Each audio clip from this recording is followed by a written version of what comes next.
Introduction. You are now setting out on one of the most transforming adventures of your life. Each result you achieve will change your view of yourself and of the world you were born into. With your new powers will come a responsibility to use them for the betterment of mankind.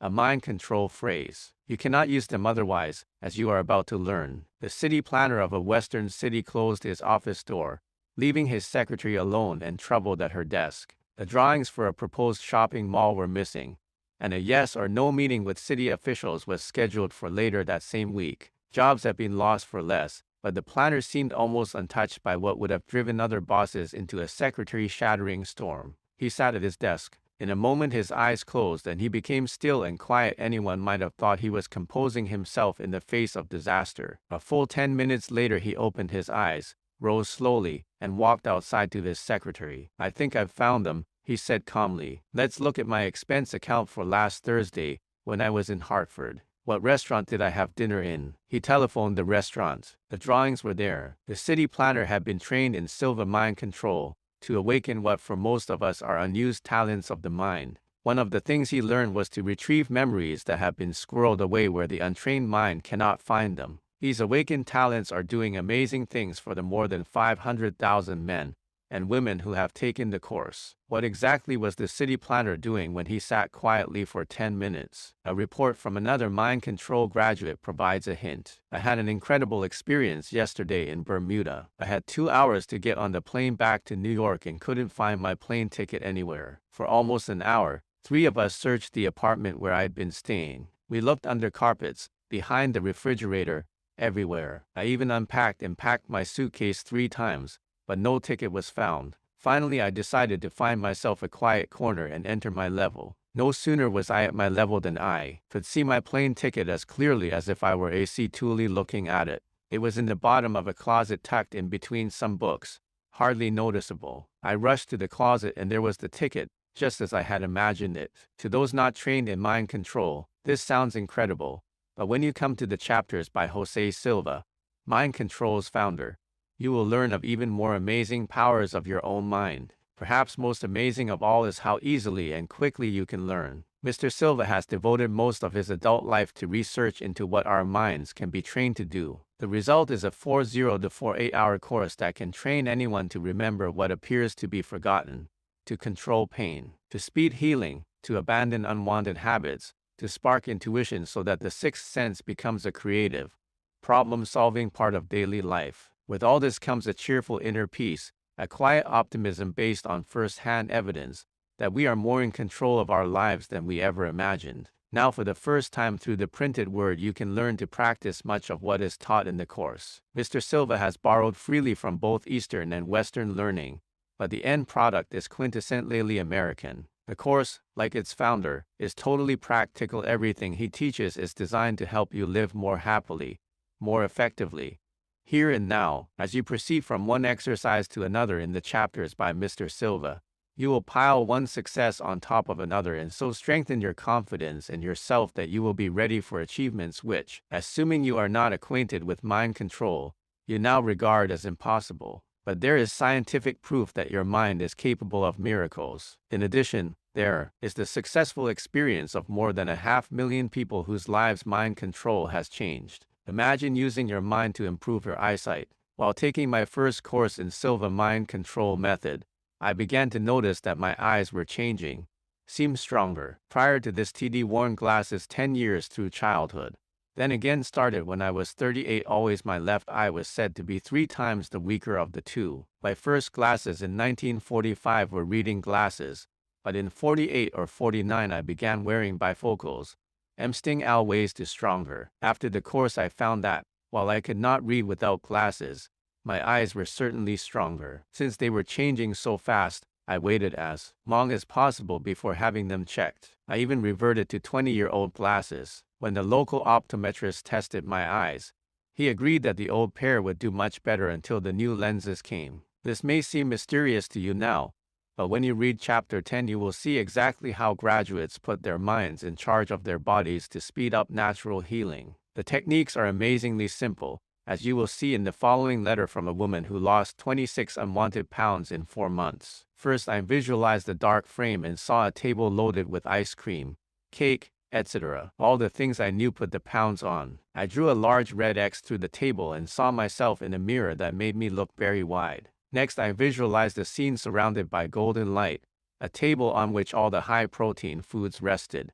Tuna, fish, eggs, lean meat. I placed a large golden check mark on this scene and saw myself in a mirror looking very tall and thin. Mentally, I told myself that I craved only the foods on the protein-laden table. I also heard all my friends telling me how fantastic I looked and saw all this happening on a specific date. And I made it. Having been a chronic dieter, I find this the only method that has worked. This is mind control, going to a deep meditative level where you yin train your own mind to take charge, using its own language of images reinforced with words, bringing results that become more and more amazing, with no end in sight for the person who keeps in practice. As you can see, this is no ordinary book. It will take you in easy steps first into meditation, then into the many ways you can use meditation until, when you reach the final step, you can do routinely what most people firmly believe cannot be done. It is a book within a book. The Outside Book, by Philip Meal, describes the almost explosive growth of mind control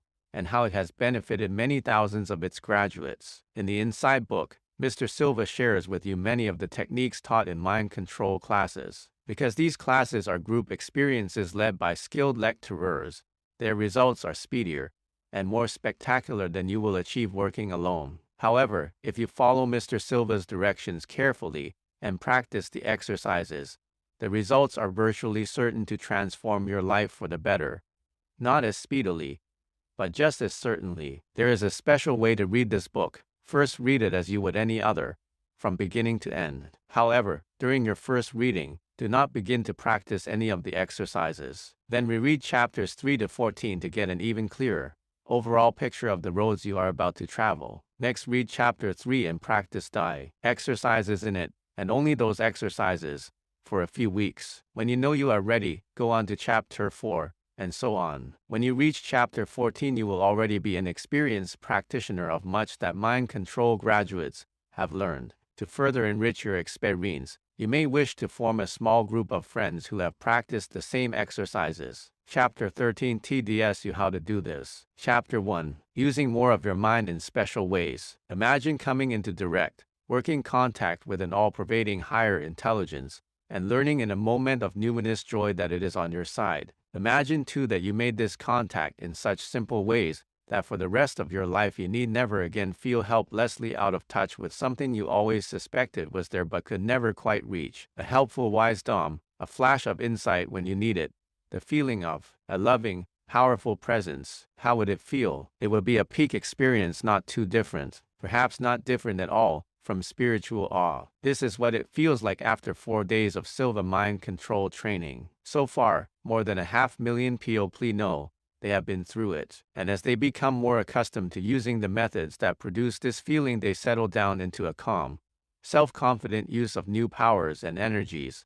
Their lives, richer, healthier, freer of problems. Shortly, Jose Silva will explain some of these methods, so that you will be able to start using them yourself. First, let's look in on the beginning of a mind control class and see what takes place. To start off, there is an introductory lecture of about an hour and 20 minutes. The lecturer defines mind control and outlines the 2 decades of research that led to its development. Then, briefly, he describes ways the students will be able to apply what they learn in improving health, solving everyday problems, learning more easily, and deepening spiritual awareness. A 20-minute break follows. Over coffee, the students become acquainted. They are from widely varying backgrounds: physicians, secretaries, teachers, taxi drivers, housewives, high school and college students, psychiatrists, religious leaders, retired people.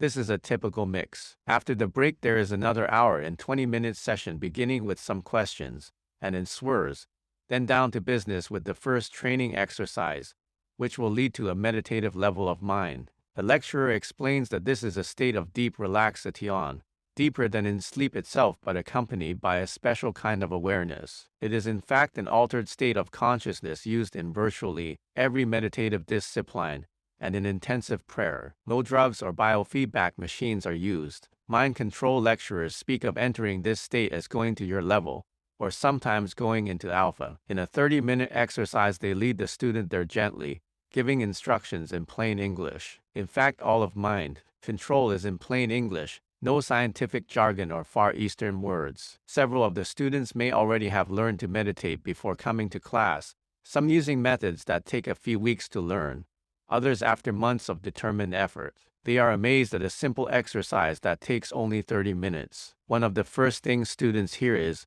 "You are using more of your mind in special ways," divided by 19, learning to use more of your mind, and to use it in a special manner. This is a simple sentence they hear and internalize at the outset. The full meaning of it is nothing less than stupefying. Everyone, no exceptions, everyone has a mind that can easily be trained to exercise powers that beginners openly doubt they have. Only when they truly experience these powers do they come to believe. Another thing that students are told is, project yourself mentally to your ideal place of relaxation, a pleasant, calming, remarkably vivid exercise, which both strengthens the imagination and leads to deeper relaxation. A word about meditation. In everyday speech, it means thinking things over. If you set this book aside for a moment and consider what to have for dinner tomorrow, you are meditating. But in the various meditative disciplines, the word has a more specific meaning, referring to a special level of mind. In some disciplines, reaching this level is an end in itself, clearing the mind of all conscious thought. This produces a pleasant calm and goes a long way toward relieving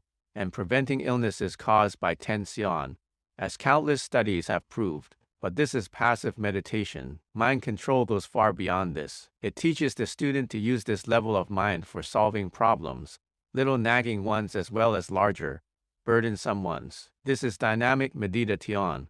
The power of it is truly spectacular. We hear more and more about alpha nowadays. It is one of the brain wave patterns, a kind of electrical energy produced by the brain, and can be measured by an electroencephalograph. The rhythms of this energy are measured in cycles per second. Generally, about 14 CPS and up are called beta waves, about 7 to 14 are alpha, 4 to 7 theta, and 4 and below are delta. When you are wide awake, doing and achieving in the workaday world, you are in beta, or outer consciousness, to use mind control terminology. When you are daydreaming, or just going to sleep but not quite there yet, or just awakening but not yet awake, you are in alpha. Mind control people call this timer consciousness. When you are asleep, you are in alpha, theta, or delta, not just alpha alone, as many believe. With mind control training, you can enter the alpha level at will and still remain fully alert. You may wonder what it feels like to be in these different levels of mind.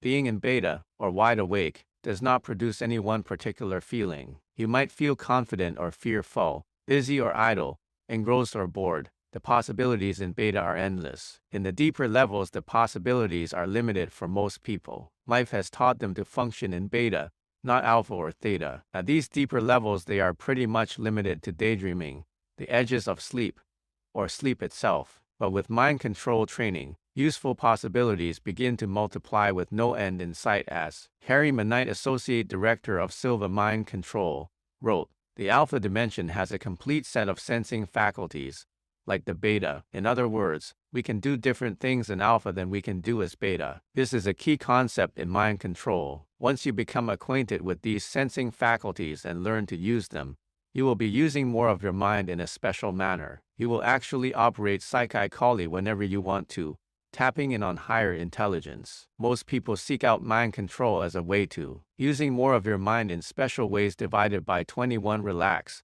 to end insomnia, to find relief from headaches, or to learn to do things that cost great efforts of will, such as stopping smoking, losing weight, improving memory, studying more effectively. This is what most of them come for. They learn much, much more. They learn that the 5 senses, touching, tasting, smelling, hearing, and seeing, are only a part of the senses they were born with. There are others, call them powers or senses, once known only to a gifted few and to mystics who developed them over lifetimes removed from the active world. The mission of mind control is to train us to awaken these powers. What this awakening can mean was well put by Mademoiselle's beauty editor, Nadine Berlin, in the March 1972 issue. The drug culture can have its mind-expanding pills, powders and shots. 111. Take mind straight. Mind control does expand your mind. It teaches you how to expand it. It is aptly named because, unlike drugs or hypnosis, you are in control. Mind expansion, self-knowledge, and helping others through mind control are only limited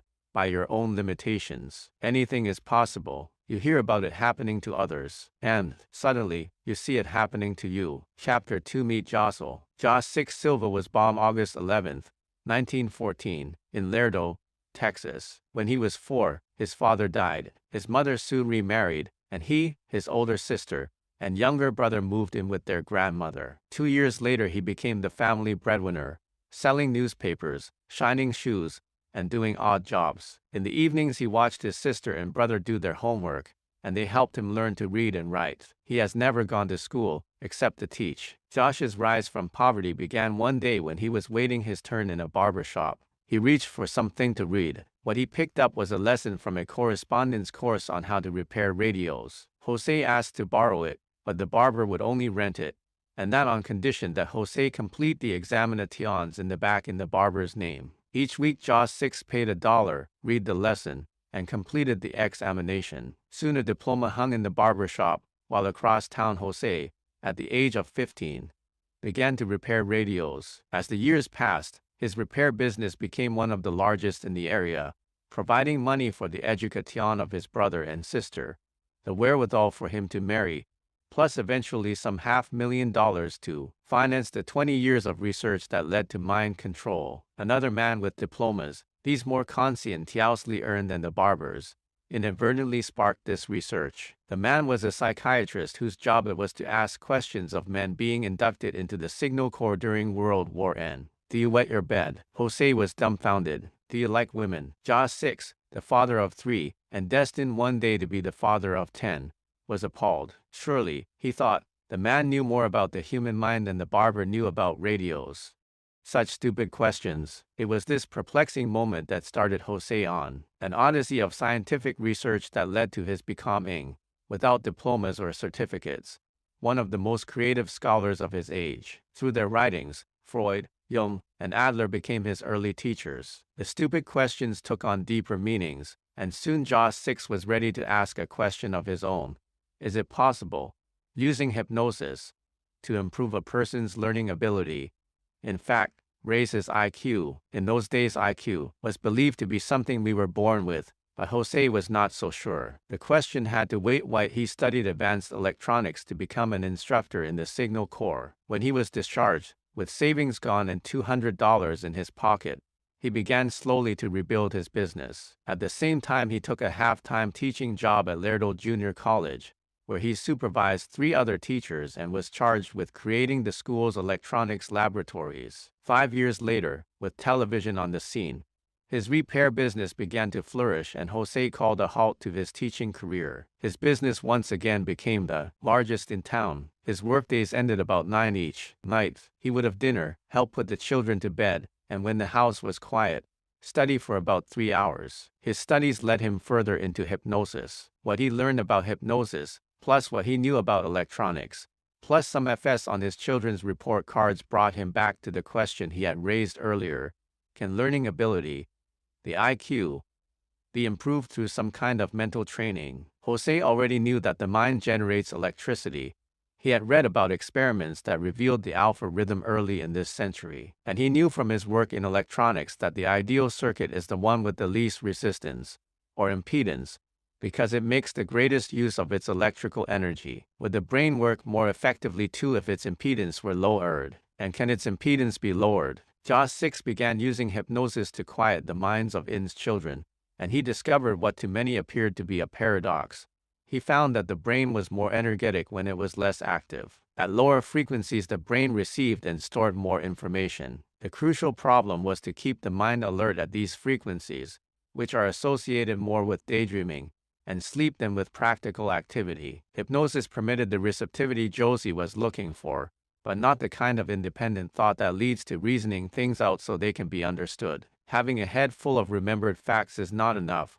Insight and understanding are necessary, too. Jose soon abandoned hypnosis and began experimenting with mental training exercises to quiet the brain yet keep it more independently alert than in hypnosis. This, he reasoned, would lead to improved memory combined with understanding, and hence to higher IQ scores. The exercises from which mind control evolved, called for relaxed concentration and vivid mental visualization as ways of reaching lower levels. Once reached, these levels proved more effective than beta in learning. The proof was in his children's sharply improved grades over a 3-year period, while he continued to improve his techniques. Jose 6 had now scored a first, a very significant one, which other research, principally biofeedback, has since confirmed. He was the first person to prove that we can learn to function with awareness at the alpha and theta frequencies of the brain. Another first, an equally astonishing one, was soon to come. One evening, Jose 6's daughter had gone to her level, and Jose was questioning her about her studies. As she answered each question, he framed the next in his mind. This was the usual procedure, and so far the session was no different from hundreds that had gone before. Subtly, quietly, the routine was momentously changed. She answered a question her father had not yet asked, then another, and another. She was reading his mind. This was in I9S3, when ESP was becoming a respectable subject for scientific inquiry, largely through the published work of Dr. J.B. Ryan of Duke University. Jose 6 wrote to Dr. Ryan to report that he had trained his daughter to practice ESP, and received a disappointing answer. Dr. Ryan hinted that the girl might have been psychic to begin with. Without tests of the girl before the training, there was no way to tell. Meanwhile, Jose 6's neighbors noticed that his children's schoolwork had remarkably improved. At the beginning of his experiments, they had been wary of his probings into the unknown, an unknown perhaps protected by forces that were best not tampered with. However, the successes of a man working with his own children could not be ignored. Would Jose train their children too? After the letter from Dr. Ryan, this was just what Jose needed. If what he had accomplished with one child could be accomplished with others, he would have chalked up the kind of repeatable experiments that are basic to the scientific method. Over the next 10 years, he trained 39 little children, with even better results because he improved his techniques a little with each child. Thus another first was scored. He had developed the first method in his theory that can train anyone to use ESP, and he had 39 repeatable experiments to prove it now to perfect the method. Within another 3 years, Jose developed the course of training which is now standard. It takes only 40 to 48 hours and is as effective with adults as with children. So far it has been validated by some 500,000 experiments, a measure of repeatability that no open-minded scientist can ignore. These long years of research were financed by Jose 6's growing electronics business. No university or foundation or government grants were available for so far out a field of research. Today the Mind Control Organization is a thriving family business, with its profits going largely to more research, and to support its accelerating growth. There are mind control lecturers or centers in all 50 states and in 34 foreign nations. With all this success, Jose has not become a celebrity, nor a guru or spiritual leader with followers or disciples. He is a plain man of simple ways, who speaks with the soft, almost lost accent of a Mexican American. He is a powerfully built, stocky man with a kindly face that creases easily into a smile. Anyone who asks Jose what success has meant to him will be answered with a flood of success stories. A few examples: a woman wrote to the Boston Herald American begging for some way to help her husband, who was tormented by migraine headaches. The newspaper printed her letter, then another letter the next day from someone else, also pleading for a way to control such headaches. A physician read these letters and wrote that she had had migraine headaches all her life. She had taken mind control and had not had one since. And would you believe it, the next introductory lecture was mobbed. Absolutely mobbed. Another physician, a prominent psychiatrist,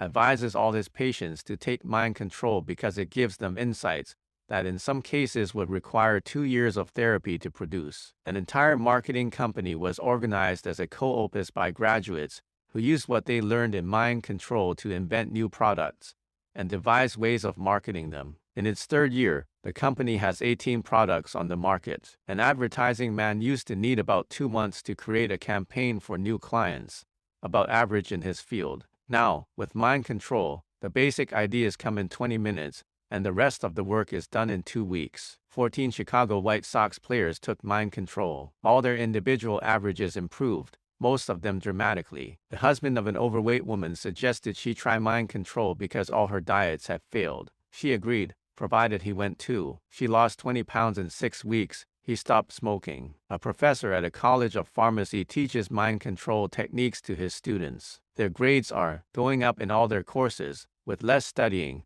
and they're more relaxed. Everybody already knows how to use his or her imagination. I just get my students to practice it more. I show them that imagination is valid and that there's a form of reality in imagination that they can use. Although Jose smiles easily when he hears Ja says, "You've changed my life," the smile fades a little and he says, "No, I didn't do it. You did, your own mind." Now, beginning with the next chapter, Jose himself will show you how to use your mind to change your life. Chapter 3, How to Meditate. Note, this chapter and others through chapter 16, by Jose Silva, may very well be among the most important you have ever read. Jose will be teaching you the basic elements of his Silva Mind Control course. To benefit fully from Jose's chapters, be sure you have well in mind the way to read them. You will find this in the introduction. I am going to help you learn to meditate. When you learn to do this, you will be at a level of mind where you will be able to free your imagination for solving problems. But for now we will be concerned only with meditation. Problem solving will come later on. Because you will be learning without an experienced guide, I will use a method slightly different and quite a bit slower than the one we use in mind control classes. You will have no trouble with it. If you only learn to meditate and stop there, you will be solving problems anyway. Something beautiful happens in meditation, and the beauty you find is calming. The more you meditate, the deeper you go within yourself, the firmer the grasp you will have of a kind of inner peace so strong that nothing in life will be able to shatter it. Your body will benefit, too. At first you will find that worries and guilt feelings are absent while you are meditating. One of the beauties of meditation at the alpha level is that you cannot bring your feelings of guilt and anger with you. If these feelings intrude, you will simply pop out of the meditative level. As time goes on, they will stay away longer until one day they are gone for good. This means that those activities of the mind that make our bodies sick will be neutralized. The body is designed to be healthy. It has its own healing mechanisms built in. These mechanisms are blocked by minds not trained to control themselves. Meditation is the first step in mind control. By itself it will go a long way towards setting free the body's healing powers and giving it back the energy once squandered on tension. Here is all you have to do to reach the alpha, or meditative, level of mind. When you awaken in the morning, go to the bathroom if necessary, then return to bed. Set your alarm for 15 minutes later in case you drift off to sleep during the exercise. Close your eyes and look upward, behind your eyelids, at a 20-degree angle. For reasons not fully understood, this position of the eyes alone will trigger the brain to produce alpha. Now, slowly, at about 2-second intervals, count backward from 100 to 1. As you do this, keep your mind on it, and you will be in alpha the very first time. In mind control classes, students show a variety of reactions to their first experience. From that was beautiful to I didn't feel a thing. The difference is less in what happened to them than in how familiar they were with this level of mind in the first place. It will be more or less familiar to everyone. The reason for this is that when we awaken in the morning we are often in alpha for a while. To go from theta, the sleep level, to beta, the awake level, we must pass through alpha, and often we linger there through our early morning routine. If you feel that nothing happened during this first exercise, it simply means you have been in alpha many times before without being particularly aware of it. Simply relax, don't question it, and stay with the exercises. Even though you will be in alpha on the very first try if you concentrate, you still need 7 weeks of practice to go to lower levels of alpha, then to them. Use the 100 to 1 method for 10 mornings, then count only from 50 to 1, 25 to 1, then 10 to 1, and finally 5 to 1. 10 mornings each. Beginning with the very first time you go to your alpha level, use only one method to come out of it. This will give you a greater degree of control against coming out spontaneously. The method we use in mind control is to say mentally, I will slowly come out as I count from 1 to 5, feeling wide awake and better than before. 1, 2, prepare to open your eyes. 3, open eyes. 4, 5, eyes open, wide awake, feeling better than before. You will establish 2 routines, then, one for going to your level, the other for coming out of it. If you change the routine, you will have to learn to use your new version just as you learned to use the first one. This is useless work. Once you have learned to reach your level with the 5 to 1 method in the morning, you are ready to enter your level any time of day that you choose. All you need is 10 or 15 minutes to spare. Because you will be entering your level from beta rather than the might level of alpha, a little extra training will be needed. Sit in a comfortable chair or on a bed with your feet flat on the floor. Let your hands lie loosely in your lap. If you prefer, sit cross-legged, in the lotus position. Hold your head well balanced, not slumped. Now concentrate on first one part of the body, then another, to consciously relax it. Start with your left foot. then the left leg, then the right foot, and so on, until you reach the throat, the face, the eyes, and finally the scalp. You will be amazed the first time you do this at how tense your body was. Now pick a spot about 45 degrees above eye level on the ceiling or the wall opposite you. Gaze at this spot until your eyelids begin to feel a little heavy, and let them close. Start your countdown from 50 to 1. Do this for 10 days, then 10 to 1 for another 10 days, then 5 to 1 from then on. Since you will no longer be limited to dai mornings for this practice, establish a routine of meditating 2 or 3 times a day, about 15 minutes a session. Once you reach your level, what then? What do you think about? Right from the beginning, from the very first moment you reach your meditative level, practice visualization. This is central to mind control. The better you learn to visualize, the more powerful will be your experience with mind control. The first step is to create a tool for visualization, a mental screen. It should be like a large movie screen but should not quite fill your mental vision. Imagine it not behind your eyelids but about 6 feet in front of you. You will project onto this screen whatever you choose to concentrate on. Later there will be other uses for it. Once you have built this screen in your mind, project onto it something familiar and simple, like an orange or an apple. Each time you go to your level, stay with just one image. You may change it the next time. Concentrate on making it more and more real, in 3 dimensions, in full color, in all its details. Think of nothing else. It has been said that the brain is like a drunken monkey. It lurches willy-nilly from one thing to another. It is surprising how little command we have over this brain of ours, despite the fine work it sometimes does for us. At other times, though, it operates behind our backs, treacherously creating a headache, then a rash, then an ulcer to top things off. This brain is too powerful, far too powerful, to leave out of control. Once we learn to use our minds to train it, it will do some astounding things for us, as you will soon see. In the meantime, be patient with this simple exercise. Using your mind, train your brain to go quietly into alpha and to attend exclusively to the job of creating a simple image more and more vividly. In the beginning, as thoughts intrude, be gently forgiving. Slowly push them away and return to the single object at hand. Becoming irritated or tense will bring you right out of alpha. This, then, is meditation as it is widely practiced throughout the world. If you do this and nothing else, you will experience what William Wordsworth called a happy stillness of mind, and more, a deep and durable inner peace. This will come as an exciting experience as you reach deeper levels of mind. Then you will take it more and more for granted, and the excitement pass. When this happens, many drop out. They forget that this is not a trip for its own sake but the first step in what may well be the most important journey they have ever taken. Chapter 4. Dynamic Meditation. The passive meditation you have just read about can be accomplished in other ways. Instead of concentrating on a visual image, you can concentrate on a sound, such as Om or One or Amen, uttered aloud or mentally, or tight feeling of your breathing. You can focus on an energy point of the body or on the beat of drums and dance, or you can listen to a sonorous Gregorian chant while you gaze at the familiar enactment of a religious ritual. All of these methods, and some combinations of them, will bring you to a calm meditative level of mind. I prefer counting backward to get you there, because at first it takes some concentration, and concentration is the key to success. Once you have reached your levels several times with this method, the method will be associated in your mind with the successful result, and the process will become more automatic. Every successful result in mind control becomes what we call a reference point. 9. We hark back to the experience consciously or unconsciously, repeat it, and go on from there. Once you have reached the meditative level, to simply stay there and wait for something to happen is not dynamic meditation divided by 35 enough. It is beautiful and calming and it does contribute to your good health.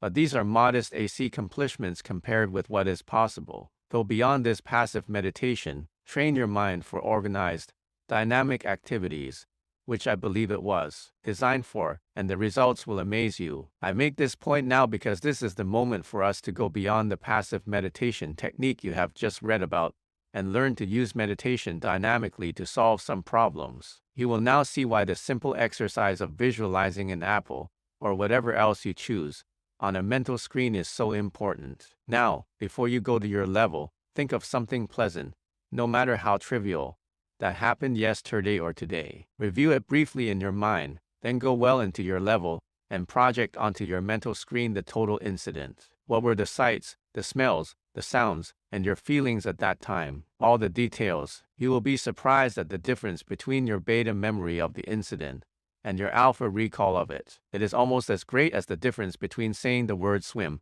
and actually swimming. What is the value of this? First, it is a stepping stone to something bigger, and second, it is useful in itself. Here is how you can use it. Think of something you own that is not lost but would take a little searching to find. Your car keys, perhaps. Are they on your bureau, in your pocket, in the car? If you are not sure, go to your level, think back to when you had them last, and relive that moment. Now proceed forward in time and you will locate them if they are where you left them.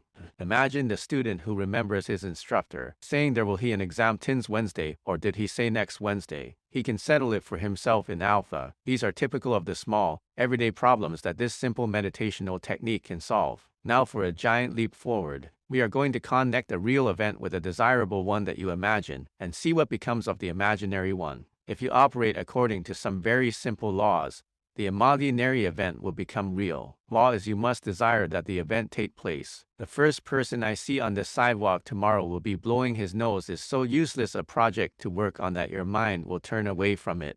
It will probably not work. Your boss will be more agreeable, and certain customer will be more receptive to what you are selling. You will find satisfaction in a task you ordinarily find disagreeable. These are prospects that can engage a reasonable measure of desire. While 2 seconds you must believe the event can take place. If your customer is overstocked with what you see, you cannot reasonably believe he will be eager to buy. You cannot believe the event can reasonably take place. Your mind will be working against it. While 3 seconds you must expect the event to take place. This is a subtle law. The first two are simple and passive. This third one introduces some dynamics. It is possible to desire an event, believe it can take place, and still not expect it to take place. You want your boss to be pleasant tomorrow, you know that he can be, but you may still be some distance from expecting it. This is where mind control and effective visualization come in, as we will see in a moment. 4 seconds you cannot create a problem. Not may not, but cannot. This is a basic, all-controlling law. Wouldn't it be great if I could get my boss to make such an ass of himself that he'll be fired, and I'll get his job? When you are working dynamically in alpha, you are in touch with higher intelligence,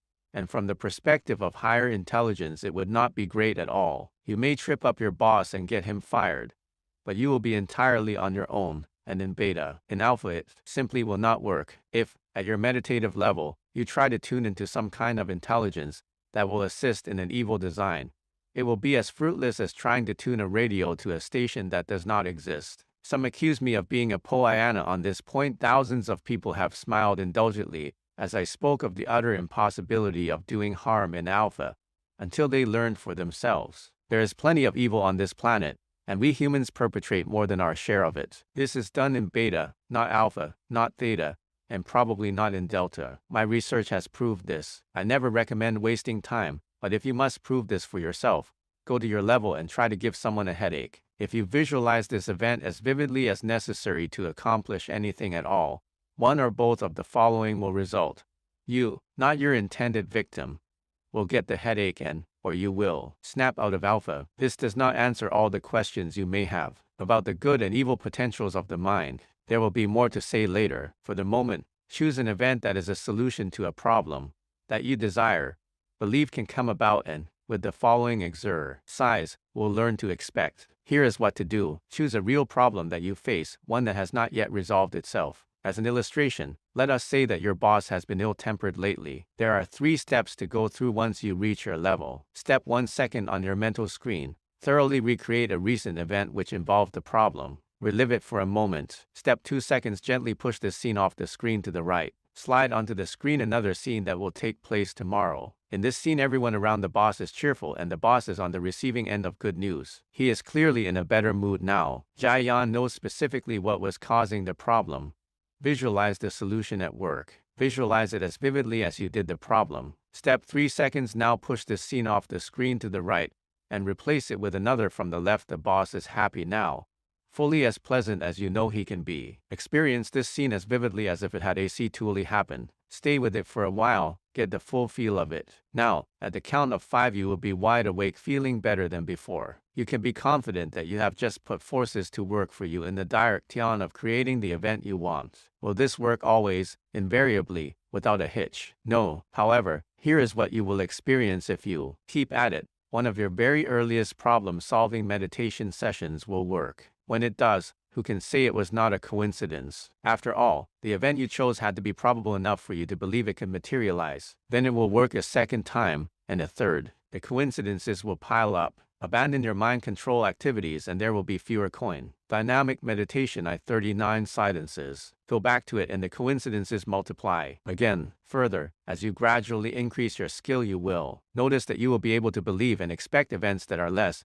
and less probable. In time, with practice, the results you achieve will be more and more astounding. As you work on each problem, begin by briefly reliving your best previous successful experience. When an even better successful experience comes along, drop the earlier one and use the better one as your reference point. This way you will become better and better, to use a phrase with an especially rich meaning for all of us in mind control. Tim Masters, a college student taxi driver in Fort Lee, New Jersey, uses his waiting time between fares for meditation. When local business is slow, he puts a solution on his mental screen. Someone carrying suitcases who wants to go to Kennedy Airport. First few times I tried it.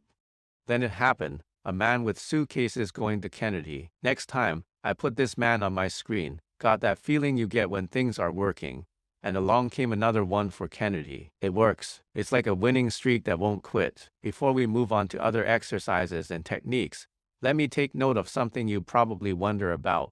Why do we move scenes from left to right on our mental screens? I can take note of the question here, but it will be dealt with in more detail later. My experiments have shown that the deeper levels of our minds experience time flowing from left to right. In other words, the future is perceived as being on our left, the past on our right. It is tempting to go into tins now, but there are other things to do beforehand. Chapter 5. Improving Memory. The memory techniques taught in mind control can reduce our use of telephone directories and tremendously impress our friends. But if I want a telephone number, I look it up. Perhaps some mind control graduates do use their skills for remembering telephone numbers.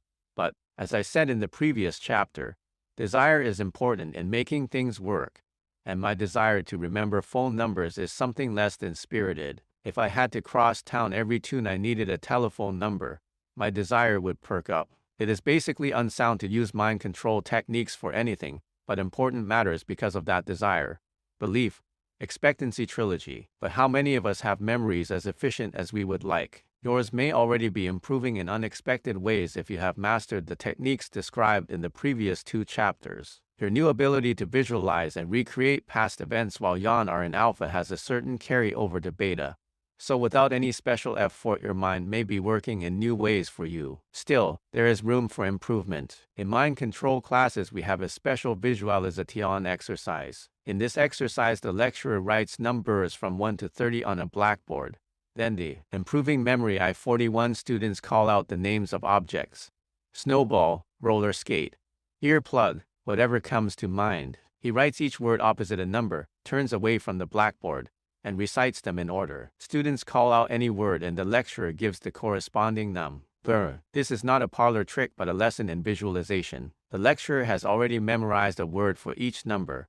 Thus each number evokes a visual image of its corresponding word. We call these images memory pegs. When a student calls out a word, the lecturer combines it in some meaningful or fanciful way with the image he has associated with the word's number. The memory peg for 10 is toes. If a student offers snowball as the 10th word, the resulting image may be a snowball on your toes. This is not difficult for a mind trained in visualization. The students begin to learn the memory pegs by being at their level while the lecturer slowly repeats them. Then, when they later undertake to memorize them in beta, the job is easier because the words seem familiar. I must omit the memory pegs from this book because too much time and space would be needed here to learn them. You already have a powerful technique for improving your visualization and your memory at the same time.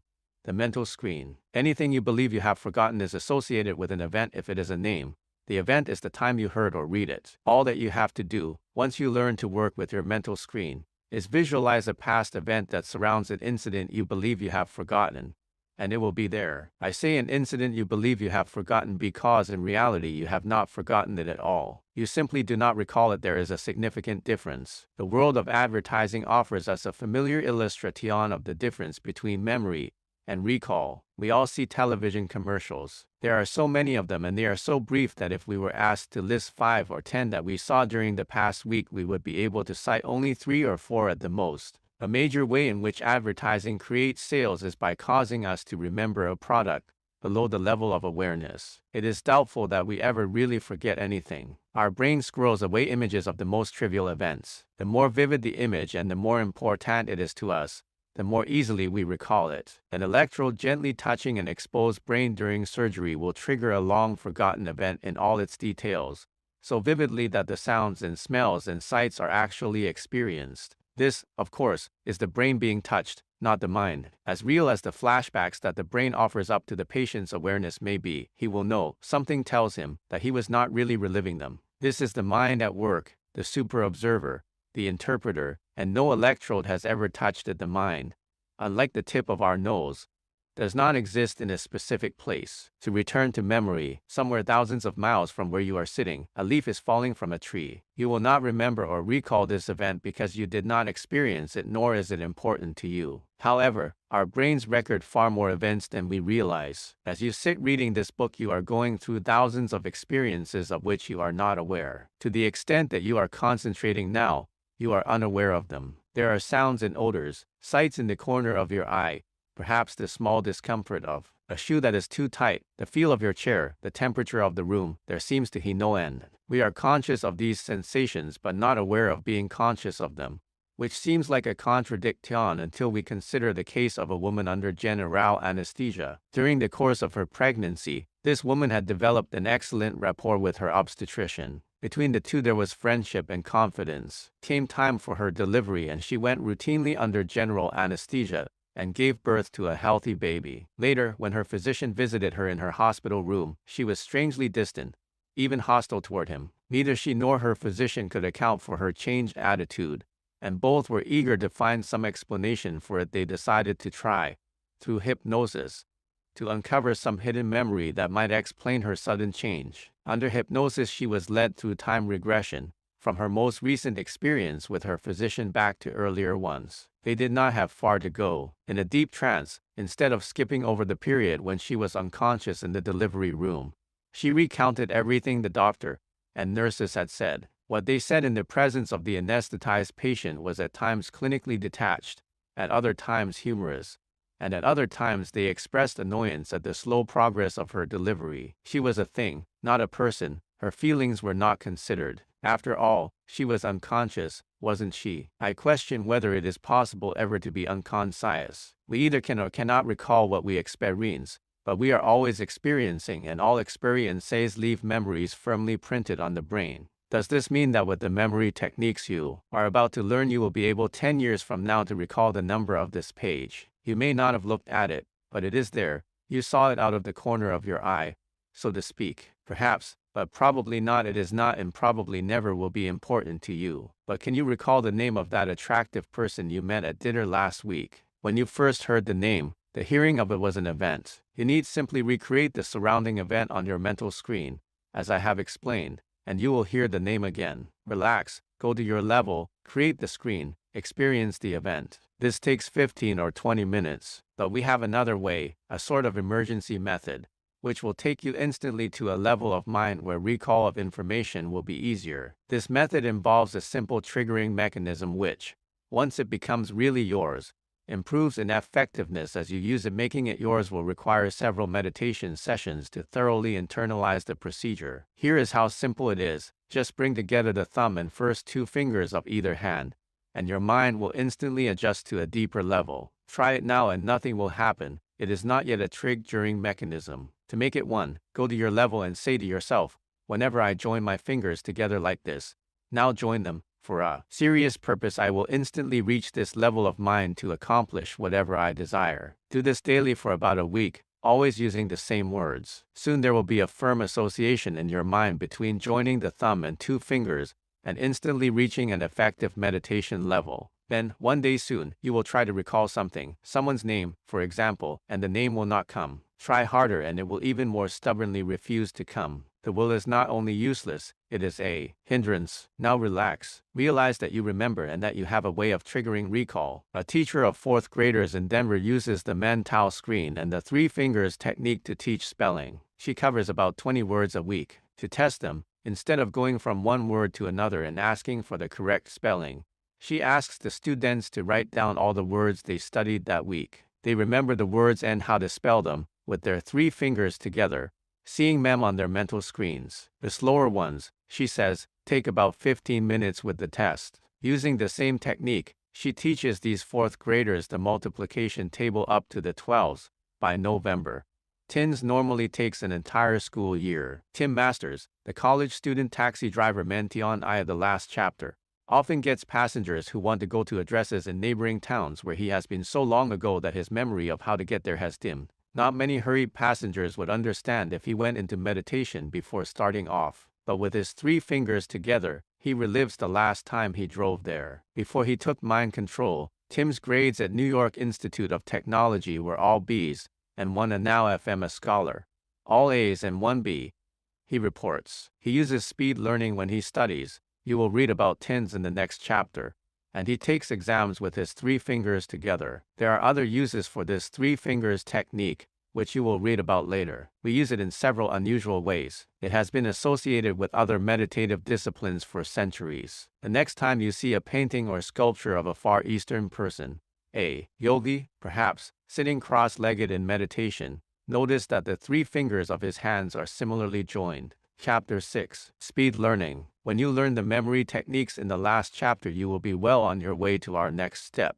Speed learning. Briefly, this is how you will progress. You will learn to enter the meditative level.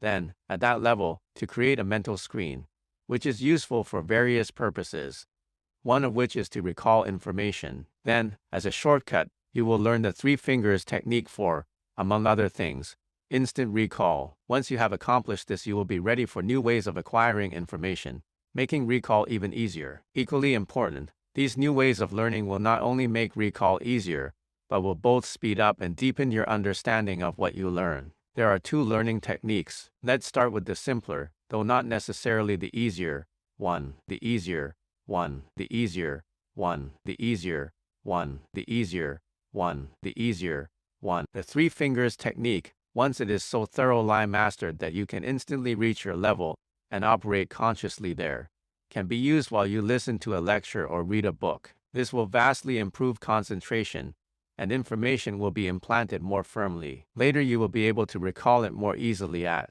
the beta level and more easily still at the alpha level. A student writing an exam with his 3 fingers together can almost see the textbook he read, almost hear the instructor as he discussed the lesson in class. The other technique is not as simple, but you will be ready for it earlier in your practice of mind control. It has all the effectiveness of learning at the alpha level plus the added reinforcement of learning at beta. You will need a tape recorder for this. Let us say that you have a complex chapter of a textbook to learn. You must not only remember but understand it during the first step. Do not go into alpha but remain in outer consciousness. Beta, read the chapter loud into the recorder. Now go to your level, play it back, and concentrate on your own voice as it recites the material. At an early stage of your mind control, particularly if you are not too familiar with the machine you are using, you may flip back to beta when you push the playback button, and find that the sound of the tape will make it more difficult to return to alpha. By the time you do return, you will have missed part or all of the lesson. With practice, this is less likely to happen. Here are a few tips. Go to your level with your finger already on the button. This will prevent your having to search for it with your eyes open. Have someone else press the playback for you when you give the signal. Use the 3 fingers technique to speed up your re-entry into alpha. The problem may appear more serious than it is. In fact, it may actually be an indication of your progress. As you become more adept, the alpha level itself will begin to feel different. It will feel more and more like beta because you will be learning to use it consciously. Being wide awake with full mental effectiveness while at alpha is a special feature of mind control. As you progress and recapture the earlier feeling of being at alpha, you are really going to a deeper level, perhaps theta. In mind control classes, I have often seen graduates operating effectively at a deep level with eyes open, fully as awake as you are now, speaking clearly, asking and answering questions, cracking jokes. Back to your tape recording. for added reinforcement. Let some time pass, several days if possible. Then read the material again at beta and play it back in alpha. The information will now be firmly yours. If you are working with others in learning mind control with this book, you may exchange tapes in a sort of division of labor to save time. This works perfectly well, though there is a slight advantage to listening to your own voice. Speed learning and the three fingers technique have proved to be valuable time savers for mind control graduates in a number of fields: sales, academic study, teaching, law, and acting, to name just a few. A successful Canadian life insurance agent no longer exasperates his clients by riffling through the papers in his briefcase to find answers to their questions about complex estate and tax problems. The tremendous array of facts he needs are on the tip of his tongue, thanks to speed learning and his three fingers. A trial lawyer in Detroit has liberated himself from notes when he sums up a complex case to a jury. He records his summation and listens to it in alpha the night before, then again early the next morning. Later, when he stands confidently before the jurors, he maintains reassuring eye contact with them. The result is that he speaks more persuasively than if he were suiting notes, and no one notices what he does with the three fingers of his left hand. A New York nightclub comedian changes his routine every day. He comments on the news. An hour before showtime he listens to a tape of himself and he is ready with 20 minutes of spontaneous high humor. I used to cross my fingers, hoping for the best. Now I join three fingers, and I know what's going to happen. Lots of laughs. Speed learning and the three fingers technique, of course, are ideal for students. One reason why mind control has so far been taught in 24 colleges and universities, 16 high schools, and 8 grade schools. Thanks to these techniques, thousands of students are studying less and learning more. Chapter 7. Creative Sleep. How free we are when we dream. The barriers of time, the limitations of space, the laws of logic, the constraints of conscience are all swept away, and we are gods of our own fleeting creations. Because what we create is uniquely ours, Freud placed central importance on our dreams. Understand a man's dreams, he seemed to say, and you understand the man. In mind control we take dreams seriously, too, but in a different way because we lean to use our minds in different ways. Freud dealt with dreams we create spontaneously, not mind control. Our interest is in deliberately creating dreams to solve specific problems. Because we program their subject matter beforehand, we interpret them differently, with spectacular results. Though this limits the spontaneity of our dreaming experiences,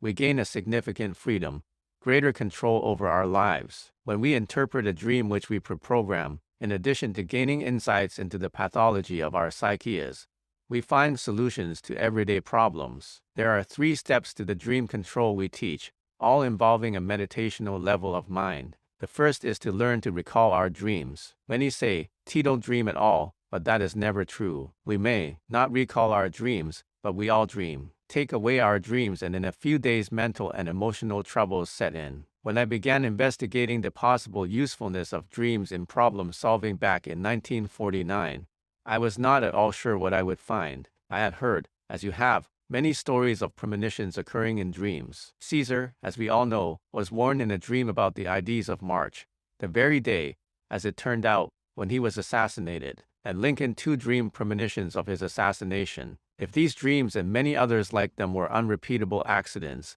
then I was wasting my time. At one point I became strongly convinced that I was wasting my time. I had been studying psychology, Freud, Adler, Jung, for about 4 years, and it began to appear that the more I studied, the less I knew. It was about 2 a.m.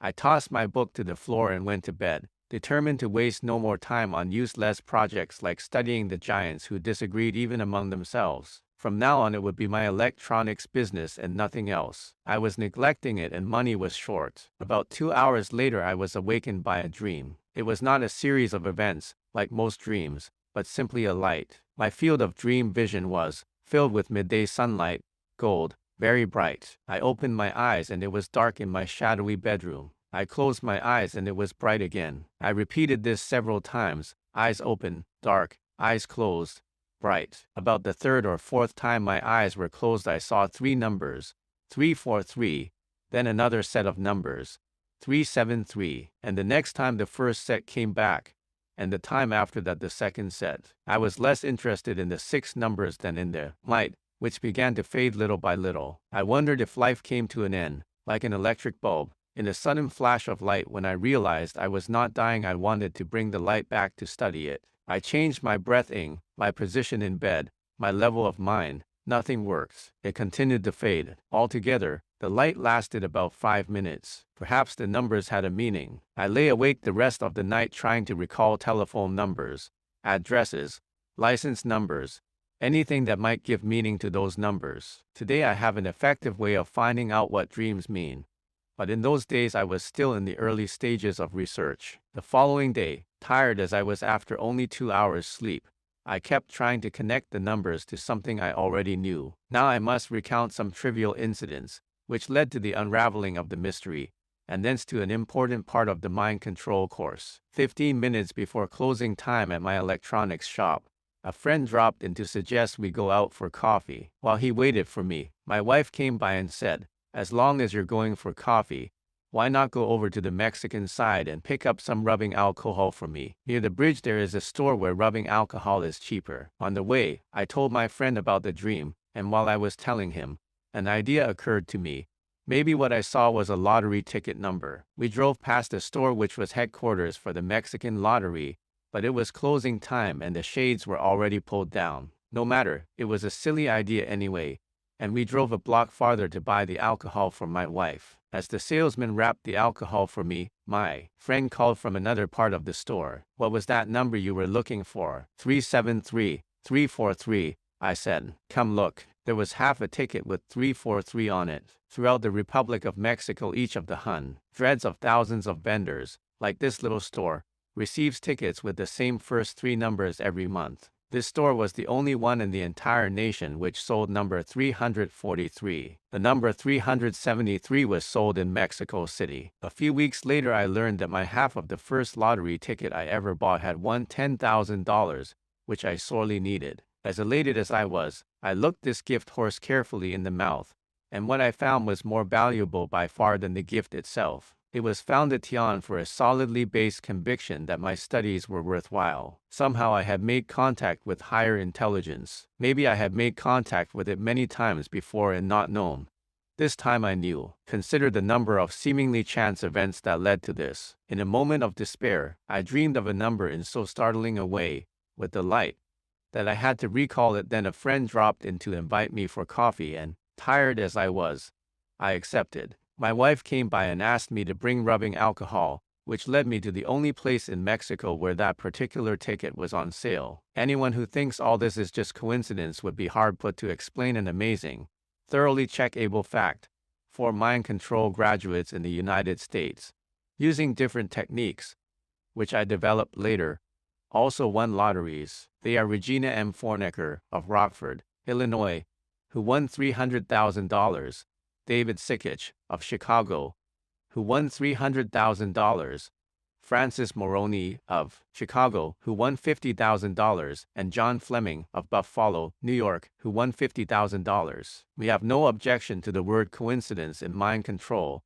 In fact, we attach special meaning to it. When a series of events that is hard to explain leads to a constructive result, we call it coincidence. When they lead to a destructive result, we call it accident. In mind control, we learn how to trigger coincidences. Just a coincidence is a phrase we do not use. My lottery-winning dream convinced me of the existence of higher intelligence, and of its ability to communicate with me. That it did so while I was asleep and profoundly disturbed about my life's work is not at all remarkable, as I see it now. Thousands of others have received information in their dreams in some paranormal way, when they were in despair or danger or at turning points in their lives. Many such dreams are recorded in the Bible. However, at the time, the fact that it happened to me seemed like nothing less than a miracle. I remembered from my readings that Freud said sleep creates favorable conditions for telepathy. To account for my dream, I had to go further and say that sleep creates favorable conditions for receiving information from higher intelligence. Then I went still further and wondered if we had to be like someone waiting passively for the telephone to ring. Could we not dial the number ourselves to communicate with higher intelligence on our own initiative? As a religious person,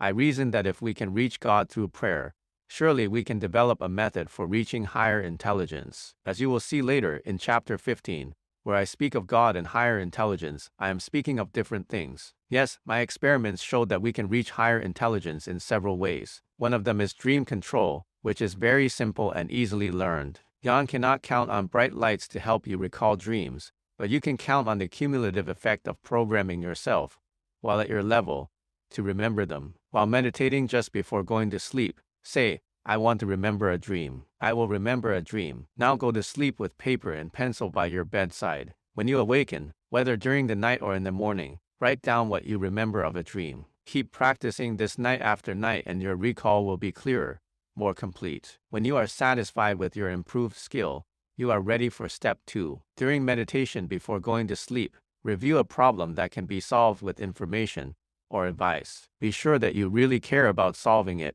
Silly questions evoke silly answers. Now program yourself with these words. I want to have a dream that will contain information to solve the problem I have in mind. I will have such a dream, remember it, and understand it. When you awaken during the night or in the morning, review the dream you recall most vividly and search it for meaning. As I mentioned earlier, our method of dream interpretation must be different from the Freudian one because we deliberately generate dreams. Therefore, if you happen to be familiar with Freudian dream interpretation, forget about it for the purposes of mind control. Imagine what Freud would make of this dream. A man was in a jungle surrounded by savages. They were coming menacingly close to him, their spears rising, then descending. Each spear had a hole in the tip. When he awoke, he saw this dream as the answer to a problem that had him stymied: how to design a sewing machine. He could make the needle rise and descend, but not so, until his dream told him to put the hole at the DP. The man was Elias Howe,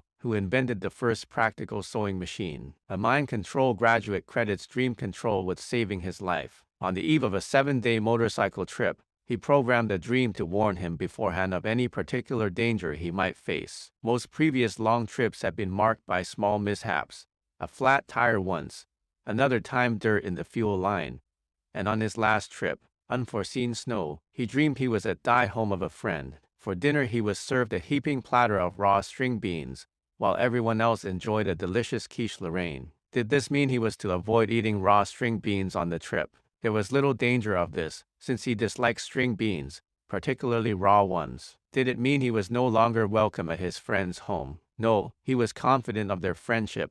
Besides, that had nothing to do with his motorcycle trip. 2 days later he was speeding along a New York highway at dawn. It was a beautiful morning. The highway was in perfect condition, and there was no traffic except for a small truck ahead. As he neared the track he saw that it was loaded with bushels of string beans. Recalling his dream, he slowed down from 65 to 25. Then, as he rounded a turn at 15 miles per hour, his rear wheels skidded a little on the turn, on some string beans that had spilled from the truck. At a higher speed the skid would have been serious, possibly fatal. Only you can interpret the dreams you decide to have. With proper self-programming beforehand to understand your dreams, you will have a hunch about their meaning. The hunch is often the way our voiceless subconscious communicates with us. With practice you will develop more and more confidence in these programmed hunches. The words I have suggested you use for self-programming are those we use in mind control classes. Other words will work too, but in case you ever take a mind control course, you will already be conditioned, and will have a richer experience if you have implanted the exact words beforehand while at Alpha. 2. You will be patient with dream control and practice. You will uncover one of your more priceless mental resources. You would not reasonably expect to become a lottery winner.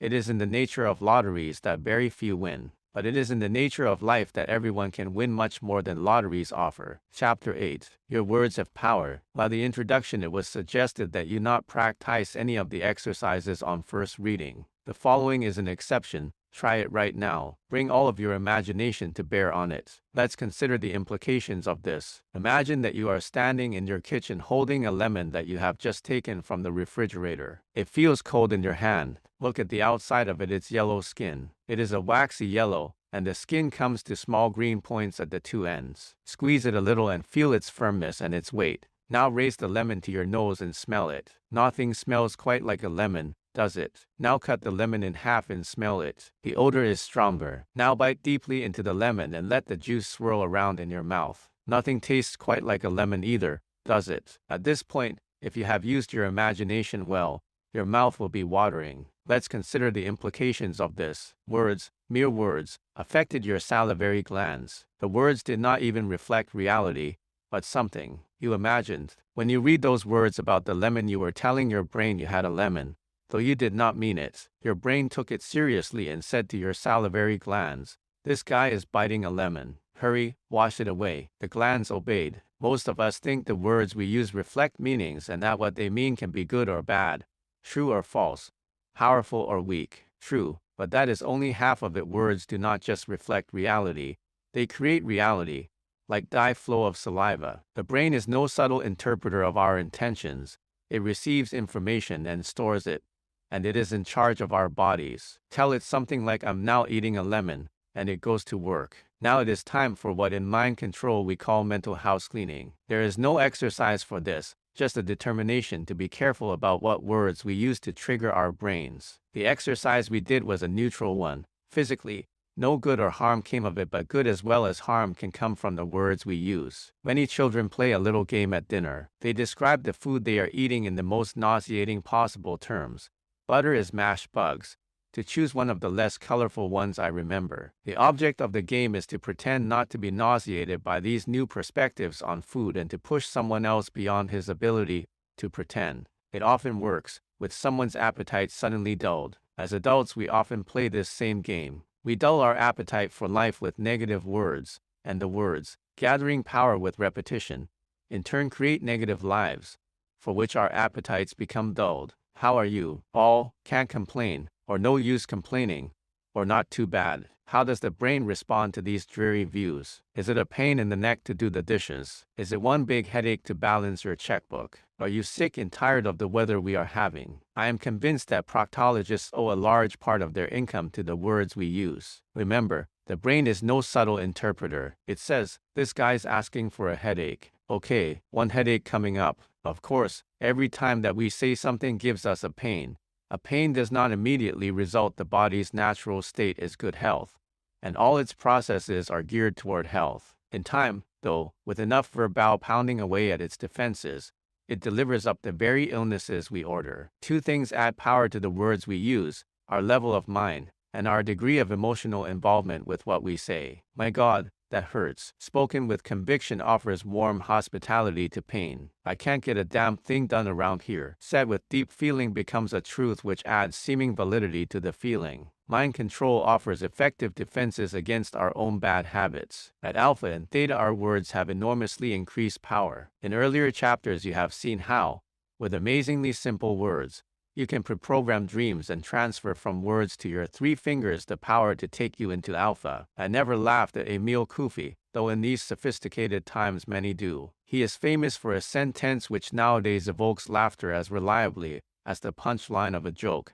"Day by day, in every way, I am getting better and better." These words have cured thousands of persons of grimly serious illnesses. They are no joke. I respect them and I regard Dr. Kupi's with awe and gratitude, for I have learned priceless lessons from his book Self-Mastery Through Autosuggestion. New York, Samuel Weiser, 1974. Dr. Cui was a chemist for almost 30 years in Troyes, France, where he was bombed. After studying and experimenting with hypnosis, he developed a psychotherapy of his own, based on autosuggestion. In 1910, he opened a free clinic in Nancy, where he successfully treated thousands of patients, some with rheumatism, severe headaches, asthma, paralysis of a limb, others with stammering, tubercular sores, fibrous tumors, and ulcers, an amazing variety of afflictions. He never cured anyone, he said. He taught them to cure themselves. There is no doubt that the cures occurred. They are well documented.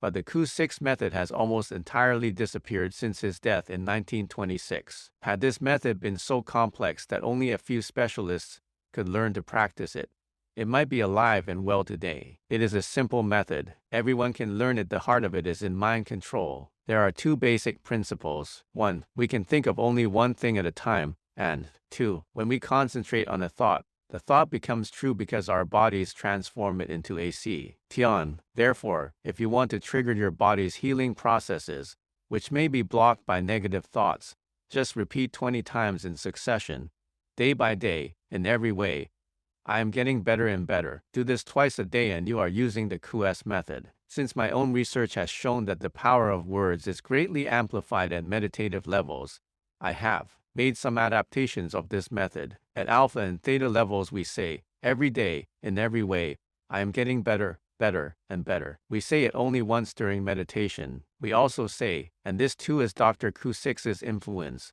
negative thoughts, negative suggestions, have no influence over me at any level of mind. These two sentences alone have produced an impressive number of concrete results. Of particular interest is the experience of a soldier who was suddenly shipped to Indochina before he could complete more than the first day of the mind control course. He remembered how to meditate and he remembered these two sentences. He was assigned to the unit of an alcoholic sergeant with a fiery temper, who singled out the new arrival for special abuse. In a few weeks he began to awaken during the night with fits of coughing, then with attacks of asthma, which he had never had before. An exhaustive medical examination showed that he was in perfect health. Meanwhile he grew more and more tired. He began to perform poorly at his job, and he attracted even more unpleasant attention from his sergeants. Others in his unit were turning to drugs. He turned to mind control, and these two sentences. Fortunately, he was able to meditate 3 times a day. In 3 days, I had complete immunity to that sergeant. I did what he told me to do, but nothing he said could reach me. In a week I stopped coughing and my asthma was gone. If this had been told to me by a mind control graduate,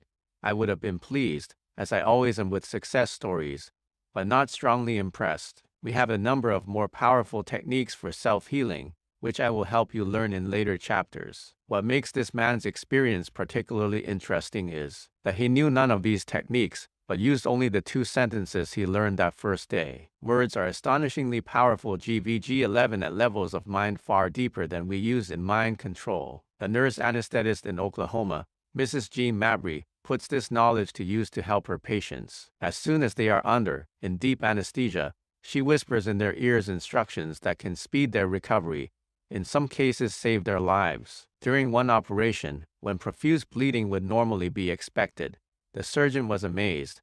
There was only a trickle. Mrs. Mabry had whispered, "Tell your body not to bleed." She did this before the first incision, then about every 10 minutes during the operation. During another operation she whispered, "When you awaken you will feel that everyone in your life loves you and you will love yourself." This patient was causing her surgeon's special concern. She was a tense, complaining woman to whom every pain was ominous, an attitude that could slow down her recovery. Later, as she awakened from the anesthetic, there was a new expression on her face, and 3 months later her surgeon told Mrs. Mabry that this once anxious patient was transformed. She had become relaxed and optimistic and quickly recovered from her operation. Mrs. Mabry's work illustrates 3 things that we teach in mind control.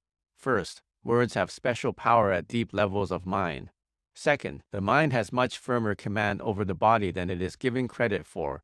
And third, as I noted in Chapter 5, we are always conscious. How many parents brusquely pop into a sleeping child's room, quickly adjust the covers, and leave, when a pause for a few positive and loving words would help make the child more secure and calm during the day. So many mind control graduates report improvement in their health, sometimes before they have even completed the course, that I once found myself uncomfortably close to being in trouble with the medical profession in my hometown. Some patients told their physicians that we had cured their health problems, and the physicians complained to the district attorney. He investigated and found that we were not practicing medicine as the doctors feared. Fortunately, it is not illegal for mind control to be good for the health, or there would be no mind control organization today. Chapter 9. The Power of Imagination. Willpower needs an enemy to overcome before it reaches its goal. It tries to be tough and, like most toughies, FT becomes a cream puff when the going gets rocky. There is a gentler, easier way to shuck bad habits: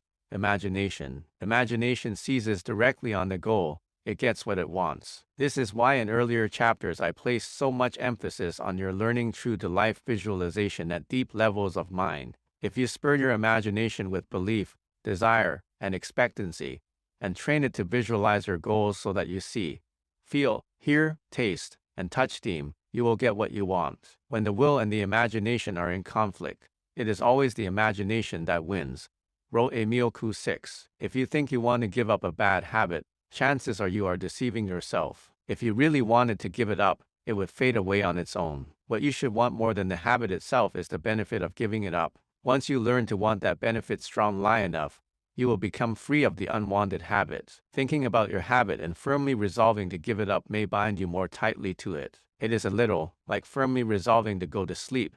The very firmness of your resolve can keep you awake. Now let's see how this can be made to work for you. As examples, I will use 2 habits which mind control graduates overcome most successfully: overeating and smoking. If you want to lose weight, your first step is to reason out the problem at the outer level. Is your problem overeating, underexercising, or both? It may very well not be overeating, but eating the wrong foods. A diet of foods more suitable to your particular needs may be the answer. Your physician would know. Why do you want to lose weight? Are you so fat that your health is impaired, or do you simply feel that as slimmer you would be more attractive? Either provides a good reason for losing weight, but you must know beforehand how you expect to profit from the weight loss. If you already eat the right foods in modest amounts, if you get as much exercise as you reasonably can, and you are only slightly overweight, my advice would be, unless your physician says otherwise, to live with it. I do. The alternative is an unnecessary disruption for you. Besides, there are probably bigger problems and more important opportunities in your life to put your mind control to work on. You are sure that you really want to lose weight and you know why.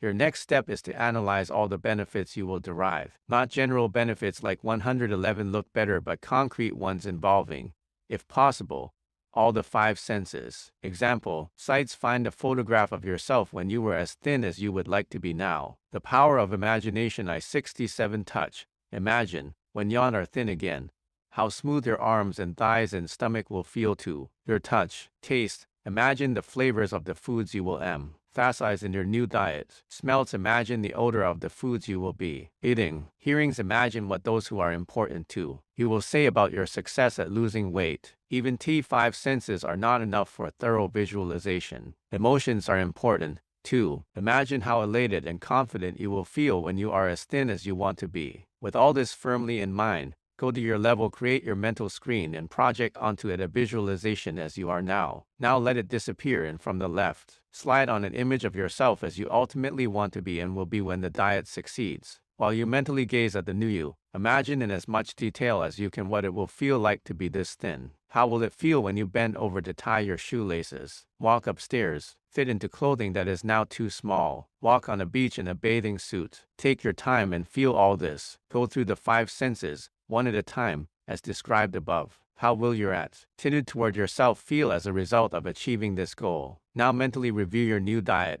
not just what you will eat, but how much, and select a few between meal snacks, raw carrot or whatever. Tell yourself that this is all the food your body will need and that it will not send you hunger pangs as a way of asking for more. This is the end of your meditation. Repeat it twice a day. Notice that not once during your meditation was here any image or thought of the foods you should not eat. You eat too much of them because you like them. The mere thought of them will make your imagination lurch in unwanted directions. Hollywood actress Alexis Smith was quoted by the San Jose Mercury News October 13, 1974 as saying, "Positive thinking works beautifully on a reducing diet. Never think once about what you are giving up, but concentrate on what you are getting." She is often told that she is more attractive now than when she made some of the Warner Brothers movies now showing on TV. She attributes much of this to mind control. The big difference, she is quoted as saying, is that now I'm in better balance and more in control of myself. In your weight loss program, be sure to select a reasonable target for weight reduction. Otherwise, you will destroy the believability of your project. If you are 50 pounds overweight, you cannot reasonably believe you will look like Audrey Hepburn or Mark Spitz next week. To visualize this will do little good. Old body messages may come through the first few days to remind you of the delights of a candy bar. During your busy day, when you may be unable to meditate, take a deep breath, put your 3 fingers together, and remind yourself in the same words you used during meditation that your diet is all your body needs and that you will not have hunger pangs. A quick glance at an old photograph of yourself as you would like to be again will be helpful. As you progress with your mind control in this and other areas, your total mental state will improve, and this in turn will contribute in important ways to better functioning of your body. With a little mental nudging, it will more gladly seek its proper weight. There are a number of variations on this technique that you can use. They may occur to you during meditation. One man, a factory worker in Omaha, said to himself during his meditations, "I will desire and eat only those foods good for my body." Suddenly he found a new interest in salads and vegetable juices, and a fading interest in high-calorie foods. Result: he lost 40 pounds in 4 months. A woman in Ames, Iowa, used the same technique. A few days later she bought some donuts, 3 for her children and 3 for their friends. "I completely forgot to buy any for myself. I almost cried." Mind control was working. A farmer in Mason City, Iowa, bought a $150 suit which, to say the least, was a poor fit. He could neither draw up the trousers nor button the jacket. "The salesman thought I was crazy," he said, but with the mental screen technique, he lost 45 pounds in 4 months. "And now the suit looks tailor-made for me." Not all the results are this spectacular.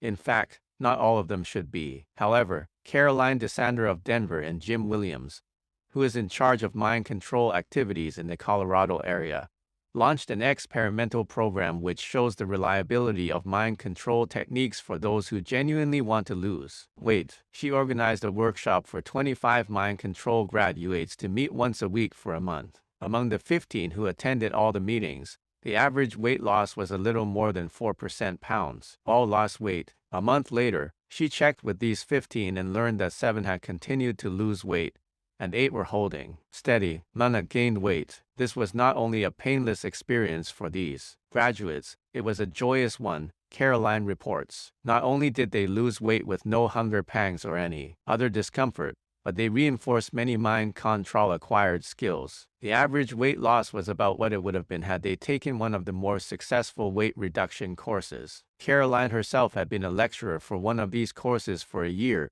and a half, and was assistant food director of the Swedish Medical Center in Denver. She knows about proper nutrition and weight control. She plans to continue this workshop and to develop another one for smokers. Smoking is so serious a habit that if you are a smoker, the time to start becoming a former smoker is now. As with weight reduction, we will take this in easy stages, giving your body plenty of time to learn to obey a totally new kind of instruction from your mind. There is no need for reviewing at the outer level why you should stop. The melancholy reasons are familiar enough. What you need is a list of benefits which you later make so vivid that you will want to stop. You will have more vitality, your physical senses will be sharper, and you will savor life more fully. You know better than I, a non-smoker, what you will gain. Go to your level and see yourself on your mental screen in the situation where you normally smoke your first cigarette of the day. Visualize yourself fully at ease from that moment until the end of an hour, doing everything you would normally do except smoking. If, for example, the hour is 7:30 to 8:30 a.m., say to yourself, "I am now and will remain a former smoker from 7:30 to 8:30 a.m. I enjoy being a former smoker during this hour. It is easy and I am used to it." Continue this exercise until you are really fully at ease, at the outer level, with your first hour of freedom from cigarettes. Now for the next hour, and soon the power of imagination I 71/3, and so on. Take this slowly. Pushing too fast may lead to punishing your own body, which is hardly fair, since your mind, not your body, introduced the habit in the first place. Let your mind do the work, through imagination. Here are a few hints to speed up the day of complete liberation. Change brands frequently. During the hours when you are not yet a former smoker, ask yourself each time you reach for a cigarette, "Do I really want this one now?" With surprising frequency the answer is no. Wait until you really want it. If, during one of your liberated hours, your body intrudes with an apparent need for a smoke, take a deep breath, put your 3 fingers together, and, using the same words you use in meditation, remind yourself that you are and will remain a non-smoker during this hour. In controlling the smoking habit, you can add other techniques to this basic method. A pack and a half a day smoker for 8 years, an Omaha man visualized in alpha all the cigarettes he'd ever smoked, a great heap of them. Then he put them in an incinerator and burned them. Next he imagined all the cigarettes he would smoke in the future unless he stopped, another great mound of them, and he gleefully burned these 2 in the incinerator. After having quit smoking many times in the past, this time he gave up cigarettes for good after only 1 meditation. No craving, no overeating, no side effects. I regret to say, report as much success with smoking as with weight reduction. However, I know of enough graduates who have given up smoking, and enough others who have reduced the amount they smoke, to urge anyone who now smokes to put mind control to work on the habit. Chapter 10. Using your mind to improve your health. I spend about half my time traveling around this and other nations to address groups of mind control graduates. In the course of a year I meet not hundreds but many thousands who report truly wonderful self-healings. These are now commonplace to me. I think of them as wonderful in another sense. I am filled with wonder that everyone has not caught on to the power of their minds over their bodies. So many think of psychic healing as strange and esoteric. Yet what could be stranger and more esoteric than the powerful prescription drugs with their health-threatening side effects? In all my experience with psychic healing, I have never experienced or seen or heard of a single harmful side effect. Medical research is finding out more and more about the relationship between the body and the mind. Of all the different seemingly unrelated research efforts, there is a fascinating consistency about the findings.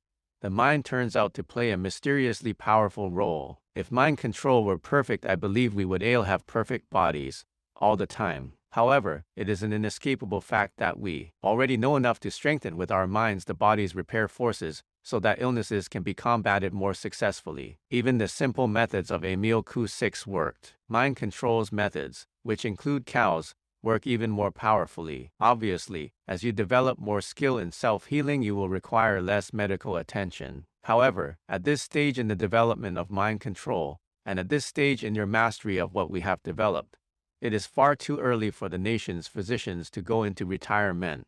What you should do is consult them, as you would normally, and follow their advice. What you can do is amaze them with the speed of your recovery. Someday they may wonder where you went. Many graduates report they use mind control in emergencies to reduce bleeding and pain. Example, Mrs. Donald Wildowski was in Texas on a convention trip with her husband. According to the Norwich, Connecticut Bulletin, she dived into a swimming pool and ruptured an eardrum. We were miles from any town, and I didn't want to make him leave in the middle of the convention.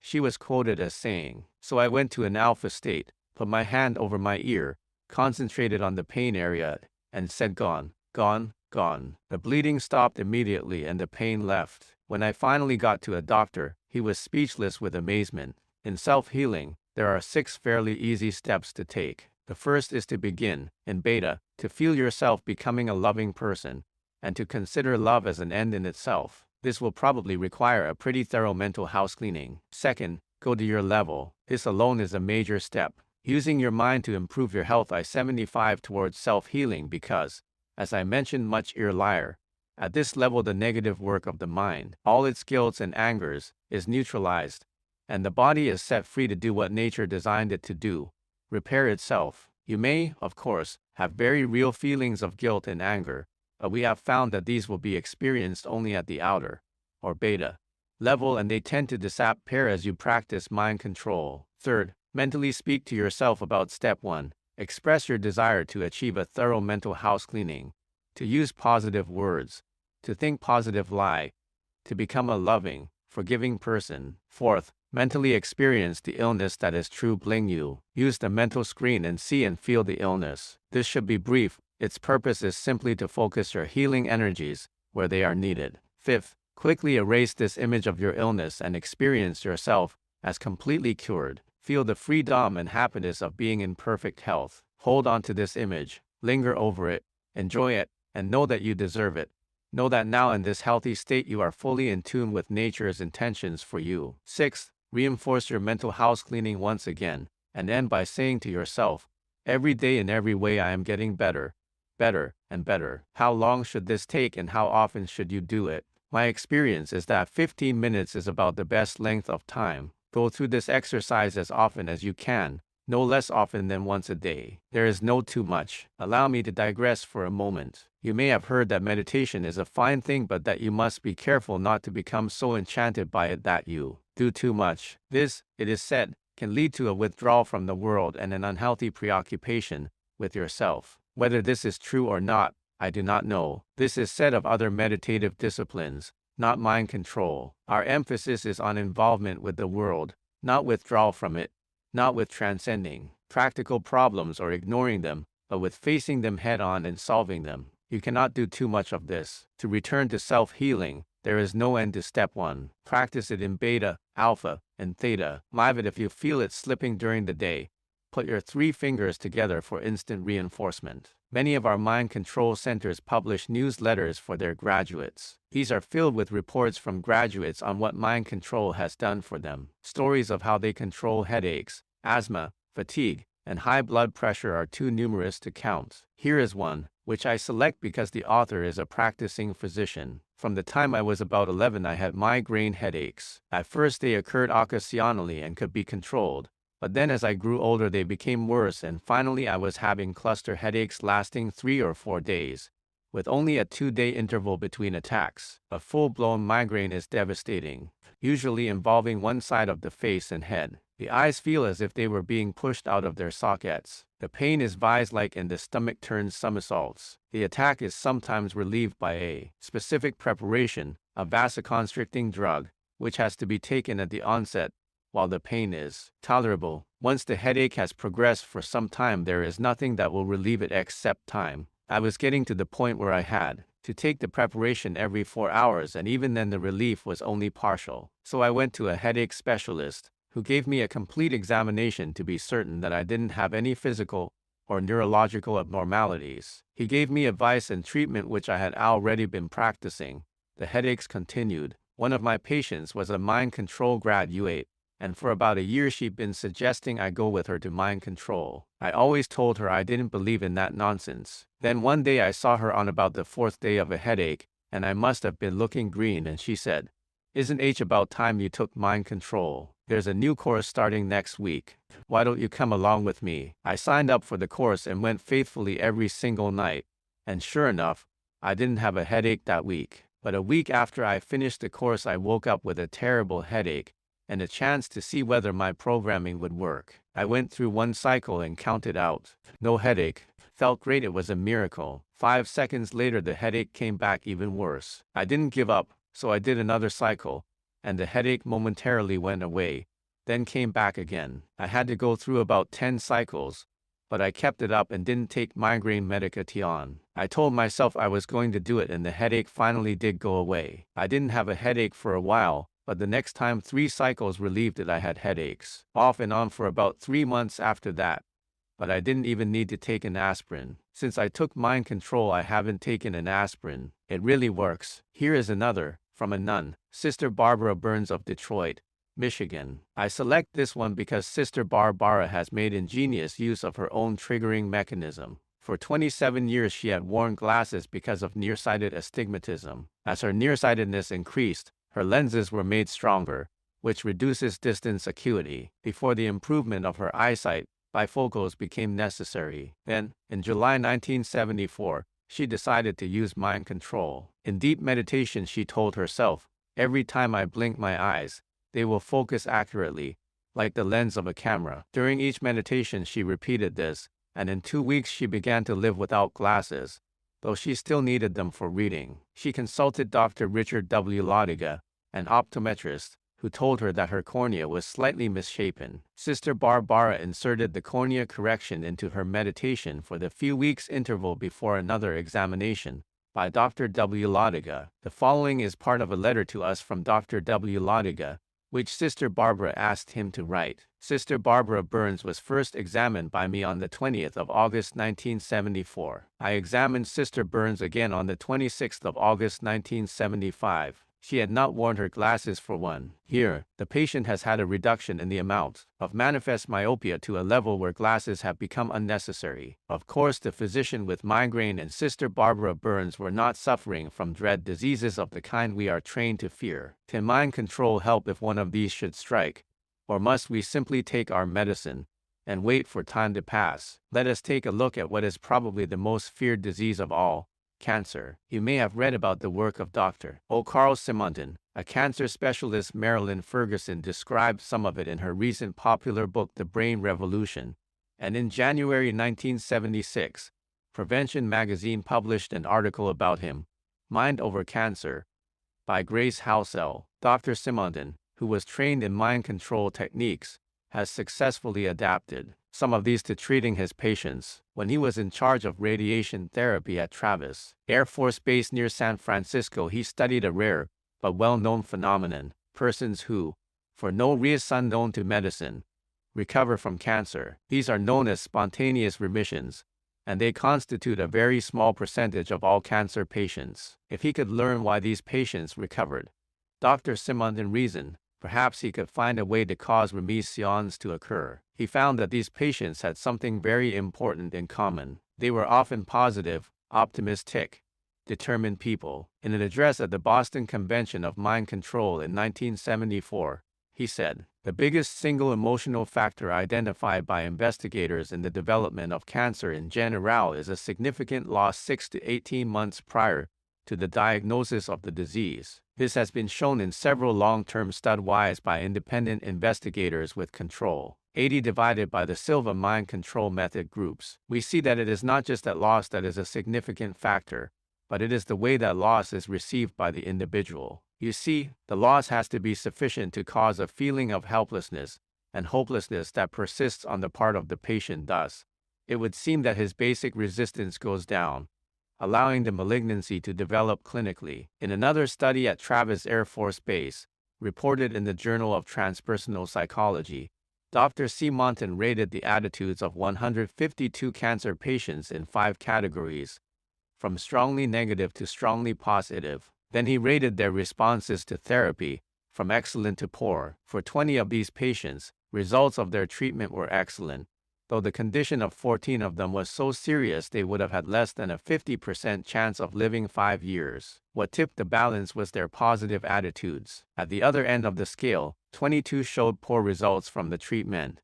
None of these had positive attitudes. However, when some of the more positive patients returned home, there was a turnaround in their attitudes, and we saw their disease change correspondingly. Clearly, their attitudes rather than the severity of their illness played the stronger role. Dr. Elmer Green of the Menninger Foundation was quoted by the Journal VS editor as saying, "Carl and Stephanie Simonton are getting remarkable results in cancer control by coupling visualization for physiological self-regulation with traditional radiology." In his Boston speech, Dr. Simonton quoted the president of the American Cancer Society, Eugene Pendergrass, who said in 1959, "There is some evidence that the course of disease in general is affected by emotional distress. It is my sincere hope that we can widen the quest to include the distinct possibility that within one's mind is a power capable of exerting forces which can either enhance or inhibit the progress of Tin's disease." Dr. Simonton is now medical director of the Cancer Counseling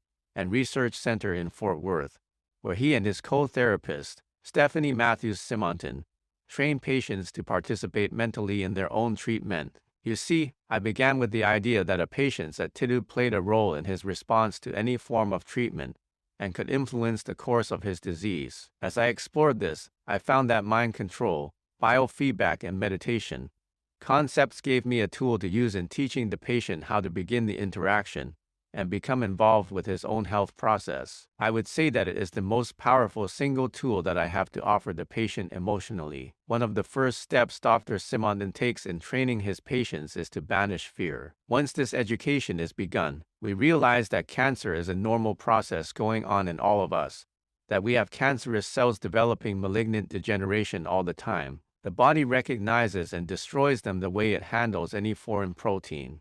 It is not simply a matter of getting rid of all the cancer cells, because we develop cancer cells all the time. It is getting the body back winning again, handling its own processes. Dr. Simonton's address was followed by one from Mrs. Simonton. She said, "Most people visualize a cancer cell as being a very ugly, mean, insidious thing that can sneak around and is very powerful.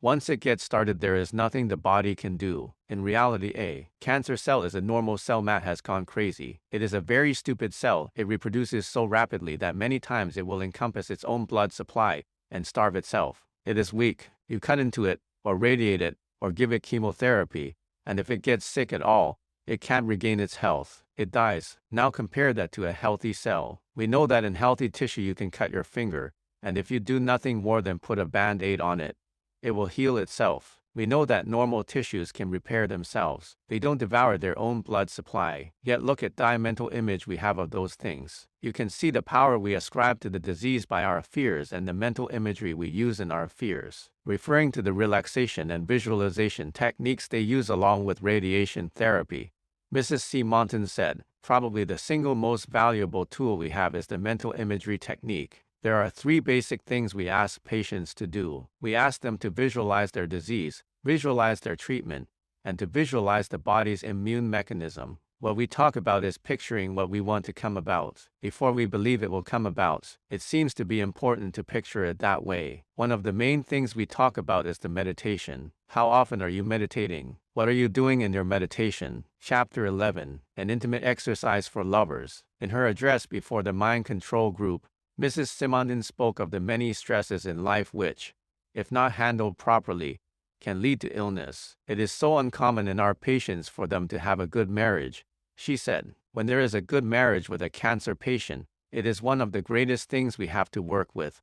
One of the greatest reasons for them to stay alive. What makes a good marriage? I do not have all the answers. My own marriage to Paula is an extraordinarily good one. It has been rich and interesting for 32 years.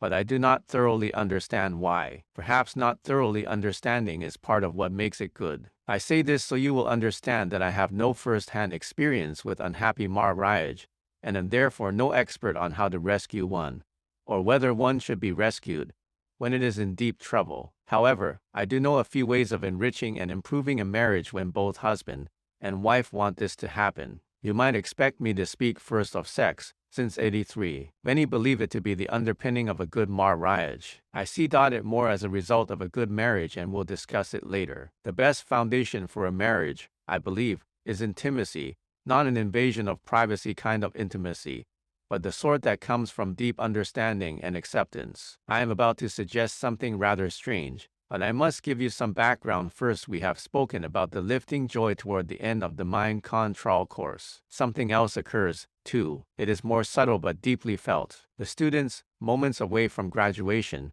feel that they are in intimate, almost loving touch with each other. They came as strangers whose paths might otherwise never have crossed, and they will soon leave to live out their individual destinies. Yet this feeling of connection with one another will easily be reawakened should they meet again. This is widely believed to stem from the fact that they have been through an intense, once-in-a-lifetime experience together. Soldiers often feel this way after they have shared the intense experiences of war. So too would any group of strangers who found themselves trapped together for an afternoon in an elevator. This is only part of the explanation, not even the larger part of it. It is the part most often seized upon because it can be easily grasped. Something else happens, which I shall try to explain. During deep and prolonged meditation, connections are made.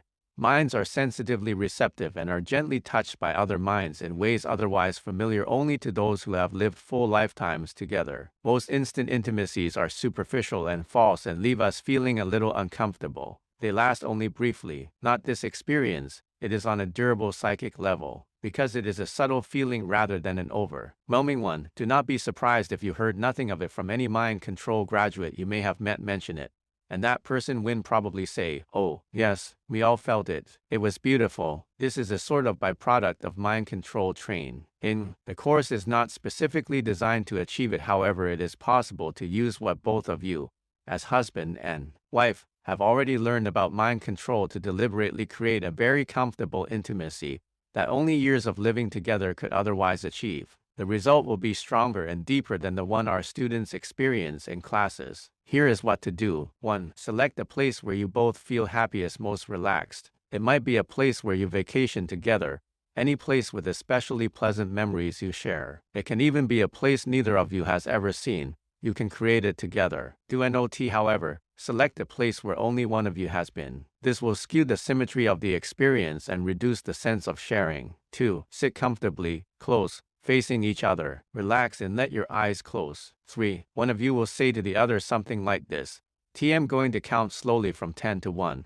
And with each count you will feel yourself going deeper into a pleasant meditative level of mind. 10, 9, feel going deeper. 8, 7, 6, deeper and deeper.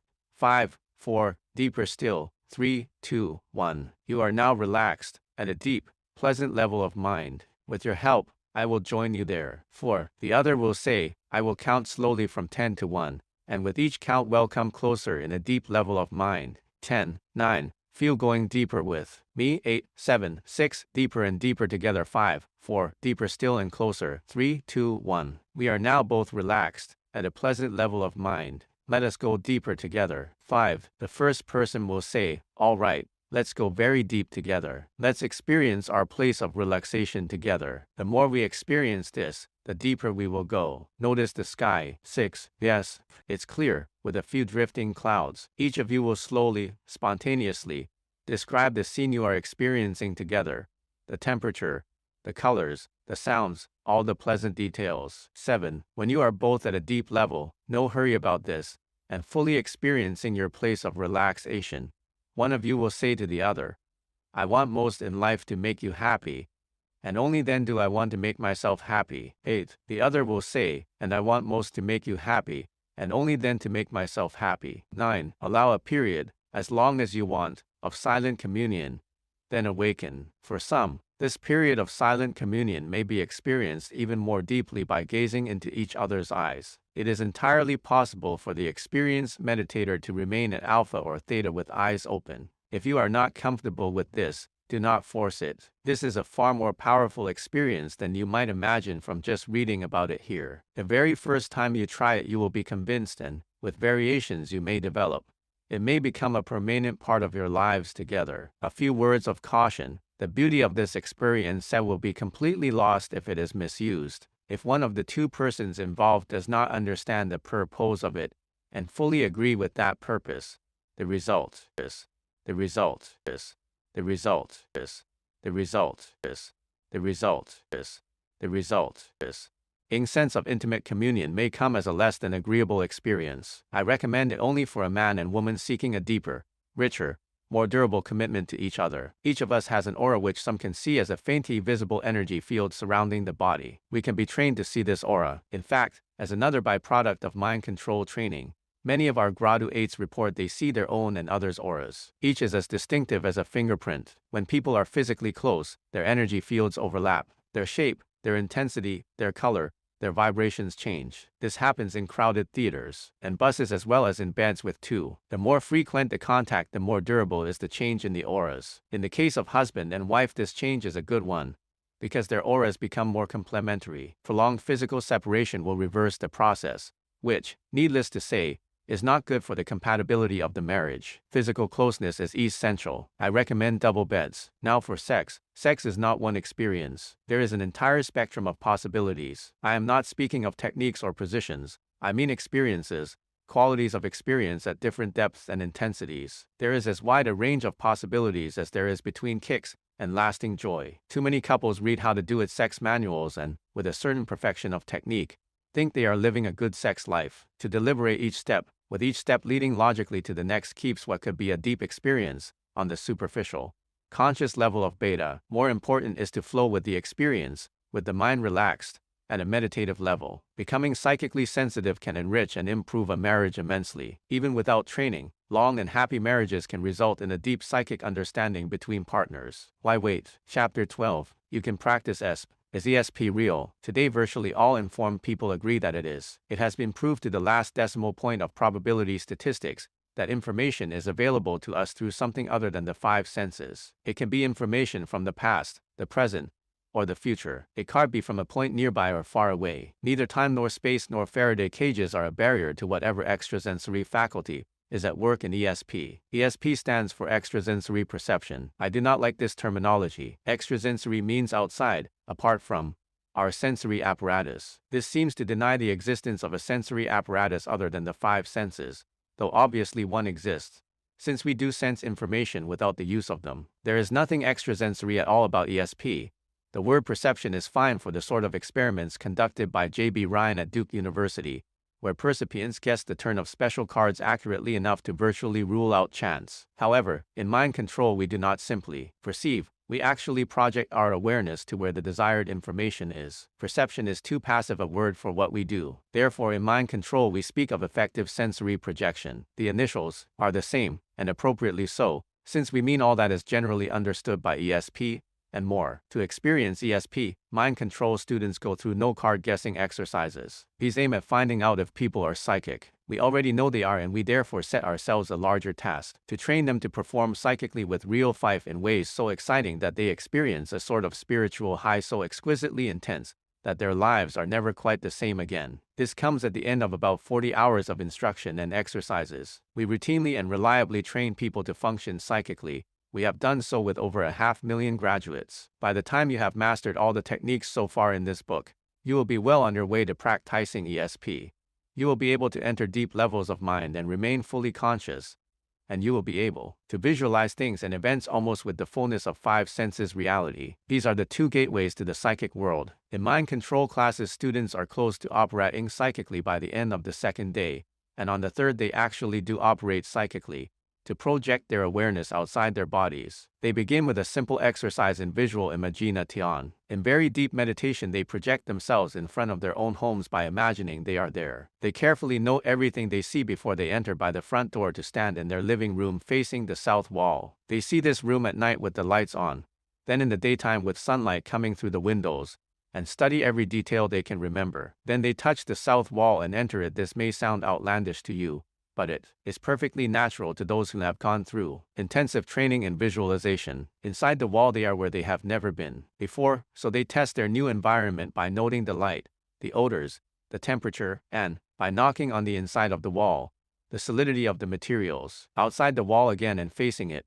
they change its color to black, red, green, blue, and violet, then return it to its original color. Next they hold up a chair, weightless in this dimension, and study it against the wall as they change its color again. They do this with a watermelon, a lemon, an orange, 3 bananas, 3 carrots, and a head of lettuce. When this session is completed, the first important step has been taken to put the logical mind in the back seat, and the imaginative mind up front where the controls are. In the kind of exercises I am describing now, the logical mind tells the student, "No, don't tell me you're inside a wall or some other outlandish place. You know that can't be, you're sitting here." But the imaginative mind, now strengthened by a series of visualization exercises, is able to ignore this. As the imagination grows even stronger, so do our psychic powers. It is the imaginative mind which holds them. During the next session, the students mentally project themselves into cubes or cylinders of metal, stainless steel, copper, brass, and lead, where, as they did inside the wall, they test for light, odor, color, temperature, and solidity, all at a pace rapid enough to keep logic out of the way. Working their way up from the simple to the more complex arrangements of matter, they begin their projection into living matter with a fruit tree. They examine a fruit tree in all 4 seasons against a sequence of colors on their mental screens, then project into the leaves and the fruit. Now for a giant step forward, projection into a pet. The students have been so successful up to this point that "can I really do this?" is a question that crosses very few minds. They confidently examine a pet from the outside against their mental screens, with colors changing. Then, just as confidently, they mentally enter the skull and living brain. After a few minutes of reconnaissance inside the pet's head, they emerge once again to examine him from the outside, this time focusing on the chest, now inside the chest to examine the rib cage, the spine, the heart, the lungs, the liver, then out again, now armed with points of reference for what will probably be the most dumbfounding day of their lives, the 4th day, when they will work with humans. However, there is preparatory work to do beforehand. In an especially deep level of meditation,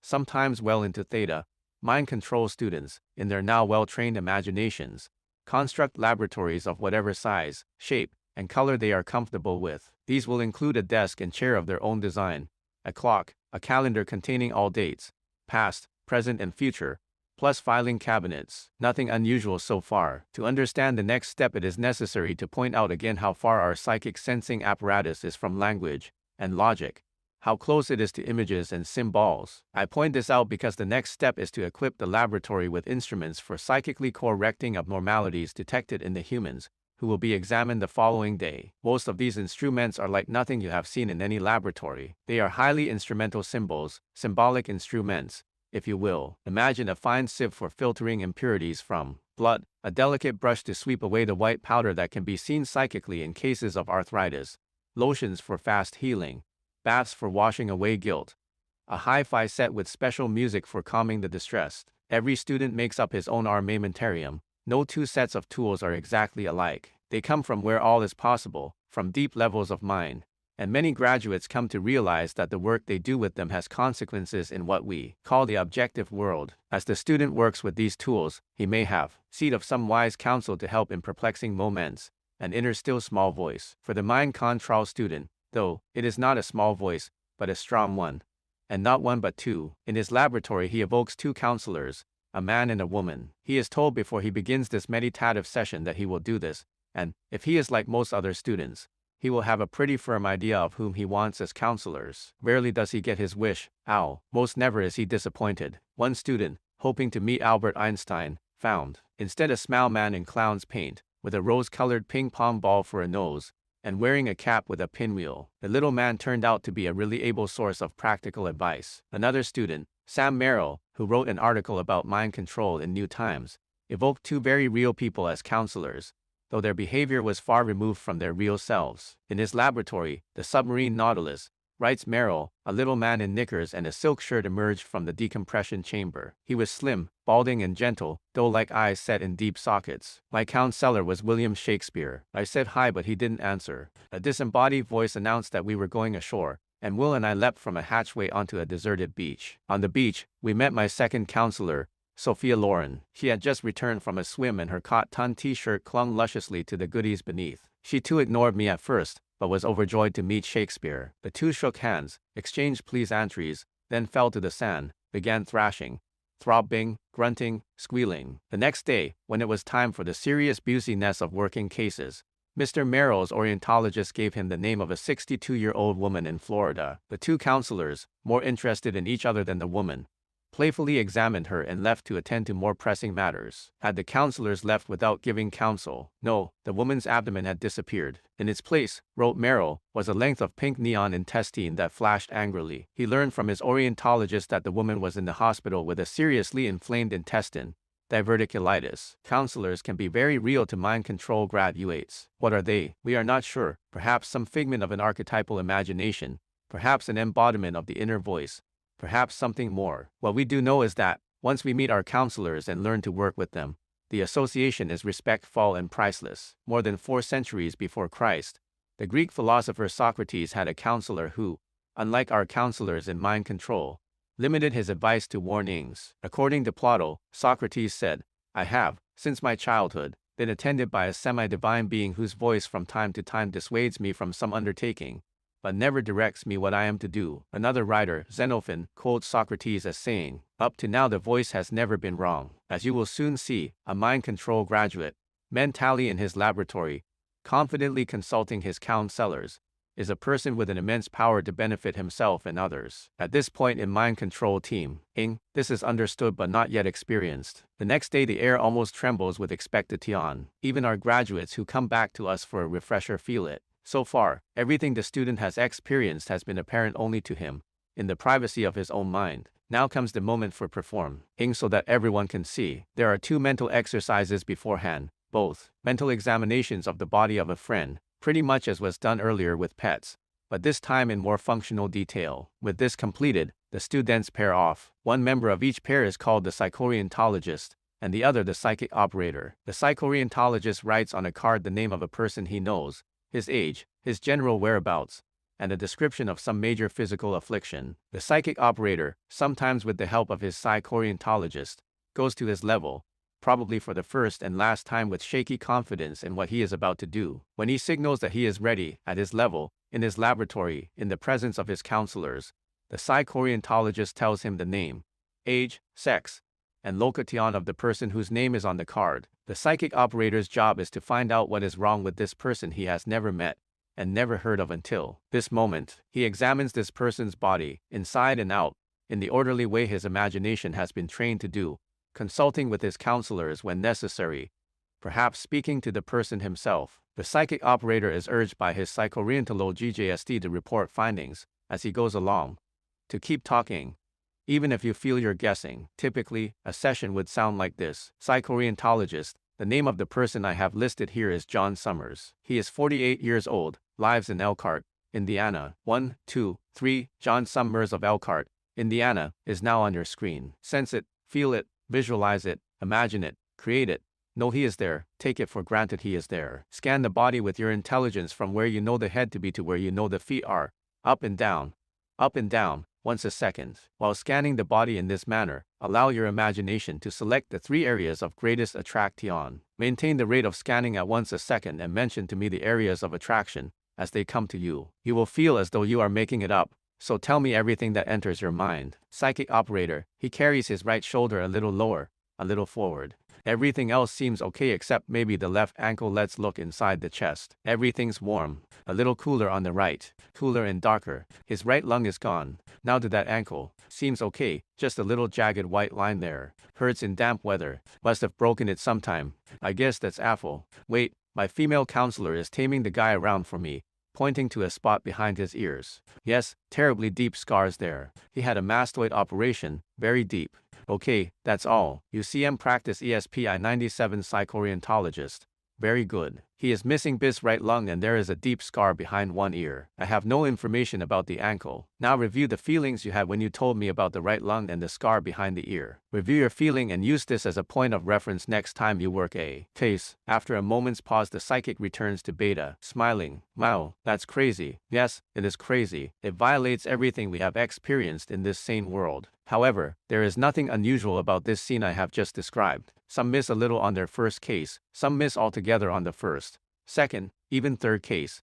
But as the day draws to an end, virtually everyone has scored enough direct hits to know it is not just coincidence. Something very real is at work here. Too often we think of the imagination as an irresponsible creator of nonsense. Often it is, but works of art are the products of trained imaginations. Psychic results are also the product of imaginations trained in a very special way. The mind control student, when he functions psychically for the first time, feels that he is just imagining what he sees. This is why the psychorientologist tells him to keep talking, even if you feel you are just guessing. If he were to stop talking, his logical mind might tempt him to start reasoning things out, stifling his psychic powers, just as it does in everyday life. After his first direct hit, the mind control student knows he is not just imagining. He is imagining and learning to trust the first thing that comes to mind. This is his psychic gift coming through. What is at work are perfectly natural laws. Our needs are not confined to our heads. They reach out. To reach out effectively, they must be motivated by desire, fueled by belief, sparked by expectancy. On his first case, the average student does not have expectancy. He is at all informed and open-minded. He knows perfectly well there is such a thing as ESP.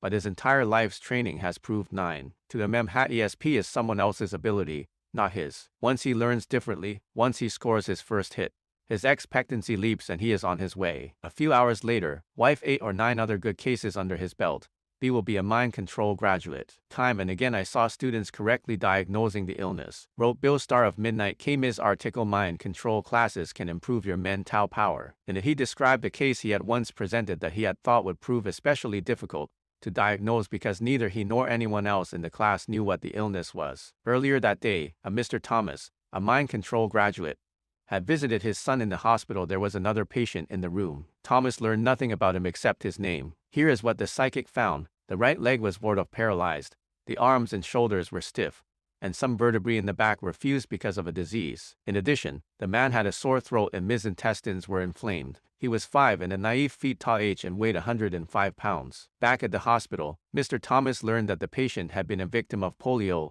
in childhood. He had fallen from a wheelchair and broken his right hip, and everything else the mind control student said was correct, except for the sore throat and inflamed intestines. Those were his son's symptoms. Often what appeared to be misses turn out, like this one, to be hits on the wrong target. With practice, the aim improves. With more practice, the psychic can connect with things as well as people. Dick Mazza, an actor-singer in New York, supplements his income by typing book manuscripts for writers and publishers. One day he lost a manuscript and frantically called a mind control graduate to help him find it. He had it last, he said, when he entered a small church auditorium to rehearse a play. A group of young morticians were leaving.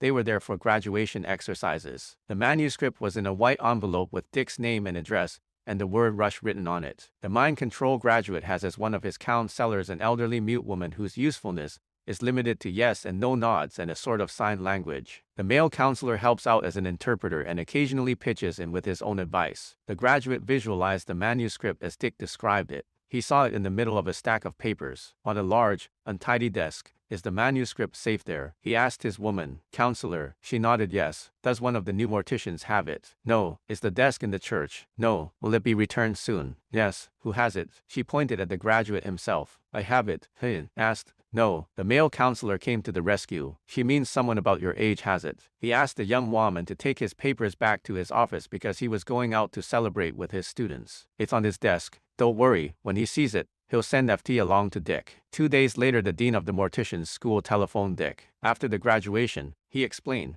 He had picked up a stack of Ms. papers that somehow included the manuscript, and asked his secretary to put them on his desk because he was going out to nave a few drinks with the new graduates. It has occurred to many that in our casework we are dealing with nothing more than thought transference. Nothing more. How sophisticated some folks are. The case I use as an example, the one of the man with the missing lung, is a real one. You will recall there was one apparent miss, the broken ankle. The orientalogist could confirm the mastoid operation and the missing lung. But all he could say about the broken ankle was, "I have no information about that." Later the person whose case was being worked confirmed that in fact he had broken his ankle years before, and that it causes him some discomfort in damp weather. Thought transference, not as we normally understand the term. The thought was not in the mind of the orientalogist, for he knew nothing about the broken ankle, nor was it likely to have been in the mind of the case at that moment. But you may object, it just might have been in his mind. Yes, H just might have been. Another case, a student doing casework reported that a woman had a scar on her elbow from a fracture. The orientalogist had no information about it and checked with the WOM, who said no, she had never injured her elbow. Then a few days later the woman mentioned it to her mother. She had, it turned out, broken her elbow when she was 3 years old. Is this thought transference? The psychic energy which people send out is strong just when their survival is at stake. This is why so many cases of spontaneous ESP involve accidents and sudden death. It is for this reason that our final exercise is case work with severely ill people. The graduate who conscientiously practices his casework learns to pick up weaker and weaker psychic signals until one day he is able psychically to connect with anyone he has in mind, whether or not the person is in trouble. With practice we become more and more sensitive. In my early experiments I learned that children demonstrate psychic ability more readily than adults do. They are far less limited by beta's view of what is possible, and their sense of reality has not developed to the point where they will say only those things that seem logical. One experiment, just after the basics of the mind control course were developed, was designed to work out the structure of the case working sessions I have described. As you will see, my earlier technique was quite different from what it is today. 2 children, Jimmy and Timmy, have been trained in the basics. I separated them, putting each in a different room, each with an experimenter, a sort of forerunner of today's psychorientologist. One child, Jimmy, was asked to go to his level and create something, anything, in his imagination. Meanwhile Timmy, in the other room, went to his level and was asked to find out what Jimmy was up to. Jimmy said to his experimenter, "TM making a little truck. It has a green body and red wheels." Timmy's experimenter asked, "What is Jimmy doing now?" "Oh, he's making a little toy truck." "Well, describe it." "Oh, it has a green body and red wheels." This is casework at a more subtle level than we conduct with adults in our classes. It takes practice to become as little children. Chapter 13. Form your own practice group. I want you to come as close as possible, through reading this book, to developing your mental abilities as we do in mind control classes. It will take steady, prolonged, but pleasant application. So far, the exercises I have given you can be practiced alone. In a month or two, when you become proficient, you will be ready for the casework just described. At that point you will need help from others, under carefully controlled conditions. Here is what to do. Before you even begin the first exercise in this book, form a group of at least 6 compatible people, who will also learn to practice the exercises. Keep in touch as you progress, and when everyone is ready, when everyone has really mastered the exercises, meet to begin casework. Allow at least an entire day for the first session. Everyone will bring at least 4 file cards, each with the name, age, and location of a seriously ailing person on one side and the nature of the ailment on the other. Put in plenty of details. These will help when it comes time for verification. Begin by mentally projecting yourselves into metal. You will not have cubes or cylinders of metals as we have in our classes. You can use dimes and pennies for silver and copper, a ring for gold, a small magnet for iron. You should all examine these objects carefully, then go to your level and imagine one object at a time, picturing it several feet in front of you, above eye level. Imagine the object expanding until it is almost the size of the room, then enter it and perform the various tests. Do the same with fruits and vegetables, and finally a pet. You can consider these exercises a success when everyone has felt a distinct difference between his examinations of one object and another. It is not necessary that results of each test be clear and detailed, only that the total experience of each object be distinct from the experience of other objects. Your impressions may turn out to be entirely different from someone else's. No matter, the important thing is what you find, that becomes your reference point. I have not yet developed a way, through the printed page, of helping you evoke counselors. If you are able somehow to do this on your own, fine, but you can proceed perfectly well without them, though your progress may be slower. For casework, pair off exactly as we do in mind control classes. In Chapter 12 UWBL, find the words the orientalogist speaks to the psychic as he presents the case. These are exactly the ones we use in class,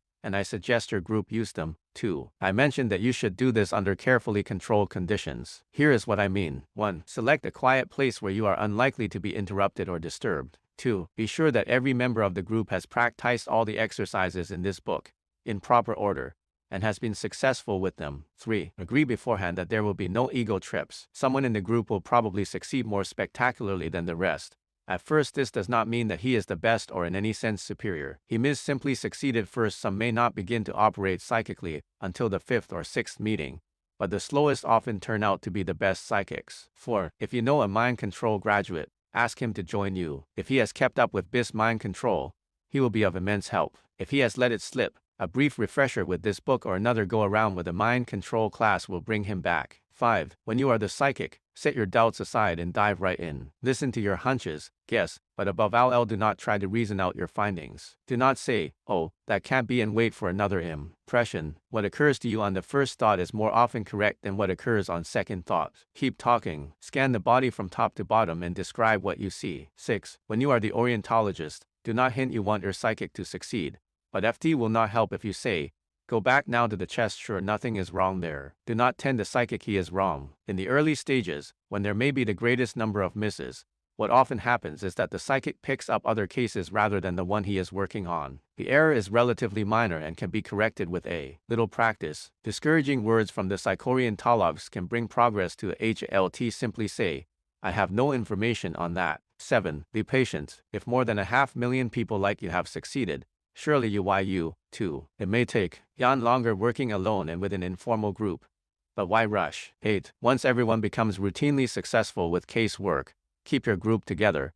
Keep meeting, keep working cases together. You will become better and better at it until one day soon you will be able to work cases alone, becoming more sensitive to the subtle messages of everyday life rather than only to the more powerful ones of serious illness. 9. Do not use anyone who is present as a case. There is a legal distinction between doing this and working on someone who is at a distance. In the first instance, it is diagnosis, which must be left to licensed physicians and health caretakers. In the second instance, it is psychic detection, which is perfectly all right with the law. 10. When you discover an abnormality in a case you are working, do not rush to give him the news. This is BIS physician's job. Yours is to develop your psychic abilities so that you can help him and others psychical lie, and legally. Simply correct mentally what you detect mentally, so correct mentally. I warned earlier in this chapter against reading too much meaning into who succeeds first. I learned this lesson in a powerful way when I was teaching one of my earlier classes.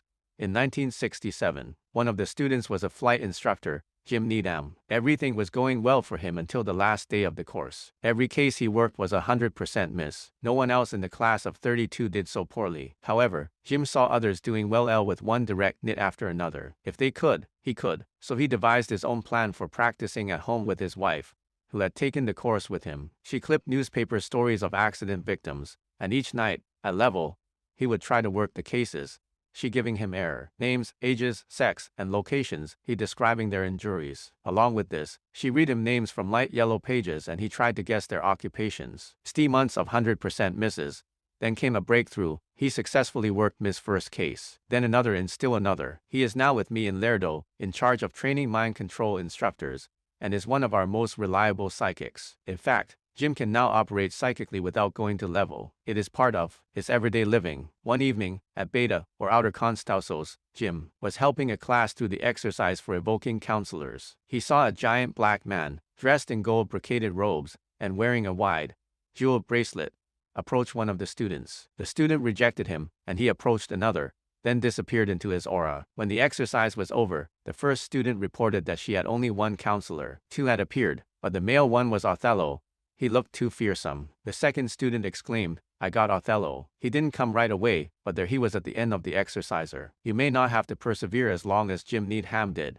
Mad is very rare, but if success takes longer to come to you, it does not mean that you have no psychic gift. It means nothing more than that success is taking longer to come to you. Chapter 14. How to help others with mind control. Detecting illnesses in persons you have never seen is astonishing enough.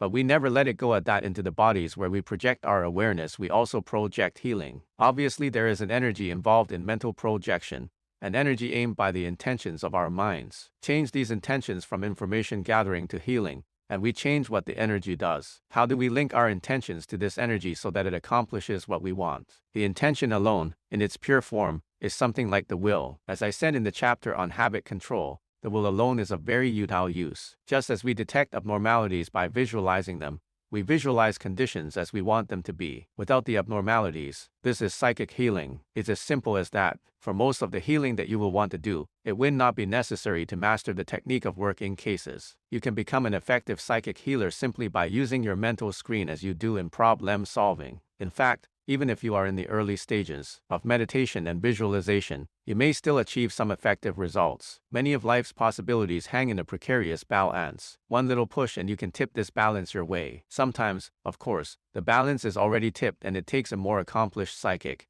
which you will become, to tip it back. If you wait until you are as effective at mind control as you would like to be before you begin psychic healing, you will waste priceless opportunities to provide needed help. I began healing work long before I had developed mind control, and in fact long before I had an organized methodology for healing. I tried one method after another, with varying results. The important thing is that I did not wait, and a significant number of healings did take place.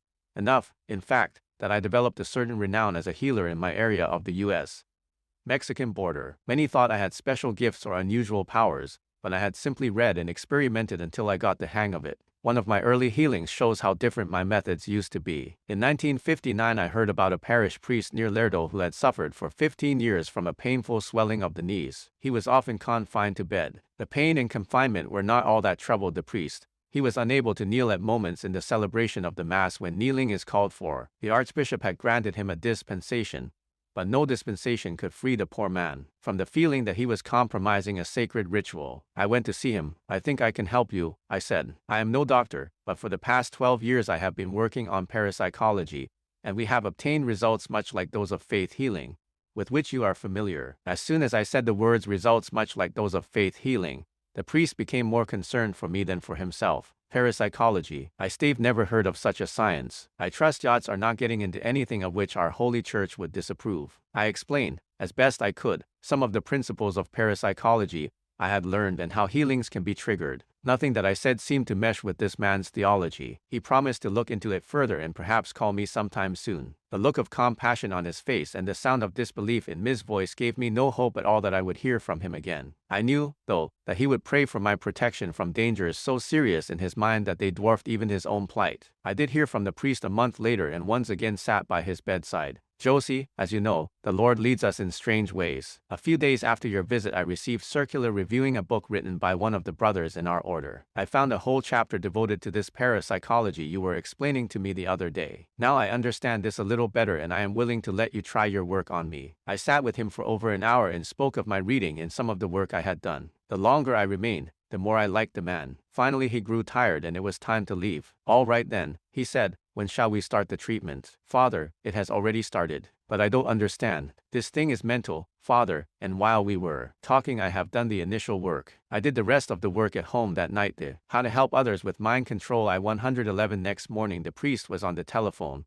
and with surprise and joy in his voice reported that a great improvement had taken place during the night. 3 days after my visit he could walk and kneel, and he has never since experienced discomfort in his knees. A miracle? No, a purely natural phenomenon. Here is how I did it. During the more than an hour chat we were both alert and relaxed, two conditions helpful in healing. The subjects we discussed gave him added confidence in parapsychology. In psychic work, confidence is as important as faith is in religion. Meanwhile I began to visualize him in better health and, just as important, learn to like him more and more. Love is a tremendous power. I wanted that on our side. 2. I did one more thing in preparation for what I would later do that night. To help visualize him later, I studied the priest.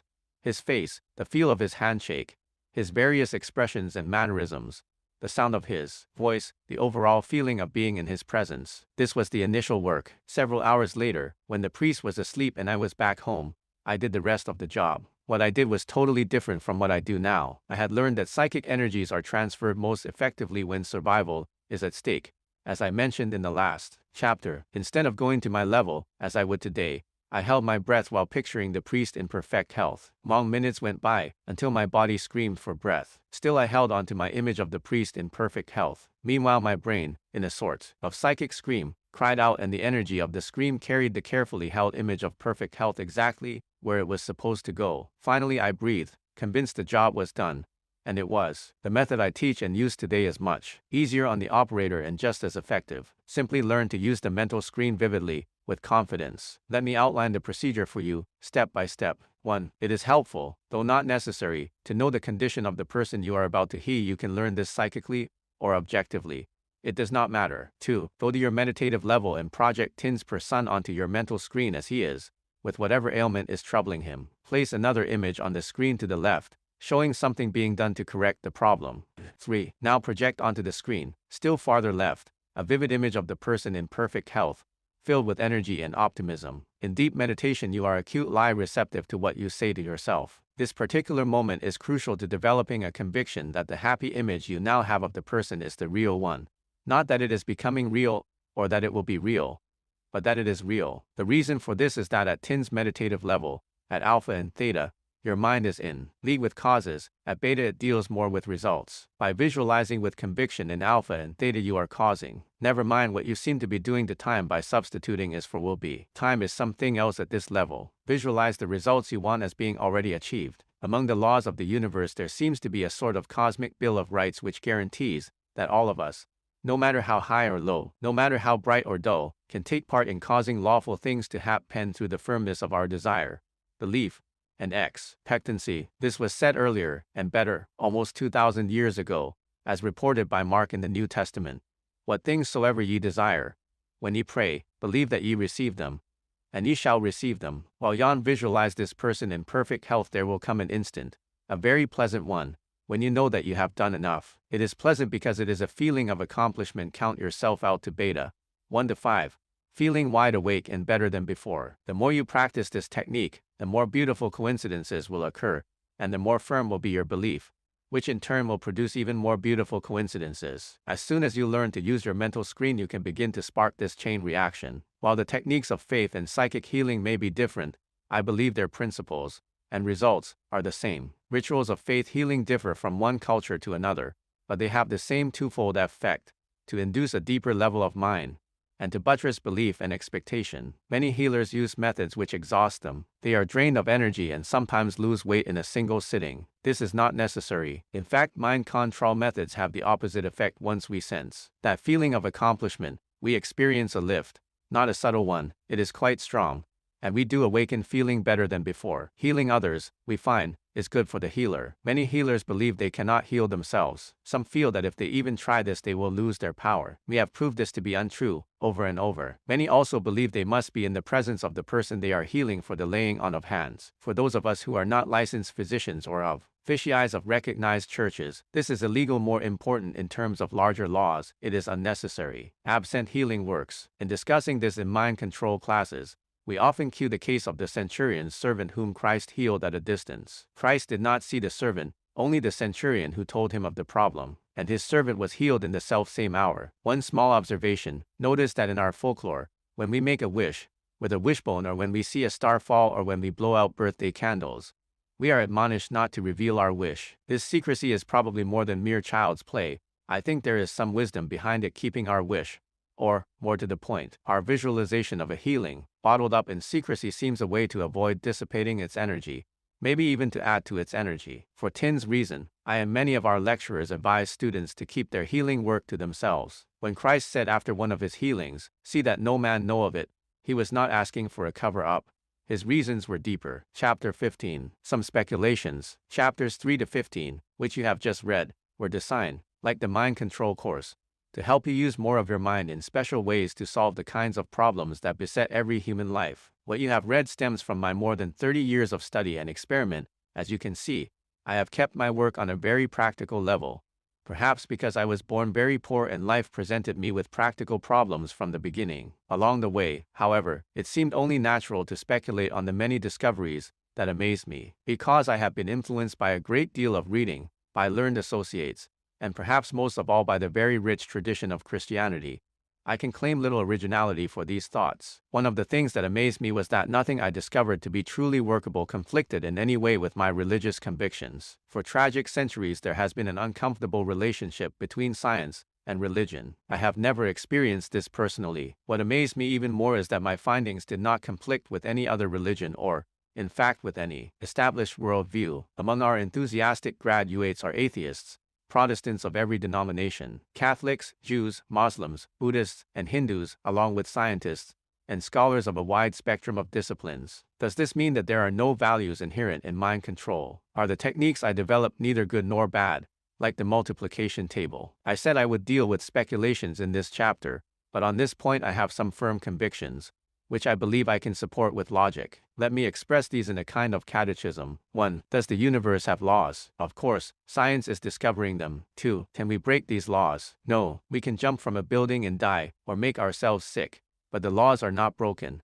We are. 3. Can the universe think about itself? We know that at least one part of it can. We ourselves. Is it not reasonable to conclude that the whole can? 4. Is the universe indifferent to us? How could it be? We are part of it, and it responds to us. 5. Are we fundamentally good or bad? When we are in closest touch with ourselves, in meditation, we are capable of no harm at all and a vast amount of good. Were it not for my experiments which prove out number 5, I and my view of reality would be vastly different. The best definition I ever heard of reality is that it is the one dream we all share. We have only the faintest hints of what it actually is. What we perceive, the way we see things, is largely for our own convenience. Things at a distance are not really smaller, and solid things are not really solid. Everything is energy. The difference between a color and a sound, between a cosmic ray and a television. Some speculations divided by 117 picture is frequency, or what energy is doing and how fast matter is energy. 2. As we learn from MC8, it is energy doing something else, being in another state. An interesting thing about energy, in a world of opposites, up and down, black and white, fast and slow, is that there is no opposite for energy. This is because there is nothing that is not energy, including you and me and everything we think. Thinking both consumes and creates energy, or, to be more accurate, it converts energy. You can see now why I find little separation between thought and a thing. Can thoughts influence things? Of course, energy can. Can thoughts influence events? Of course, energy can. Is time energy? I have only the most tentative speculations on this because time presents so many different faces to us. Look at it one way and we think we see it dearly, then look at it another way and it seems altogether different. To tie our shoelaces or cross a street, we had better think of time as running in a straight line from past through the present into the future. We must think of K this way in order to get through the everyday job of living, just as we still conveniently think of the sun as rising and setting, as if the old astronomy of Copernicus had never been proved wrong. From this perspective we can remember the past, experience the present, and look uncertainly, if at all, into the future. Not so from another perspective. In alpha and theta we can look into the future as well as the past. Coming events do cast their shadows before, and we can be trained to see them. This ability is known by the now respectable word precognition. It was far less respectable when I won the Mexican lottery. If in alpha and theta the future can be seen here and now, it must send ahead some kind of energy, which we can tune into. For time to send any kind of energy anywhere, it must be an energy itself. I discovered something rather strange about how we perceive time many years ago when I was experimenting with hypnosis. When I put 2 of my children through age regression, taking them back in time, if the change of scenery from present to past started too abruptly, they would lurch to their right just as when we are moving forward on a bus, and it stops abruptly, we lurch forward. The children felt that in traveling backward in time they were traveling to their right. When I returned them to the present and stopped, the reverse would happen. They would lurch to the left. Many of my early experiments with different subjects confirmed this. Later, when I abandoned hypnosis for controlled meditation, I wanted to learn how, subjectively, to move backward and forward in time. I faced east because Oriental disciplines specify facing in that direction, and east seemed as good a direction as any. Then I wondered if I would be able to move around more freely in time if, taking a cue from the hypnosis experiments, I put the future on my left and the past on my right. On this planet the sun brings the new day from the east and carries it to the west. If I faced south during meditation, east would be on my left and west on my right, and I would thus be oriented to the planetary flow of time. Whether or not I really discovered the direction in which time flows on Earth, I do not know. I do know that once I began facing south I felt better oriented in time, and could move around in it more easily. Now let us deal with a larger question. I have mentioned higher intelligence a number of times in past chapters. Is this some non-committal way of mine of referring to God? I cannot prove what I am about to say. I must speak from faith. My answer is no. By higher intelligence I do not mean God. I use capitate for the words because I am so respectful of it. But to me it is not God. The universe seems to do what it does with remarkable efficiency, without a scrap of waste. When I put one foot in front of another, I cannot believe it is one of God's preoccupations to see that I do not trip. Nor, for that matter, is it a concern of higher intelligence. It is mine. I was genetically programmed to learn to walk. That was God's work. Now that I have learned, the routine steps are up to me. However, some steps in life are not routine, and I may need information not available through the five senses to make a decision. For this I turn to higher intelligence. Sometimes I need overall advice of transcending importance. For this I turn to God. I pray. I see various levels of intelligence as a continuum, going from inanimate matter to the vegetable to the animal, then to the human and to higher intelligence and finally to God. I believe I have scientifically found ways of communicating with each level, from the inanimate to higher intelligence. I have conducted experiments under controlled conditions and proved them out through repetition, and anyone who follows the instructions in this book or takes the course in mind control can reproduce them. This is what I mean by scientific. Much of the rest is speculation and faith. Not this, just one more of my speculations. In the perspective of our long history, we humans have just recently completed an evolutionary stage. This was the development of our brain. This is now over with and done. We have all the brain cells we are going to get. The next stage is already in progress. The development of our mind. Soon what are now considered special psychic abilities will be commonplace for all of us, as they are today among mind control graduates, and those readers who follow the steps I have outlined in this book. You can see from these speculations, Matt, I have a certain view of the world, and of what constitutes truth and reality. Now it is fair for you to ask, do mind control graduates emerge from their experiences with views similar to these? No, far from it. Let me give you an example. Among those who remain closest to mind control practices, an amazing number become vegetarians. Harry Manite, who works closest with me, did this recently. I enjoy a good steak. Chapter 16. A checklist. Once you've mastered all the techniques I have outlined, if you are like most mind control graduates, you may use a few that work best for you and let the others slip. You can easily recapture the knack and the good results with a quick review of those you may have neglected. To save you time, here is a list of all the techniques described in chapters 3 through 14. 1. How to learn to meditate in the morning. 30. 2. How to leave your meditation level. 31. 3. How to meditate at any time of day. 31. 4. The first step in visualization, your mental screen. 32. 5. The first step in dynamic meditation. 35. 6. How to solve problems with meditation. 37. 7. How to use the three fingers technique. 4. Instant recall. 44. 8. Steps towards speed learning. 46. 9. How to remember your dreams. 54. 10. How to dream solutions to problems. 55. 11. How to rid yourself of unwanted habits, overeating, smoking. 66. 121. 12. How to function psychically. 70. 13. How to do psychic healing. 73. 14. How to heal yourself. 74. 15. How to improve your marriage. 83. Chapter 17. A psychiatrist works with mind control. In the past several chapters, Jose explained mind control and gave detailed instructions on how you can put much of it to work. You can see that very deep levels of consciousness are involved in mind control, and you may wonder, as others have, whether you face any dangers as you explore, perhaps for the first time, the powerful depths of your own mind. Jose and those close to him in directing the mind control organization say that experience so far shows that the benefits of the training are not in even the smallest way offset by any untoward side effects. To use a medical phrase, putting it another way, no one who has taken the course is any the worse for it. As far as Jose and his colleagues know, one mind control graduate, a member of the medical profession, has put mind control safety to an acid test. He is Dr. Clancy D. McKenzie, a prominent Philadelphia psychiatrist and psychoanalyst, director of the Philadelphia Psychiatric Consultation Service, member of the staff of the Philadelphia Psychiatric Center, and in active private practice. He is also a long-time student of yoga and other meditational disciplines, biofeedback, and parapsychology. As part of his studies in these fields, he enrolled in a mind control course in 1970. I wanted to see if they were actually teaching clairvoyance, as a number of my patients who had benefited from the course reported to me. I became convinced that something psychic was taking place, and I have since devoted a good deal of time and thought to investigating it further. Two other things sparked his interest in mind control: a comment made by Sigmund Freud toward the end of his career, and something that happened in a mind control class. Freud had said that the most promising direction for psychotherapy to take in the future is toward mobilization of the patient's energies. Dr. Mackenzie clearly saw people in the mind control class using energies they never knew they had.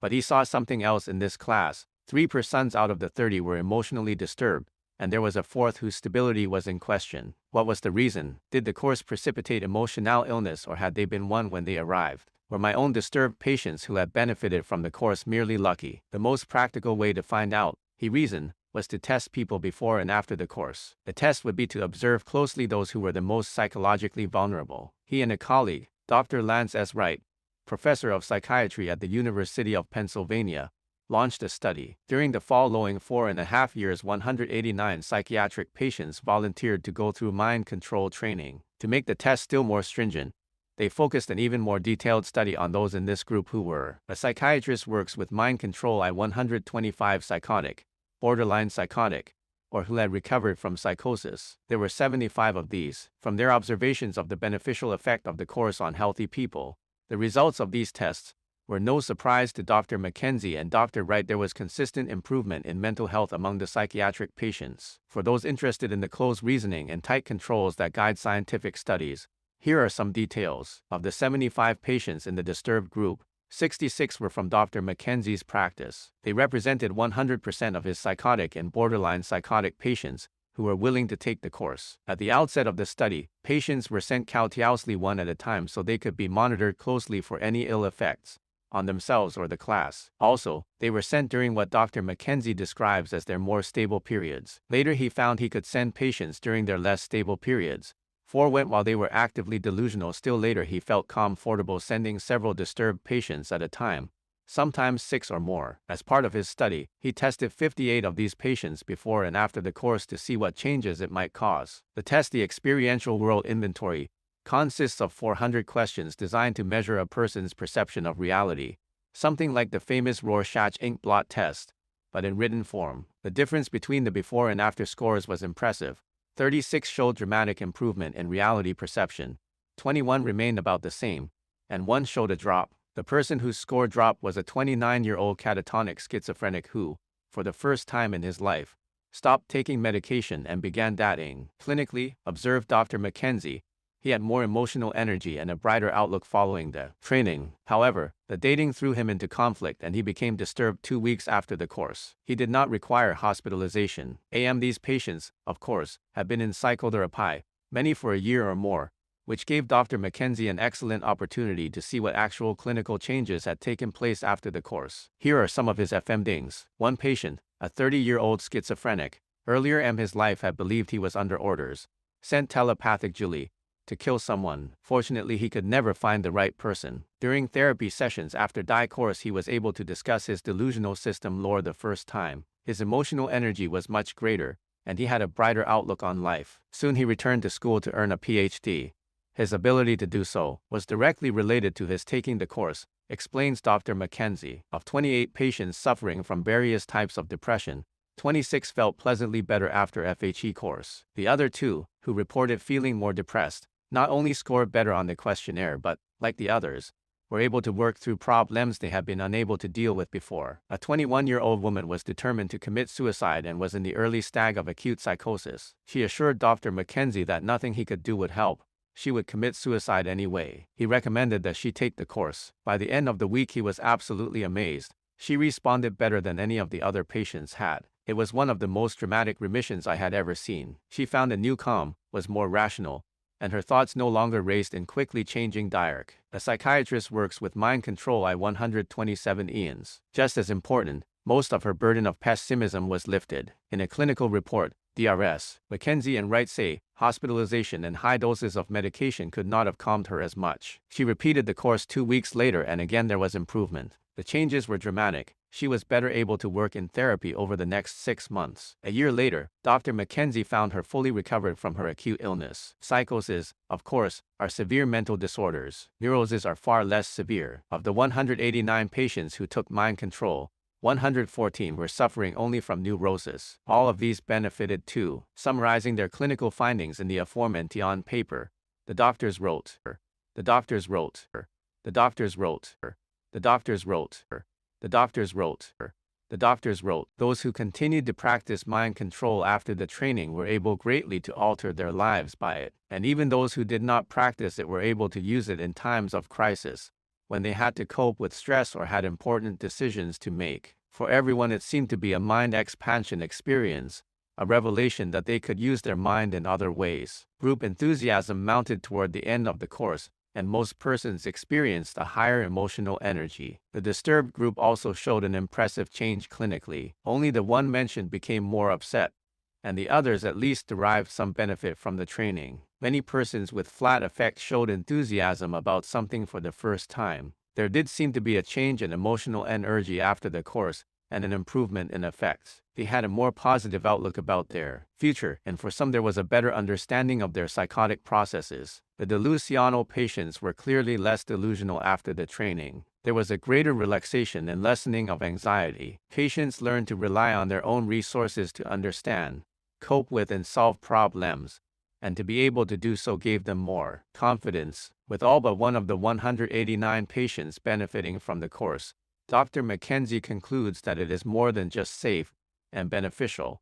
It can be immensely useful as an integral part of psychotherapy. He now has almost all his patients take the course. Some of them shorten the length of their therapy by as much as 2 years with mind control techniques. One of these techniques, dream control, he says may very well prove to be a major breakthrough in psychiatry. It is a swift and reliable way to understand and solve problems. Trained in Freudian analysis, Dr. Mackenzie sees no conflict between the way Freudians interpret spontaneous dreams and the way mind control graduates interpret their programmed dreams. The Freudian dream wish becomes the wish to have the answer, he explains. However, he cautions, it is necessary to make certain an unconscious dream wish did not supersede the conscious wish to have the answer. A patient whom Dr. Mackenzie had been treating for some time called to say she was about to be admitted to a hospital because of chest and stomach pains. He told her he wanted her in a psychiatric hospital instead. The call was no surprise. He had seen this coming for some time. Her mental condition had been worsening. In the psychiatric hospital, Dr. Mackenzie told her to. A psychiatrist works with mind control I-129 program a dream to answer 4 questions. What is the problem? Where is it? What caused it? How can I get rid of it? Here is what she dreamed. She, her husband, and their 3 children were driving along a winding road. It began to snow and the car slid off the road. Soon the car was covered with snow. Her husband told her to cut off the engine. Then 8 or 10 people came from the city to dig them out. When they emerged from the car, their 3 children were gone. Just ahead, the road came to a dead end. Another road went off at a right angle into another road at a right angle, which in turn led to still another road, a superhighway, also at a right angle. As he heard her recount this dream, Dr. Mackenzie suspected she was describing an intestinal tract, and asked her to draw a map of the winding road. She did, and, sure enough, the road accurately followed the course of a human intestinal tract, all in correct proportion. What's more, a later medical examination found an obstruction at a spot corresponding exactly with where her car slid from the road, where the small intestine meets the large one. In other words, Miss Wahman's dream accurately pinpointed her obstruction in a 1-inch segment of a 20-foot human intestinal tract. Stymore, the snow, according to the symbolism of her dream, was a dairy product which caused her intestinal upset, and in some way triggered the buildup of the obstruction. Her husband's advice to cut off the engine was, again, in symbolic form, the best advice she could get. It meant shut off the fuel supply to the body.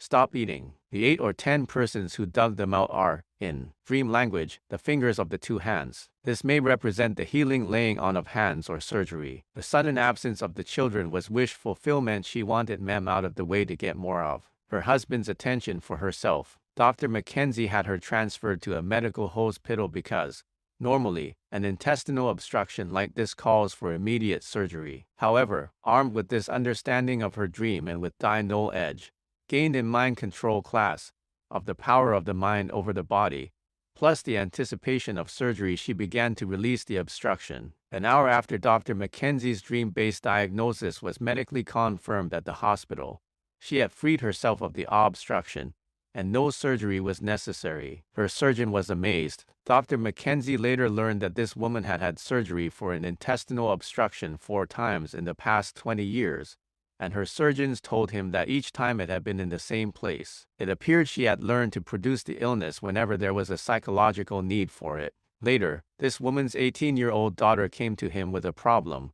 She was pregnant and unmarried. "What on earth should I do?" she asked. Once again he advised dream control to find the answer. In her dream, a man appeared. He said, "Have the baby, wait 3 years, marry the man, then move out of the state." "I couldn't have given her better advice," Dr. Mackenzie said. "The divorce rate among teenagers is 80%, so 3 years waiting at home was logical. The man was the right person for her, but for a successful marriage they would be better off away from home, far from parents." In another case, dream control led to a totally new therapeutic technique, which saved years of therapy time. This patient's problem was that whenever her husband was more than 10 minutes late for dinner, she slashed her wrists. For months, Dr. Mackenzie tried to explain that, while she thought she was responding to her husband's tardiness, she was actually experiencing an earlier feeling from childhood, when her alcoholic father would not come home. Once she understood this, she would stop her wrist slashing. But Dr. Mackenzie was not getting through. The way things were going, the woman faced 2 more years of twice-a-week therapy. Dr. Mackenzie suggested that she program a dream. Her dream turned out to be an amazingly creative knee,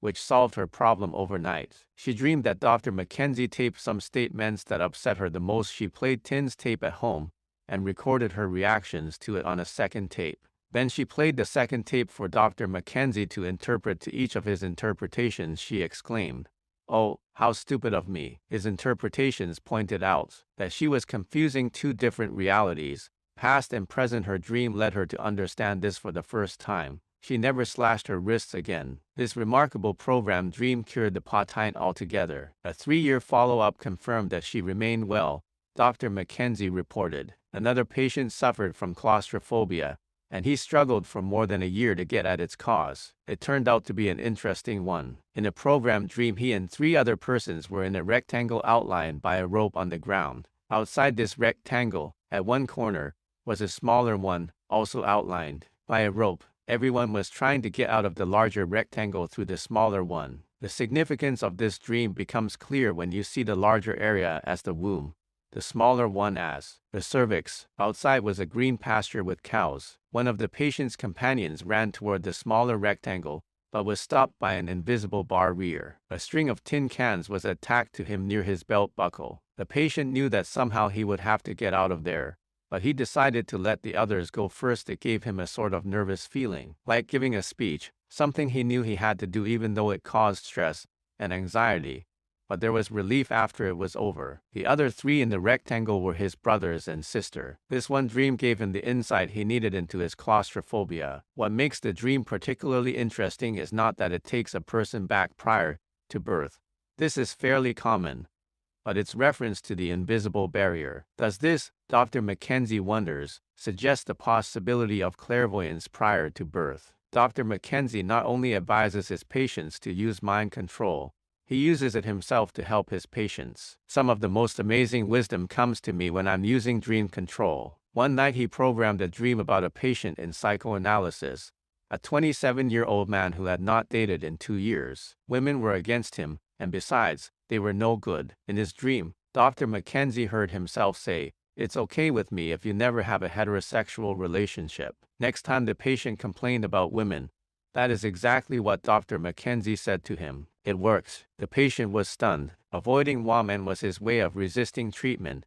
Now it would no longer work. Besides, he was panicked when he thought of never having a healthy relationship with a woman. That night he did. Dr. Mackenzie, who has become a consultant to Silva Mind Control, continues to search for new ways to use mind control to improve and speed up psychiatric treatment. At the same time, he is looking for ways to use mind control in far broader areas of medical practice, in the diagnosis of illnesses. The first step in this search is to find ways of measuring the reliability of mind control's technique of work in cases. After 3 years of research, he believes he is coming close to what he terms an absolute research design, one that eliminates all the variables and measures only what it sets out to measure. His purpose is to find ways to put case working to medical use. Medical diagnosis sometimes involves exploratory surgery or drugs that may cause discomfort or danger to the patient, and no diagnostic technique is accurate all the time. Psychic diagnosis would pose no hazard for me patient,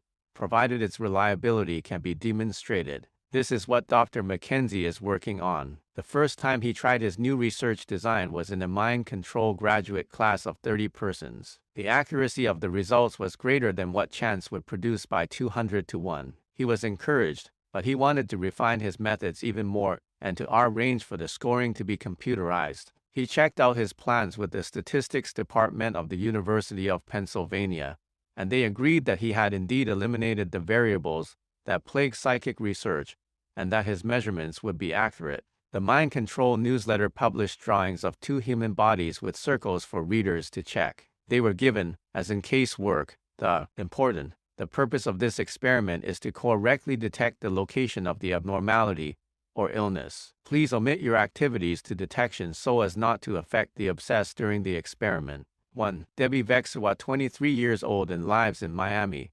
Florida. She has a medical problem that you may be able to help. Please go to your mind control level and picture or imagine Debbie, with a desire on your part to locate her illness. When you think you'll have located her illness, fill in one circle only on the diagram A, nearest, a sensed or lit lobe. Important, if you fill in more than one circle per diagram, your answer will be disqualified. Allow at least 10 minutes to elapse before going on to lesser than. 2. Cynthia Cohen is 21 years old and lives in Miami, Florida. She has a medical problem that you may be able to help. Please go to your mind control level and picture or imagine Cynthia, with a desire on your part to locate her illness. When you think you have located her illness, fill in one circle only in the diagram B, nearest where you sensed or guessed it to be. Because the nature of this experiment involves detection only, do not send corrective healing until name, age, sex, and location of 2 persons who were FLL what they were not given. What Dr. Mackenzie himself did not know was the nature of the illnesses. The Florida physician who gave him the cases was to reveal this only after results were in. Doing 2 cases rather than 1 is central to the new research design. This permits Dr. Mackenzie to weed out all the guesses. For example, if patient A but not patient B had an injury to the left ankle, any circles checked on patient B's left ankle would be guesses. If 5 readers guessed B's left ankle, it is reasonable to assume that the same number would be guessing A's. Now suppose so readers checked A's left ankle. Dr. Mackenzie would subtract 5 from this number as guesses and conclude that 45 were operating psychically. The computer would then measure the statistical significance of the results. For this to work, the 2 cases must be different if they both had injured left ankles. This method of weeding out the non-psychic answers could not be used. The Florida physician goofed. He supplied 2 cases which, it turned out, had injuries to the same area of the body. Dr. Mackenzie had to change his plans and study the results some other way. Instead of comparing case A with case B, he compared the number of correct responses with the next largest number of responses. Although the computer told him the results could have happened by chance only once in almost a billion times, he still does not consider his experiment conclusive because his research design could not be followed. There are many more facets to his design than are outlined here, and he has conducted many other experiments that produce what he terms statistically significant results. His entire project is so significant that we will surely hear more about it when he has refined his technique even more. Instead of simply having them check a circle to indicate the location of an illness, he will give mind control graduates lists of medical ailments to check, thereby providing specific diagnosis. These preliminary studies, he said, point toward high levels of statistical significance. I am not ready, though, to draw conclusions from them. A lot more painstaking work is needed. If later studies are equally encouraging, we may have a way of putting psychics to work to help physicians in their diagnosis in ways even more reliable than those being used now. This just could turn out to be a medical breakthrough. It's too early to say for sure, but that's what I'm working toward. Mind Control's research director, J. Wilfred Hahn, a biochemist and former president of Mind Science Foundation, shares Dr. Mackenzie's hopes. Ever since the 19th century, when the scientific method was brought to bear on psychic research, uncontrolled variables left questions hanging over the findings. Whether Dr. Mackenzie achieves a medical breakthrough is, as he says, yet to be determined. But I believe he has already achieved a breakthrough in his research method. From all the data he gathers, he can concentrate the psychic responses. He can eliminate all the garbage. leaving only what he wants to study. Just as a chemist studying a single trace element in water can eliminate the water and all other elements except the one he wants to study. Chapter 18. Your self-esteem will soar. We waste too much of our time dragging ourselves under. If we spent one half of it just researching in our mind how to deal with life, we'd find we're so much stronger than we think. Singer-actress Carol Lawrence was quoted as saying in the Chicago Tribune, November 14,197 5. She became a mind control graduate on the recommendation of another graduate, singer Pierre Piazza. True, most of us are imprisoned by narrow ideas of who we are and what we can do. You will soon experience the exhilaration of smashing these confines and finding new freedoms outside them. When you see what you are capable of, your self-esteem will soar. A number of studies have been made of this, and the results are in. They cover large groups with no special problems as well as others whose self-esteem is obviously in shambles.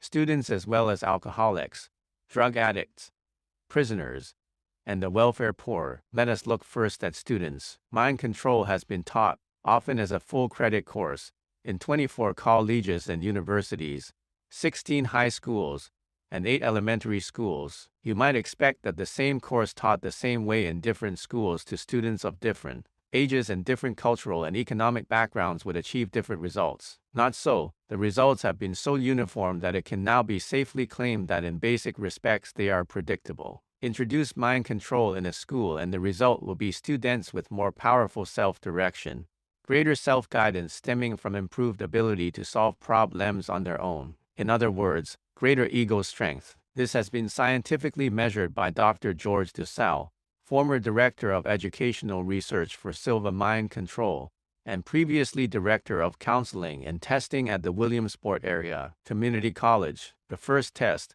in 1972, was at High High School in Philadelphia, where 2,000 students took the course. A week before and 2 weeks after, 220 randomly selected students were given the high school personality questionnaire, which consists of some 140 questions that sensitively measure a person's self-image. His total self-image can then be drawn up as a sort of portrait with 14 characteristics: adventurous, zestful, self-assured, and so on. The test is widely used in research and counseling. The self-image portraits of these 220 students were combined into a single group profile, then compared before and after. Results: major shifts toward higher ego strength, self-assurance, and composure, and away from impatience, insecurity, and detachment. In some respects, students remained unchanged, as imbalance between dominance and submissiveness, tender and tough-mindedness. What all this added up to was that these students had greater respect for themselves after mind control than they had before. Naturally, with life's changing patterns, our view of, published by the Institute for Personality and Ability Testing, ourselves changes from day to day. If we gave the test to a randomly selected group and then repeated it 3 weeks later, we would find some changes. This too has been studied by those who developed the test. The random changes that would occur by chance are in normal expectation, and their rate has been calculated. To evaluate the results at Hallahan High, it was necessary to determine by how much the reported changes exceeded those that chance alone could produce. Here is what was found. For chance to produce positive changes in ego strength as great as those brought about by mind control at Hallahan High, the test would have to be given more than 1,000 times to a randomly selected group, more than 1,000 times to match the change in self-assurance, more than 1,000 times to match the change in composure. What made the difference was not chance but mind control. While the course was in progress, a Philadelphia Daily News reporter, Joe Clark, interviewed some students during a lunch break. In an article that appeared September 27, 1972, he quoted 13-year-old Kathy Brady, who had been biting her nails since she was 8. "I always bit them when I got nervous. When I was in the auditorium this morning I felt like biting them. But I didn't. I just thought to myself, don't bite your nails. I closed my eyes and relaxed." Pat Eisenlohr told him she had passed up a fight with her younger brother, something that had hardly ever happened before. "I told myself, there's no use in getting mad. Why fight? I didn't. I also got rid of a headache this morning by telling myself to get rid of it. I know it sounds weird, but it works." Now let's compare results at this school with 2 other studies, one at Lawrenceville, a co-ed Catholic high school in Pittsburgh, and the other at St. Fidelis, a Catholic high school for men planning to become priests, at Lawrenceville and St. Fidelis, as at Hallahan. The greatest change among the students was in ego strength. What's more, this change was uniform. In each school, the group profile improved to a degree that could have occurred by chance alone only once in 1,000 times. The same degree of change occurred in composure at Hallahan and Lawrenceville, though less at St. Fidelis. Varying degrees of change in self-assurance, though all sharply positive, occurred at all three schools. The findings of which the above are a part did not fully satisfy Dr. DeSalle. Although he was cheered by the positive results and reassured by the uniform pattern of benefits from mind control, something was missing. Tests of a group before, then 2 weeks after mind control training do not indicate whether these benefits are of lasting value. Testing 4 months after me training would. Dr. DeSalle did this at Lawrenceville and St. Fidelis. He faced some surprises. In all the above characteristics, ego strength, self-assurance, composure, the students of both schools improved far more over the 4-month period than they had during the 2 weeks immediately following the course. Ideas report on these studies, Dr. DeSalle concluded. Perhaps the changes which took place with the above students in their various educational settings can best be evaluated from a perspective such as that held by John Holt, educator and author. It is Holt's position that the educational process has often been one of teaching stupidity through contributing to the increasing of anxiety, guilt, and almost continuous reliance upon the external environment for approval or disapproval, all the conditions which may produce conforming, neurotic, robopathic behavior but do little to enhance education or human growth. There are reasonable grounds to believe the same conditions are found in other societal institutions. The research data above indicate, at least from the educational perspective,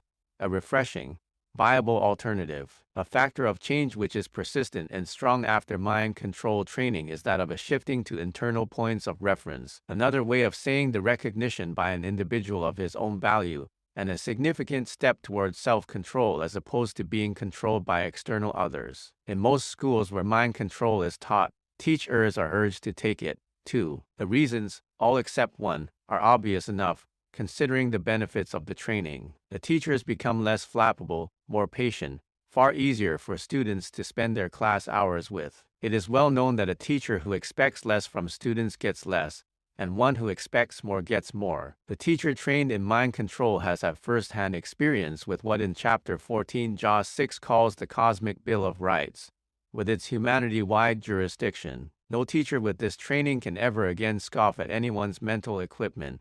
He knows the vast scope of every human mind too well for that. He is a better teacher as a result, even if his students have never heard of mind control. However, when the students and the teacher are mind control graduates, great things happen in the classroom. One grade school teacher in Buffalo teaches her students to tune into George Washington and other figures of the past to help them study history, using techniques they learned in the final hours of mind control when they work cases. This way they experience history, and to help them later, when they take tests, they tune into her and find confirmation of their answers. Another teacher, this one on the college level, has her students tune into philosophers for explanations of points they find obscure in their writings. It works, she says. Mrs. Joe Little, a mind control lecturer in Virginia Beach, takes special delight in teaching youngsters from ages 7 to 17. Some of her experiences were reported in the Ledger Star of Norfolk under the headline "Students Excel After Course in Mind Control." One of her students was on medication for hyperkinesis. The mother of this overactive youngster is quoted as saying, "The changes were absolutely fantastic after the course. My son was able to stop taking the medicine and BIS grades went from C's to A's. Mind control gave him the knowledge that he had the power to change." Another student's grades in junior high school jumped from C's before the course to A's after it. Still another was failing her spelling tests. After the course she made A's on all her spelling tests,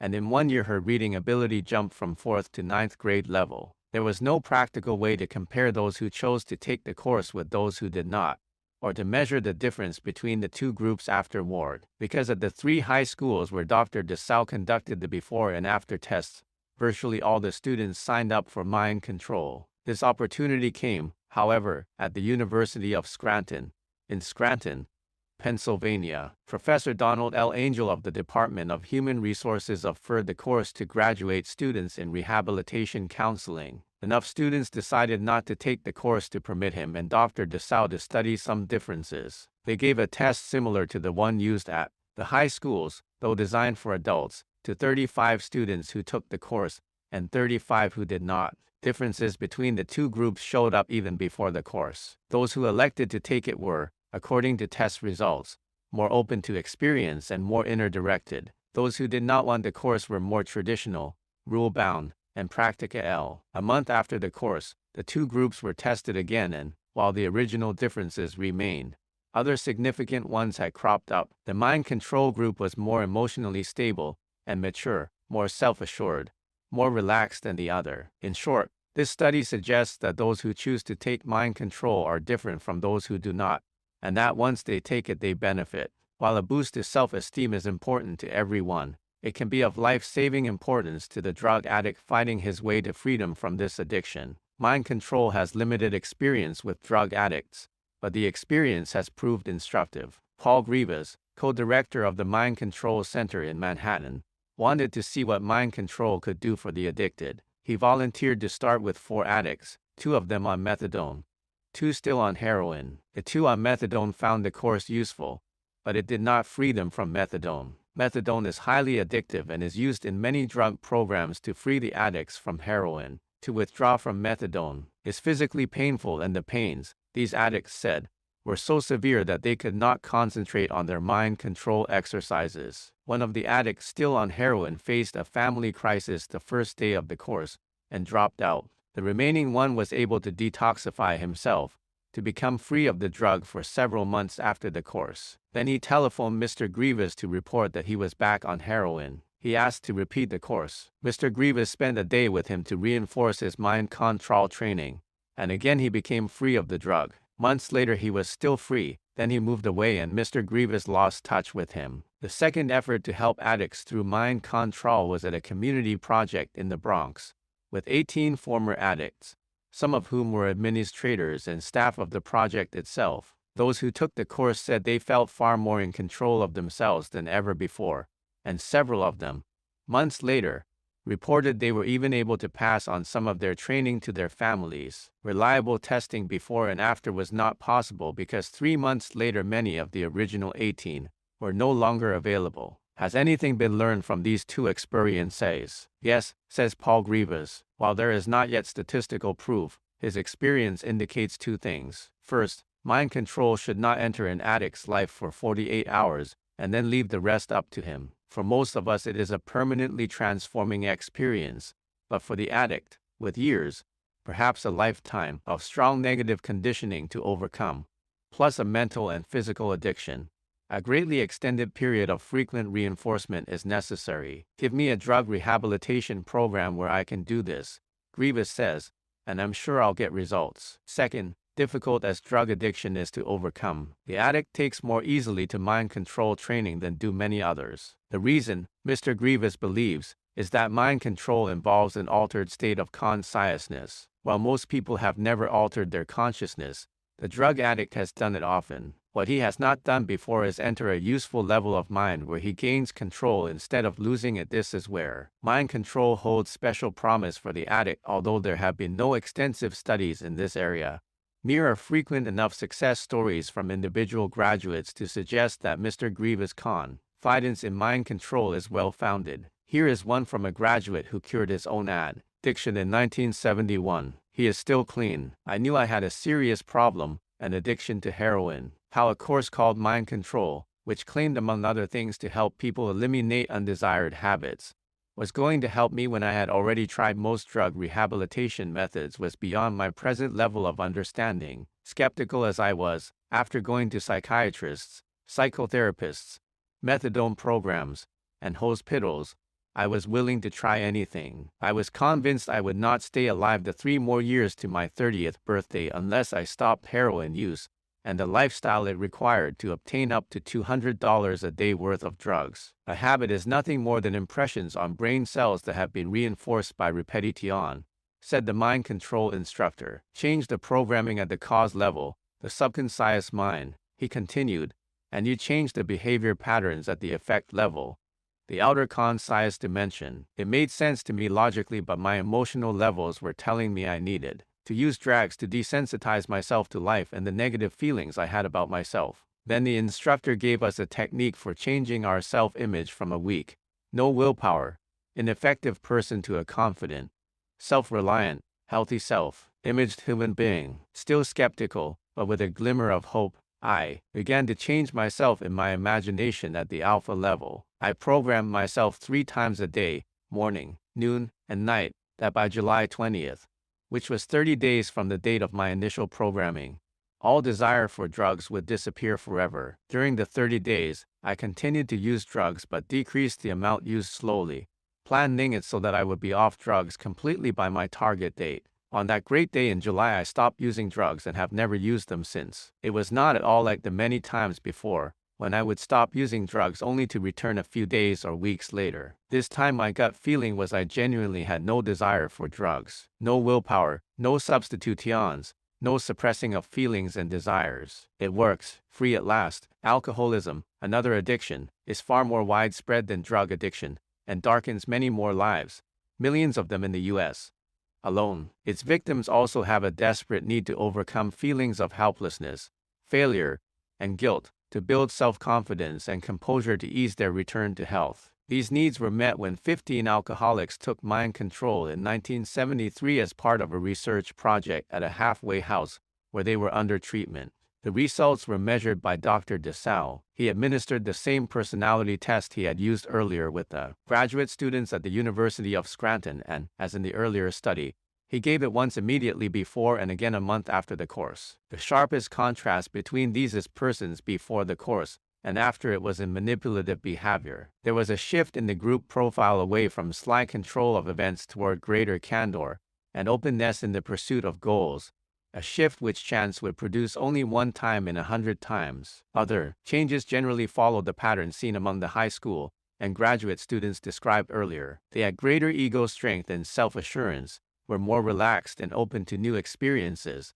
all qualities of priceless value to anyone struggling for freedom from alcohol. One of the most significant changes was a reduction in threat sensitivity, or anxiety. Dr. DeSalle wrote, "The area of threat sensitivity, with its high autonomic tenseness and overactivity, may be of considerable importance in understanding the behavior of the alcoholic. It is very possible that alcoholics use alcohol as a means of attempting to balance out their mental, physical symptoms. Alcohol as a response to balance the mind, body in a threat situation could provide relief from that anxiety level. An improved self-concept and ability to handle anxiety would seem to be a meaningful alternative to alcohol." The director of the halfway house reported how each of the 15 new mind control graduates was doing 6 months later. Subject 1. No relapse since undergoing a 90-day rehabilitation program. Since taking the mind control course has progressed from a very passive, withdrawn, your self-esteem will soar at 149 individual to an affable, outgoing, and dry-witted who. Morris. Subject 2. Since taking mind control, S has not experienced any relapses and has left the residency and treatment program at the halfway house. It seems that S is developing a sense of well-being and confidence in self. Subject 3. No relapses since undergoing rehabilitation treatment in hospital program. Since the mind control course, S has experienced definite progress in AA program. Subject 4. No relapses since hospitalization prior to taking mind control. The mind control course has very definitely reinforced this therapeutic treatment program. Subject 5. No relapse has been experienced by S since discharge from hospital rehabilitation program. Subject 6. No relapses. The S's sense of well-being is very definitely improving. Improvement is reflected in an apparent stabilization of his entire family. His grades in college have also improved. Subject 7. To date, S has not experienced any relapses. After mind control course, S discontinued AA program. However, it is evident that he is living the AA philosophy. Family relations are also seemingly improving. Subject 8.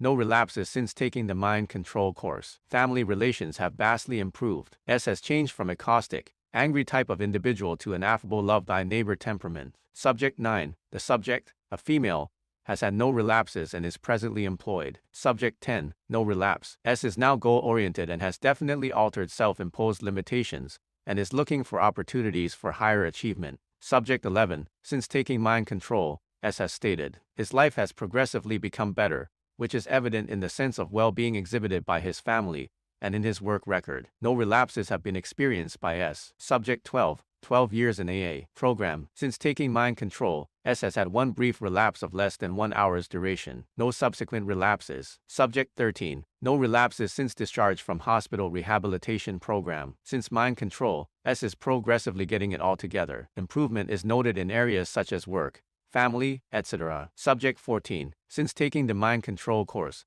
S has had several relapses, from all of which he has recovered on his own. He has not been hospitalized for any of these relapses as was the case prior to taking mind control. Subject 15. 8 years on and off AA program. Hospitalized 4 times prior to taking the mind control course. Intermittent slips or relapses during this interim. Since taking the mind control course, S has experienced 4 relapses, 2 of them requiring brief hospitalizations. Mind control was obviously a powerful boost in the struggles of all but the last of these 15 alcoholics. This one small study, of course, is not enough to prove that mind control should now be accepted as an integral part of the alcoholic's treatment. However, the improved sense of well-being that has turned up so uniformly in before and after tests on students and psychiatric patients clearly suggests that those looking for better ways to help the alcoholic should give mind control a try. There is another condition that involves shattered self-esteem, not as self-imposed as drug or alcohol addiction, but even more widespread, poverty. Causes of poverty and the remedies for it have been debated for as long as there have been human societies. Mind control does not enter this debate, but it can be of immense help in persuading the poor to rally their strengths and help themselves. This may sound to some as if the debate has already been entered, as if in persuading the poor to help themselves we are assuming that they are to blame for their own poverty. This is obviously untrue, but every poor person can help himself break out of this confines when he finds in mind control what all others find: greater ability to control his own life. The first serious effort to find out how useful, if at all, mind control might be as part of a rehabilitation program in social work was a study of 41 men and women on welfare. It is well known that a person who finds himself out of work suffers a blow to his self-esteem. This makes it more difficult for him to think and act his way out of his problem. A defeated, self-deprecating job applicant conducts lackluster interviews that prolong his unemployment, in turn lowering his self-esteem even more. This may ultimately lead to welfare. If something could intervene in this downward spiral and provide a realistic boost to self-esteem, the person would be in a more powerful position to help himself. This, roughly, was the reasoning of Larry Kildor, director of the Ottawa County Department of Social Service in Michigan. He had taken the course himself and knew what the training could do. The only question in his mind was whether the results could be measured and what the measurements would look like. To design the research project and do the testing, he and Dr. DeSalle turned to Dr. James Motive of the Psychology Department of Hope College in Holland, Michigan. For the test, they chose the widely used 6-page 100-question Tennessee self-concept test, which measures 5 aspects of a person's opinion of himself: physical self, moral, ethical self, personal self, family self, and social self. The test was given twice, once before the course and once after. This alone might lead some to see the results as mere Hawthorne effect in the mid-20s and early 30s. Western Electric Company launched a far-reaching research project to study various changes in working conditions that might improve employee morale at their Hawthorne plant in Chicago. No matter what the company did, morale soared. They put something in, morale soared. They took it away, morale soared again. The conclusion was that folks are simply glad to be noticed,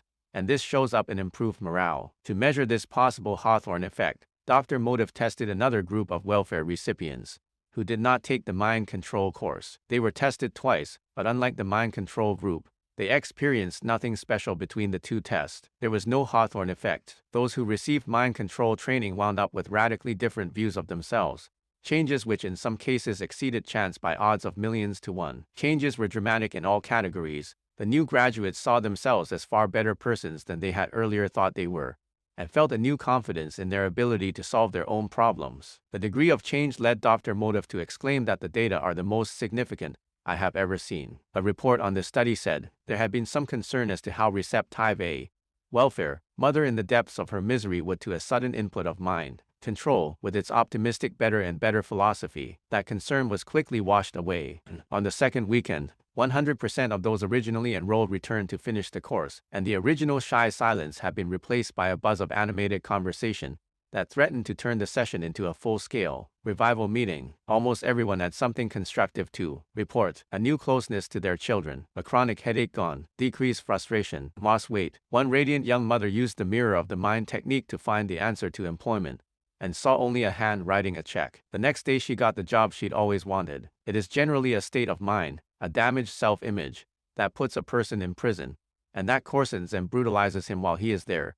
And it is a state of mind that often ensures his quick return once he is free. The kind of freedom that mind control could be expected to give a prisoner is the kind it can give the rest of us. The smashing of mental confines that are manifested to many of us on the outside as headaches, ulcers, insomnia, and failure in life's work, and, to the prisoner as walls and bars as well. Mind control's limited experience in prisons indicates that it results in an environment that is less brutal. Time spent there is no longer empty hours snatched by law from a person's life, but a rich part of life itself, hours of growing in self-discovery. Mind control may not make prison a happy hermitage, but it can make it a more civilized place in which to grow. Although statistical studies have not been made, the personal experiences of the prisoners and their instructors are far more eloquent. Lee Lozowick, when he was Mind Control's area coordinator in New Jersey, he resigned early in 1976 to establish Home, a spiritual community, taught the course 7 times at Rahway State Prison, 4 times to a total of some 60 inmates, and 3 times to prison staff. There is no question, he said, about the benefits the inmates and staff received from the course. You could see it in their faces. Officials were so impressed with mind control that prisoners who were studying for a college degree were given academic credit for the course. Ronald Goriev, who succeeded to Mr. Lozowick's mind control post, offered the course to 10 inmates at the Passaic County Jail in New Jersey. One man dropped the course when he was released from jail and wanted to return to complete it. Prison officials had to say no. Another requested solitary confinement after the course to help him meditate. Prison officials said yes. Still another, using the mental screen technique, programmed a job on the outside. He found one, all he needed for parole. Chapter 19. Mind Control in the Business World. Imagine believing in Murphy's Law: if anything can go wrong, it will, and at the worst possible time. Then suddenly discovering that there is no such law but, instead, the cosmic bill of rights that Joss wrote about. You feel luckier, because you are luckier. Many mind control graduates say this is what happens in their working lives. The salesman finds his customers more open to him. The scientist finds sudden answers to perplexing problems. The professional athlete racks up better scores. The unemployed find jobs. The employed enjoy their jobs more. When I meet with mind control graduates throughout the company, said Michael Higgins, 44-year-old Director of Employment Development at the Hoffman La Roche, Inc. plant in Newey, New Jersey, I find a consistent positive attitude and cheerfulness reflected in these people, and I experience this on a continuing basis. Hoffman La Roche is one of the world's giant pharmaceutical manufacturers. This may surprise you, coming from a manufacturer of tranquilizers, Higgins said, but we are open to alternative means of achieving better mental health, and this was one of our motivations for originally exploring Silva mind control in 1973. Another thing that motivated Mr. Higgins to investigate the course is that few of the most effective employees of any company are fully as effective as they could be. What he found at Mind Control led him to plan a pilot project that would lead initially to a company-backed program, and from there build enough enthusiasm to take off on its own. He announced the plan, signed up 50 people overnight, and turned to Reverend Albert Goriev, pastor of a church in neighboring Patterson, who is one of Mind Control's more charismatic lecturers. The plan succeeded. Now, 3 years later, there are more than 300 graduates at the plant, top executives, scientists, secretaries, engineers, laboratory assistants, and personnel managers. Some took the course under company sponsorship, many on their own. I was particularly fascinated by the research people who took the course. At first they were the most vigorous scoffers, but they turned out to be the most enthusiastic of all, Mr. Higgins said. Here are some comments from Hoffman La Roche's Mind Control graduates, published in the plant's newspaper, Inside Roche. From a merchandising director, it gave me a new sense of awareness about myself and the importance of interacting and working with fellow employees. I am applying what I learned by trying to develop the ability to channel my interests and accomplishments so there is less wasted time and motion. From an assistant biochemist, my whole mental attitude has changed. As a result, I'm convinced that good tidings really happen when you look at life positively. It's amazing how much warmth sows between two people when you are pleasant and tolerant of each other. From a personnel administrator, it is one of the best things that has happened to me, and I consider it a privilege to have been able to participate. The course, which emphasizes positive thinking, helped me develop an inner peace and build up my confidence. From a plant services supervisor, mentally, I feel better. I don't worry as much or handle everything as an emergency, and I've learned to relax and control my headaches. The key to success is belief. From a senior systems analyst, increased confidence, and a general feeling of well-being are results of the course, which teaches us how to recognize parts of our nature that are usually ignored. For example, the program heightens sensitivity to other people and makes us more aware of intuitive experiences that the rational mind tends to deny. A business built from the ground up with mind control techniques is the Idea Bank, Inc.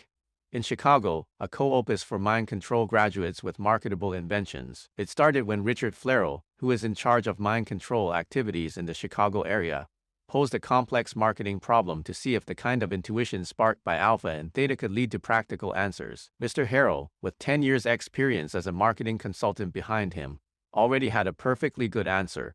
It had taken him 10 years to work it out. Mind control graduates came up with perfectly good answers too, in 10 minutes. I pretty much expected something like this, but what I wasn't ready for was that the non-technical POP did far better on technical problems than experts. They aren't locked into logic and can explore more possibilities. I had to conclude, he said, that the combined intelligence of 20 people at their level, tapping their creative imagination, is about 1,000 times as effective as the intelligence of 20 people trying to reason their way to a solution. Using the same problem-solving techniques himself, he invented and patented a new way of making pre-stressed concrete. Then mind control graduates began coming up with ideas of their own and needed marketing know-how. That's how the Idea Bank was born, he explains. Altogether, the Idea Bank, now in its second year, has 18 inventions on or ready for the market, and about a score in the works. One is a leaf eater, a lawn-mower attachment for making mulch of leaves. A firm which markets products by television bought 2.5 million of them. Another is an adhesive patch for torn screens. Instead of being invisible, this one catches the eye. The bug plug is colored and shaped like a bug. The company meets once a month for problem solving through meditation. Its members are those with ideas with a profit potential. They pay an initial fee plus a small monthly fee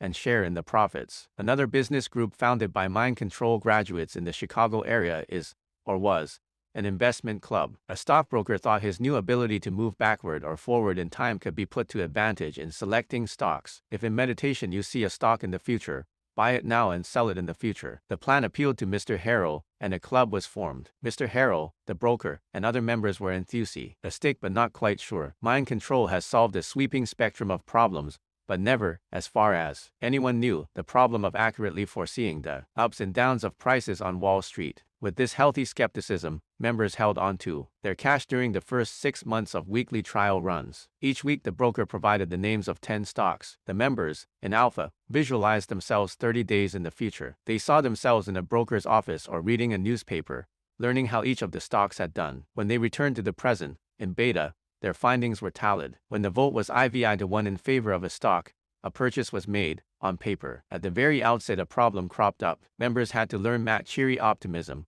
One of the marks of a mind control graduate is often a poor guide to what the stock market will do. They started off seeing all the stocks rising. However, they learned quickly and were soon making hits. The group's portfolio began to do better than the market average. Another problem set in. With growing enthusiasm, psychic investors began reading about the stocks they had selected, becoming more and more informed. They brought this objective information to their meditations, and their paper profits dipped. The answer to this was to give each stock a coded number so that no one would know which stock he was psychically studying. Results improved, once again ahead of market averages. Now, with 6 months of data proving that trained psychics can outpace the stock market, it was time to put up real money. The transition from trial runs to real investing went smoothly. Members racked up real profits. When the market went down, so did their stocks, but not as much as the market as a whole. When the market rose, so did their stocks, even more than the market. However, after about a year, a hitch developed. The market went down more than up. The group's portfolio went down too, though not as sharply. Still, it was down, and the pride the group felt in outperforming the market was tempered by their losses. Any sophisticated investor will tell you that money can be made instead of lost when the market is going down. Just sell short. You sell a stock now, even though you do not have it,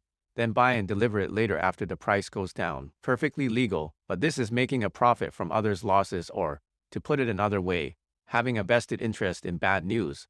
Not from mind control graduates. The club was suspended. As this is being written, the market is rising, and Mr. Harrell reports the members may start again. His interest in mind control's usefulness in business extends to sports, which, he says, is just as much a business as marketing new products and investing in the stock market. You may have heard that a number of the Chicago White Sox players took mind control. This was widely publicized in the summer of 1975, on CBS TV's 60 Minutes and NBC TV's Today Show. This was largely Mr. Harrow's doing. When the baseball season ended, he compared the players' individual scores, before mind control and after. They all improved, most of them dramatically. Among the most enthusiastic mind control graduates are salesmen. I go into my level and visualize a successful call. The results have been remarkable. Every month I tell myself I'm going to produce X dollars, setting higher and higher goals, and I keep macking them. This was said by a salesman for one of Wall Street's more prestigious firms. A vice president of a mind control in the business world I-161 small steel company said,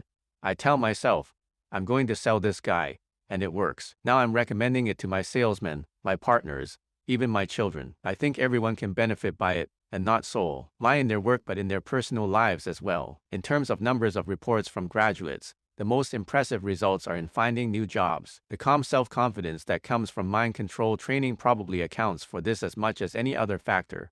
The self-assurance necessary to seek out a better job, the greater ease with which the graduate conducts job interviews. These alone can turn the tide in a person's career. A photographer with a wife and 2 children suddenly lost his job, and he wrote to his lecturer, if this had happened 5 years ago, I would have hit the closest bar with all the justification in the world of getting roaring drunk and crying in the beer of the unemployed guy beside me. Now with mind control, separating clouds so I could shoot aerial photos without shadows on the ground, immediately healing dozens of cuts and bruises, and finding dozens of lost articles, just by looking on my screen, I wasn't the least bit worried about it being able to find me another job. All I did was enter my level and I saw myself going to college, which I thought was a riot in view of the fact that I am already a college graduate. Investigation revealed, however, that I am actually eligible under the GI Bill, and will make $400 for the effort, and that plus $300 from unemployment will give me $700 take home, which is $200 more than I was making when I had the job, plus the fact that I can now peddle to AP, UPL and magazines. Another person who recovered from a sudden job loss was a very new graduate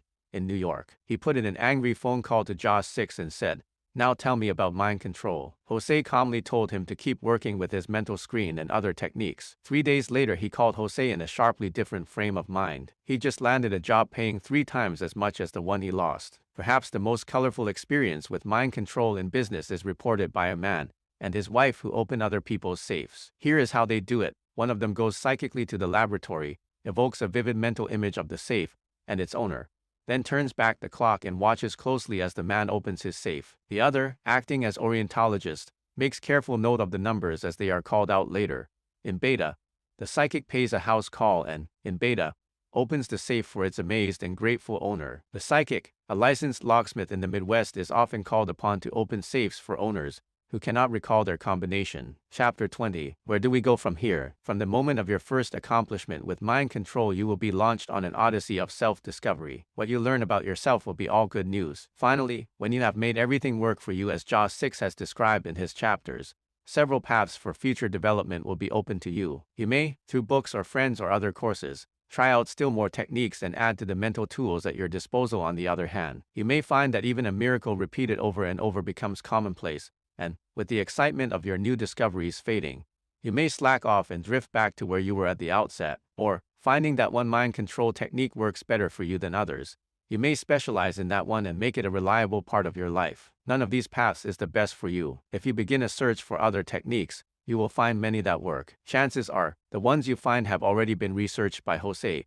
and set aside in favor of those now in his course. Those who become technique collectors take time away from developing a few useful ones to the point of mastery. More on this later. If you find that your excitement dims and you drift away from practicing mind control, you will not be alone. More important, your experience will not be a total loss. Jose has observed that, once acquired, mind control training is never completely lost, and can be recalled and put to use in an emergency. What many mind control graduates do is settle for one particular technique that works best for them. The more they use it, the better the results. However, there is a fourth way better than any of these three. Mind control is a very careful selection of mental exercises and techniques that reinforce each other. To ignore one because it does not work as well for you as another is to pass up the opportunity of truly full development. Dream control reinforces your ability with the mental screen.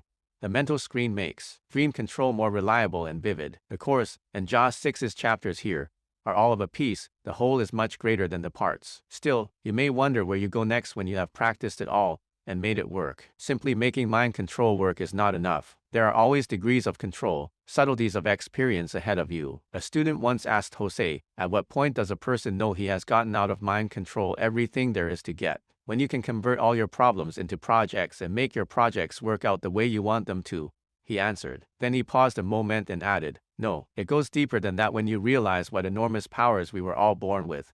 When you see in your own experience that these powers can only be used constructively, you come to realize that there is a dignity and a purpose behind our presence on this planet. My own opinion is that the purpose we must serve is to evolve, and this evolution is now our own individual responsibility. I think most people have a kind of weak hunch about this. The more you practice mind control, the stronger this hunch becomes until it becomes a firm certainty. It is this depth of experience that awaits you, the firm certainty that mere is a benign purpose behind everything. In mind control, this comes not as a mystical flash after years of life-renouncing meditation, but quite soon, out of the daily business of living more effectively, from the everyday details of life as well as its destiny-shaping events. Let's take a very small incident, the kind a new mind control graduate might experience, and we will see how it becomes a step toward building this firm certainty. The first thing a recent graduate did on returning home from vacation was to remove the film from his camera, and then search his luggage for another roll of exposed film. He could not find it. The film was not a great loss,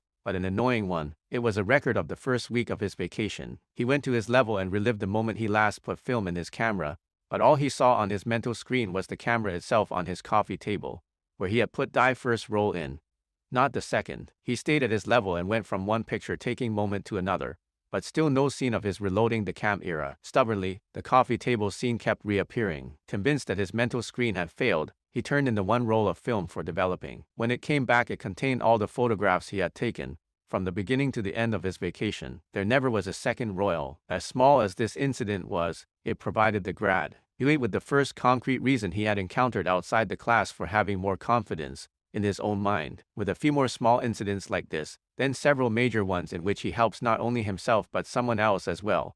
His view of himself and the world, view of himself and the world, view of himself and the world, view of himself and the world, view of himself and the world, view of himself and the world, view of himself around him will change. His life will be changed because he will be on the brink of that firm certainty. Along the way, he may achieve something like the following. A graduate who had been practicing mind control for several months had a daughter who was allergic to his family's 2 cats. Whenever she played with them, she wheezed uncomfortably and broke out in a rash. He put the problem, then imagined the solution, on his mental screen during his meditations for about a week. The solution he imagined was his daughter playing with their cats, breathing easily, with no rash. One day he saw in real life what he had been imagining. His daughter was no longer allergic to cats. Both these cases involved the mental screen alone. They were both successful, so, you might ask, why bother with other techniques? In the first case, if the graduate had learned nothing except how to use his mental screen, it is just possible that he would have achieved the same results, assuming that he had simply triggered the recall of a forgotten fact, and that higher intelligence did not come into play, which is far from certain. However, the second case involved a broad range of mind control training, going to level,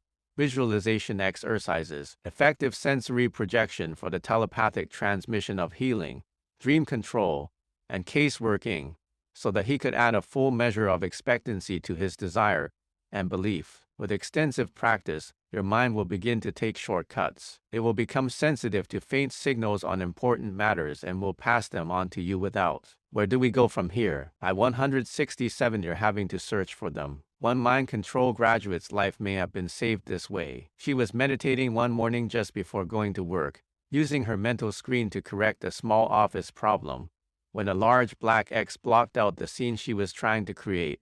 Then it blocked out all other scenes connected with her office. A hunch too strong to ignore told her to avoid her office that day, and she happily stayed home. Later she learned that if she had gone to the office that day, she would have walked into an armed robbery, in which several persons were badly injured. This is the kind of information we would normally get with dream control, but the mental screen was what she was using, and that is where it came through. Here is another case in which the mind was so trained that in a serious emergency it was brought under control by a graduate without taking time to go into alpha. Many of the events described in the following letter were attested to by 9 witnesses. Wednesday, I came home from shopping, my arms loaded with bags. I opened the screen door, which swung back on me before I could open the inside door. Impatiently, I gave the door a hard push. To my horror, case slammed back fast, and the pointed door handle stuck in my arm below the elbow. I dropped the bags and slowly pulled the handle out of my arm. I could see down through layers and layers of tissue into a deep hole. Then blood started to well up,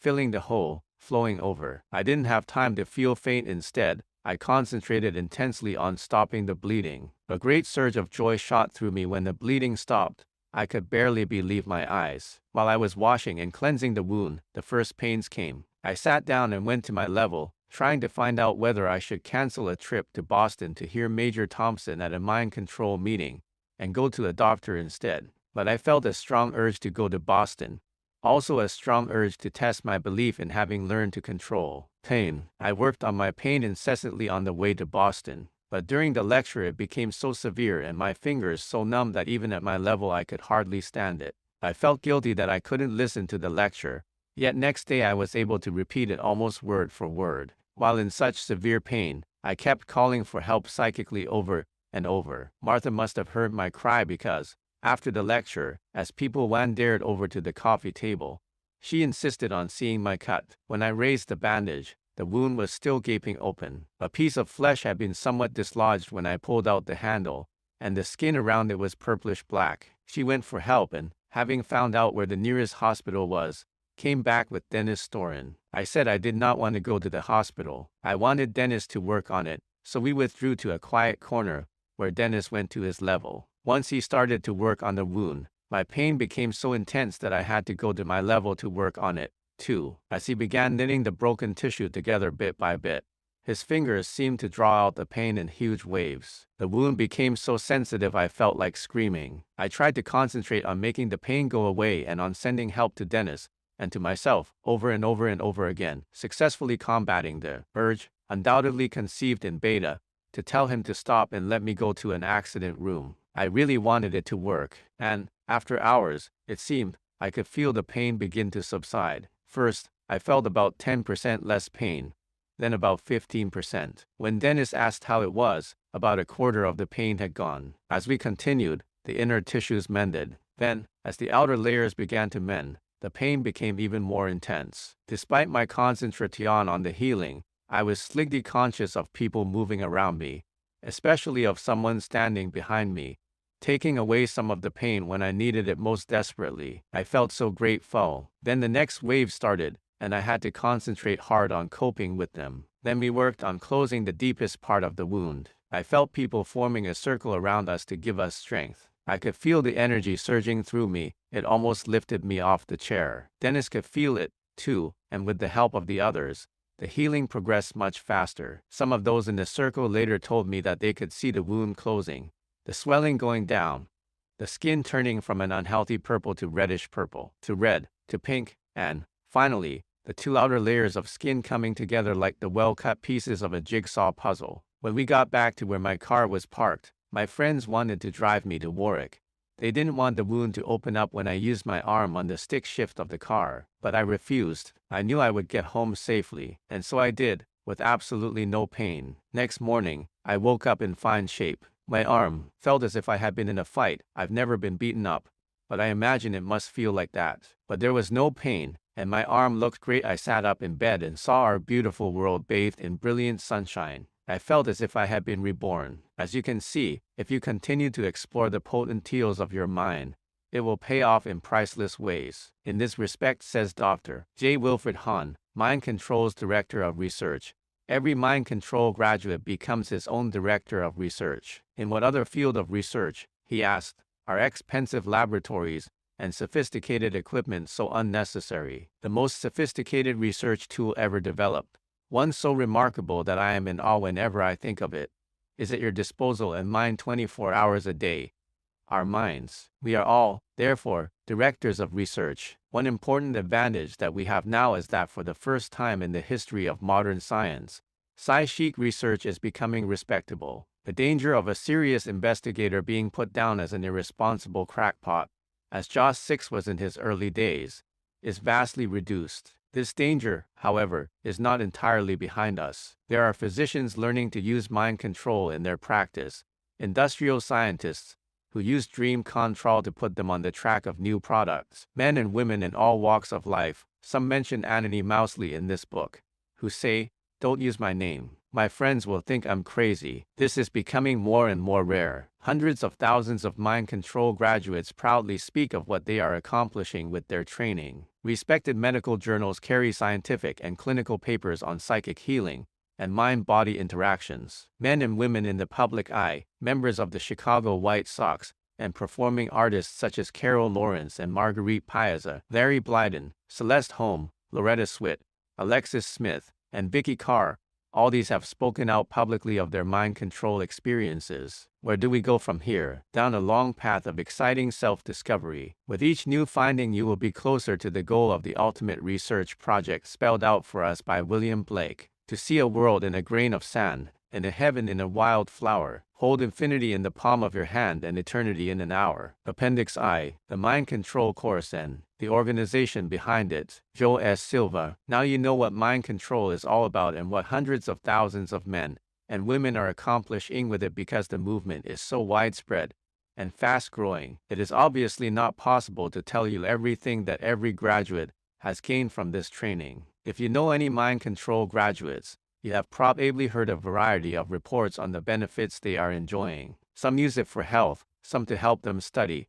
others in their business lives and family relationships, and many, who say little about it, use it to help others. Given this variety of reports, you may wonder whether the course differs from one lecturer to another. No, it is the same throughout the world, as different as the lecturers may be, as different, for example, as you would expect the minister to be from a former stockbroker. And despite the vast freedom they are allowed in presenting the course, the mental training and exercises, and the results, remain identical. What does differ is the personal needs of those who take the course. Not everyone has the same problems, the same needs. Each person, as time passes after he graduates, tends to focus on those parts of the training that confront most directly the problems he wants most to solve. Later, as other problems arise, long-neglected parts of the course are put to work. The techniques, never forgotten, are easily recalled when they are needed. You will find this true when you have reread and put into practice the exercises in chapters 3 through 14, and then later review them. Nevertheless, you may be tempted to say, my problem is such and such, so till just concentrate on that. The course, and the parts of it outlined in these chapters, fit together in meaningful ways that have been tested through research and long experience. One seemingly unrelated part reinforces all the others, including whichever one may interest you the most. Some of what you would get if you took the course under a certified lecturer is omitted from my chapters here. Does this, you may wonder, change the course? It will change the course in two ways. The speed with which you will learn it all will be considerably slower. Weeks with the book compared with 48 hours in a mind control classroom. Second, there is an energy transfer among people in a group, which is a major part of the peak experience, or high, you have read about. However, when you conscientiously learn all the exercises I have guided you through, you will be able to do everything a mind control graduate can do. The reason some parts of the course are left out is not to deliberately withhold anything from you, but simply that they require a trained lecturer. Many graduates find that the exercises and mental training become powerfully reinforced when they repeat the course long after taking it the first time. They are encouraged to do this, and as a result 10 to 20% of a typical mind control class are repeaters. Many say the experience is even more intense the second time. If you go on to take the course, your first time will be a deeper experience because of your mastery of the techniques in this book. Here, in outline, is everything mind control students go through in their classes. 9, 10, 20, 10, 40, 11, 30, 12, 12, 20, 12, 51. The day begins with a lecture to give students a general preview of the entire course. Coffee break, questions, answers, and discussion, then a detailed preview of the first meditation. The lecturer leads students for the first time to a meditative, or alpha, level of mind. They may squirm or scratch as they wish, though at this and deeper levels the body requires less attention, as it becomes more relaxed. particularly while experiencing the ideal place of relaxation. Coffee break. Lecturer leads the students again into meditation at a deeper level, though still within the alpha range. Questions and answers and a general sharing of experiences by the students. Lunch break. Afternoon of the first day. 2, 3:23:40, 4:10, 4:45. Lecturer discusses the building blocks of matter, atomic, molecular, and cellular, and the evolution of the human brain. The need for mental house cleaning is discussed in detail. Coffee break. The third meditation is explained in detail, along with a swifter method of reaching the alpha level. Students enter a still deeper level of mind and achieve still greater physical relaxation. Coffee break. The fourth meditation reinforces the previous three and previews the next one, when dynamic meditation begins with problem-solving techniques. 5:30. The students, many of them now relaxed more than they have ever been before, share their experiences and pose questions. 6. Dinner break. Evening of the fifth day. 7, 8:28:40, 9:10, 10:10, 10:30. Three problem-solving techniques are described: how to get to sleep without drags, how to awaken on time without an alarm clock, and how to overcome drowsiness and fatigue. Discussion follows. Coffee break. During the fifth meditation, the lecturer helps students learn these techniques while they are at their alpha and theta levels. The lecturer outlines the agenda for the second day, then describes mind controls techniques for programming dreams and controlling migraine and tension headaches. Questions and a discussion follow. Coffee break. The sixth meditation completes a day in which students have learned to meditate at deep levels of mind and to use these levels for relaxation and problem solving. Warning of the second day. 9. The lecturer briefly describes the day ahead and explains how to create and use the mental screen. The lecturer then demonstrates his mastery of the memory pegs. 10:20. Coffee break. 10:40. The memory exercise is explained and the next meditation is reviewed in detail. 11. The seventh meditation, during which, through speed learning, students begin to memorize the memory pegs and create their mental screen. 11:40. Coffee break. 12. During a brief lecture,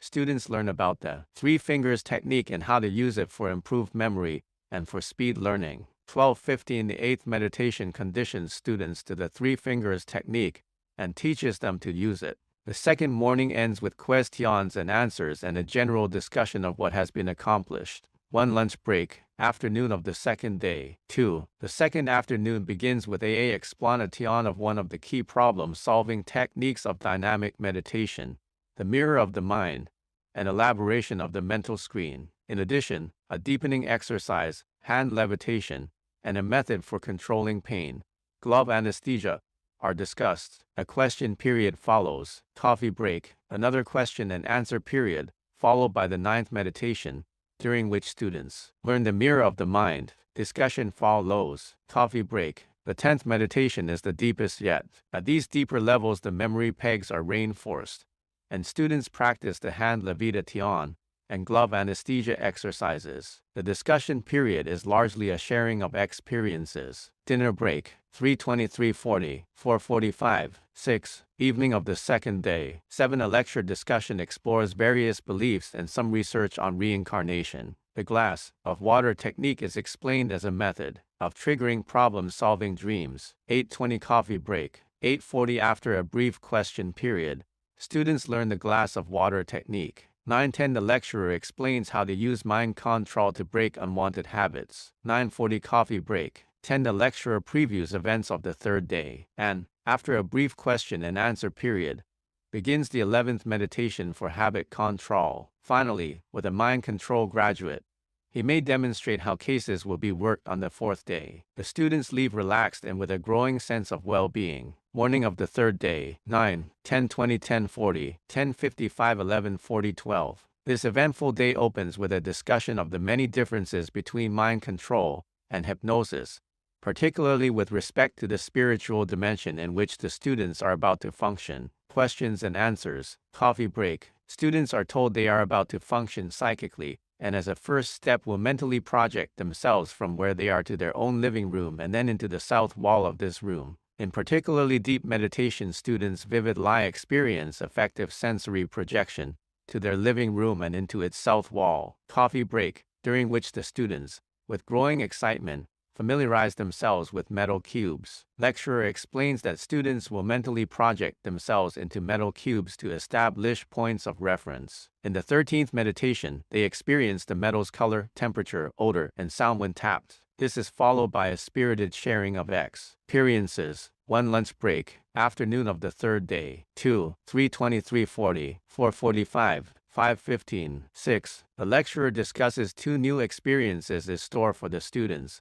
projection into living plants, and deliberate shifting of time backward and forward. This is followed by a deeper exploration into the implications of mind control. Coffee break. The 14th meditation is explained. During this meditation, students visualize a fruit tree in the various seasons, then mentally project themselves into its leaves. A sharing of experiences follows. Coffee break. The lecturer previews another major step forward, this one into a living animal. During the 15th meditation, students visualize a pet and mentally project themselves into it. Their sensations as they enter the pet's organs will soon be useful as reference points. In working human cases, the discussion that follows is often the most animated so far. Dinner break. Evening of the third day. 7, 8:28:40. A lecture prepares students for objectively verifiable clairvoyant functioning, which they will do tomorrow. First requirement is a fully equipped laboratory. Coffee break. Students are urged to exercise freedom and imagination in creating their laboratory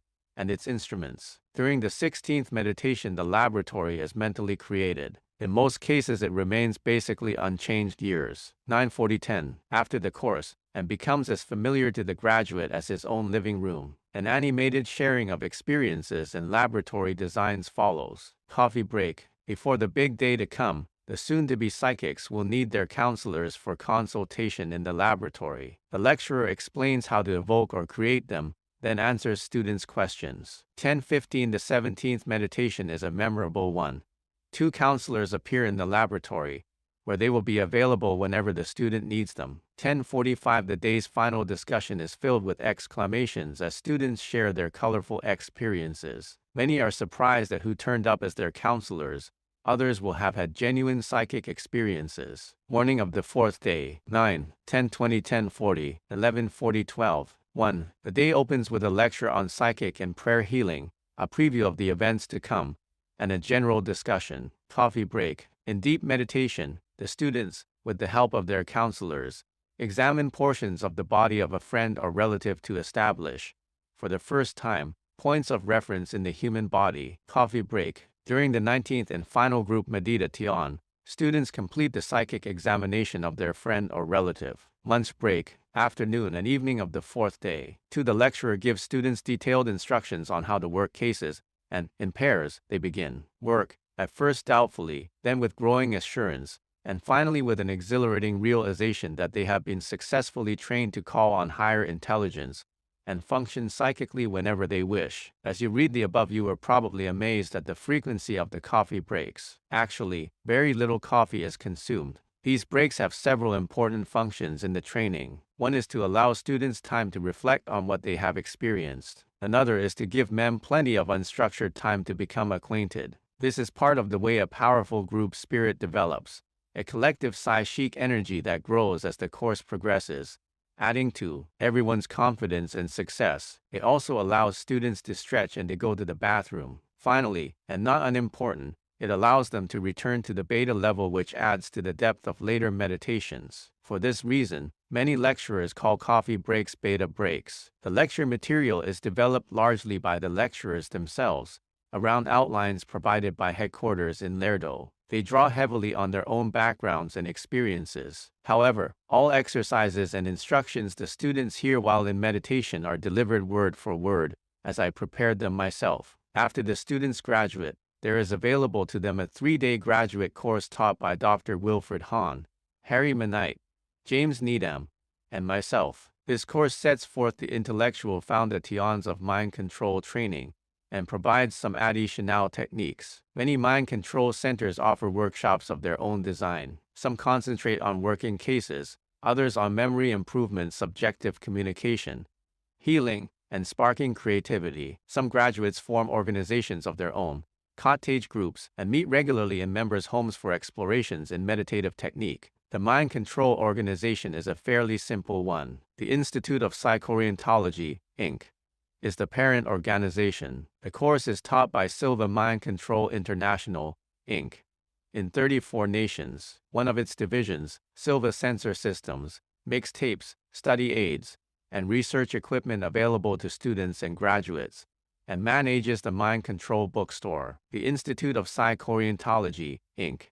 publishes a newsletter for graduates and holds conventions, graduate courses, seminars, and workshops. Mind control research is conducted by Psychoorientology Studies International, Inc., a nonprofit organization.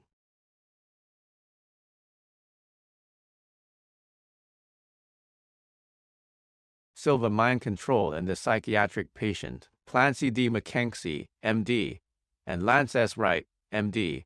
In November 1970, we attended a Silva Mind Control class in Philadelphia because we were curious about some of their claims. As the course progressed, it became apparent to us there were 3 persons who were definitely emotionally disturbed, and a 4th whose stability was in question. What was the reason? Did the course precipitate emotional illness? Had they been ill when they arrived? Were disturbed persons attracted to the course? We discussed the possibilities with our colleagues, and many of them speculated that the course could precipitate acute psychosis in unstable individuals. This sounded plausible. It is generally accepted that anything that facilitates regression may bring about an acute psychosis in someone who is so inclined. Sensory deprivation and hallucinogenic drugs can bring on psychotic-like behavior, and even such techniques as biofeedback and hypnosis can alter the psyche as well. Most psychoanalysts do not recommend. Clancy D. McKenzie, M.J.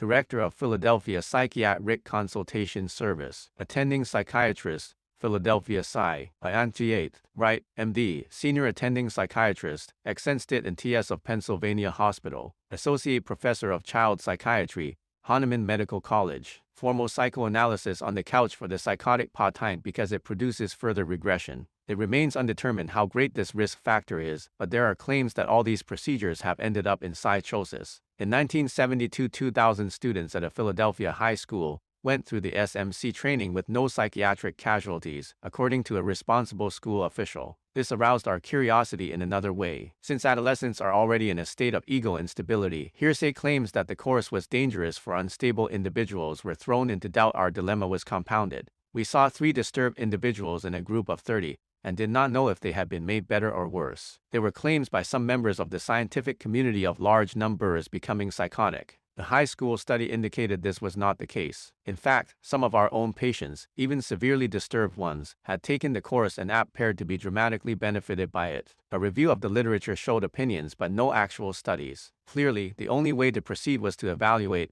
and test individuals before and after the training. Over the next 4 years, 189 of our psychiatric patients voluntarily went through the Silva Mind Control training while they were in therapy. Particular emphasis was given to a group of 75 patients who were diagnosed as psychotic, borderline, or psychosis in remission before entering the course. These we called the severely disturbed group. At some time in their lives, 60 of them had either been psychotic or had been hospitalized. The 75 included everyone from the severely disturbed group found in McKenzie's practice over the last 4 years, who agreed to attend the SMC course, and a sampling found in Wright's practice over the last 4 years. 9 patients. There were 7 severely disturbed patients who refused to attend, even when the course was offered free. They were not more disturbed than the ones who did attend. Those who attended included the most disturbed.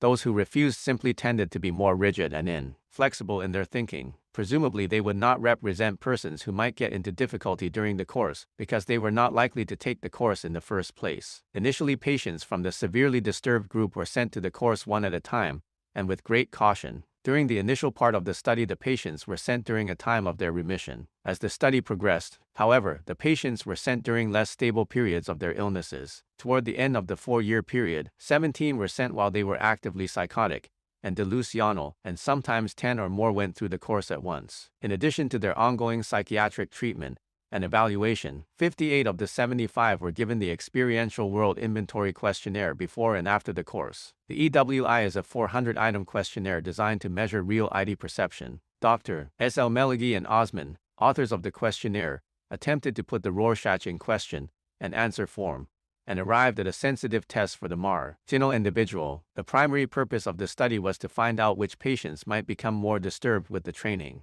In that regard, the results were startling because only one patient became appreciably more disturbed after the course. He was a 29-year-old catatonic schizophrenic patient who became upset 2 weeks after the course when he stopped taking his medication and began dating for the first time in his life. He was also the only patient who scored appreciably worse on the EWI after the course. He did not require hospitalization. 2 other patients, one who had experienced psychotic depression and one with involutional depression, showed an increase in depression following the course, perhaps in contrast to the way they had felt during the training. The high feeling during the course was a marked contrast to their depressive state, and the experience was like taking a headache away from a person who had had it all his life. If it returned, it was more noticeable. However, these patients did score better on the EWI afterward, and they were able to make use of the training. The involutional depressed patient was able to use the mind control program Ming later the same week and function with less anxiety at work, and the person with a history of psychotic depression was able to work through things in therapy she had previously been unable to handle. 26 other depressed patients, including involutional, psychotic, schizoaffective, and manic depressive types, were much less depressed after the course and showed no harmful effects. One woman reported a sudden feeling of sadness during one of the relaxations. A man, not included in the 75, dropped out after the second day because he had flashbacks of unpleasant Vietnam experiences. His condition was not thought to be worse than when he began, but he did not return for further evaluation. The relaxation puts persons in touch with feelings. Usually, because the mood of the group is high and the focus is positive, the feelings are of warmth and love. But on infrequent occasion persons evoke sadness and unhappy memories. Still another patient was afraid of the things to be done on the last day of the course, and after a bad dream did not go to the last day. A paranoid schizophrenic man, age 30, demonstrated great exuberance, approaching cyclothymic proportions, after the course. He tried various mind control techniques to determine what to do with the rest of his life, and spent many hours checking out possibilities from programmed dreams. This was seen as an increase of compulsive defenses. Nevertheless, as a result of his heightened activity, he was able to go back to school to earn his PhD. He also was able to discuss a delusional system he had experienced several years before, when he thought he was sent telepathically on a mission to kill someone. If he had not taken the course, this might never have been brought up and resolved. In comparison with the relatively few and minor negative effects of the course, the positive effects and results would require a book to describe. The most consistent finding was one we were not looking for and did not expect. In almost every instance, there was an increase in reality perception. Of the 58 who took the EWL, 1 became appreciably worse, 21 remained about the same, and 36 demonstrated an impressive increase in reality perception. Of the 21 who remained about the same, 15 had scores that moved in the healthy direction. The average scores of the first 20 women who took the course were sent to Dr. L. Melody, co-author of the EWI questionnaire. He lauded the dramatic changes that took place after the Silva mind control training, and said that in some categories the before and after scores were like those of a person during and after a bad LSD trip. In each of the 11 categories there was consistent improvement. Individual scores were more impressive. Composite scores of the 50% of the men and women who improved the most are indicated in charts C and D. It is thought that no conventional psychotherapy could produce as much change in a week. Indeed, it might have required months or years of therapy. One involutional paranoid woman's scores changed as much with the 1-week course as they had on another occasion with 11 electroshock treatments and 12 weeks of hospitalization. After the 1-week course, she was able to get on a bus by herself for the first time in 4 years. Another woman, who was paranoid schizophrenic and acutely delusional, maintained some of her delusional thoughts after the course, but was able to go repeatedly to her mind control level to examine these thoughts, and each time arrive at clear, rational ideation. Another woman, with an acute undifferentiated schizophrenic reaction, was too disturbed to fill out the EWI. She was given her choice, shock treatment or mind control. At the end of the course there was clinical improvement, and she not only could fill out the EWI, but she scored quite well on it. Still another, a hypochondriacal woman with a history of 20 operations, was about to have another. While the internal medicine specialists were still checking out the heart and kidneys, she used a mind control technique to program a dream that diagnosed an intestinal obstruction at the ileocecal junction. She discovered from the same dream that she had produced the obstruction, and how and why. Mind control techniques enabled her to release the obstruction in a sudden, Unexplained way 1 hour after the diagnosis was confirmed at the surgical hospital. The exact location of this obstruction was confirmed from records of previous surgery. Another very distracted 21-year-old woman was dangerously suicidal and in the early phases of an acute psychosis. The patient had assured us there was nothing we could possibly do that would help, and that she probably was just going to kill herself. We sent her to the mind control course under careful monitoring. Much to our surprise, she became remarkably calm, was more rational. Her thought processes no longer raced in all directions at once, and she was less pessimistic. Hospitalization and high doses of medication could not have calmed her as much. She repeated the course 2 weeks later and again improved. She had changed dramatically for the better. Yet another very delusional individual, who thought he could shrink people, took the course while hospitalized, returning each day to the hospital. Although he continued to think he could shrink people, he was remarkably calmed.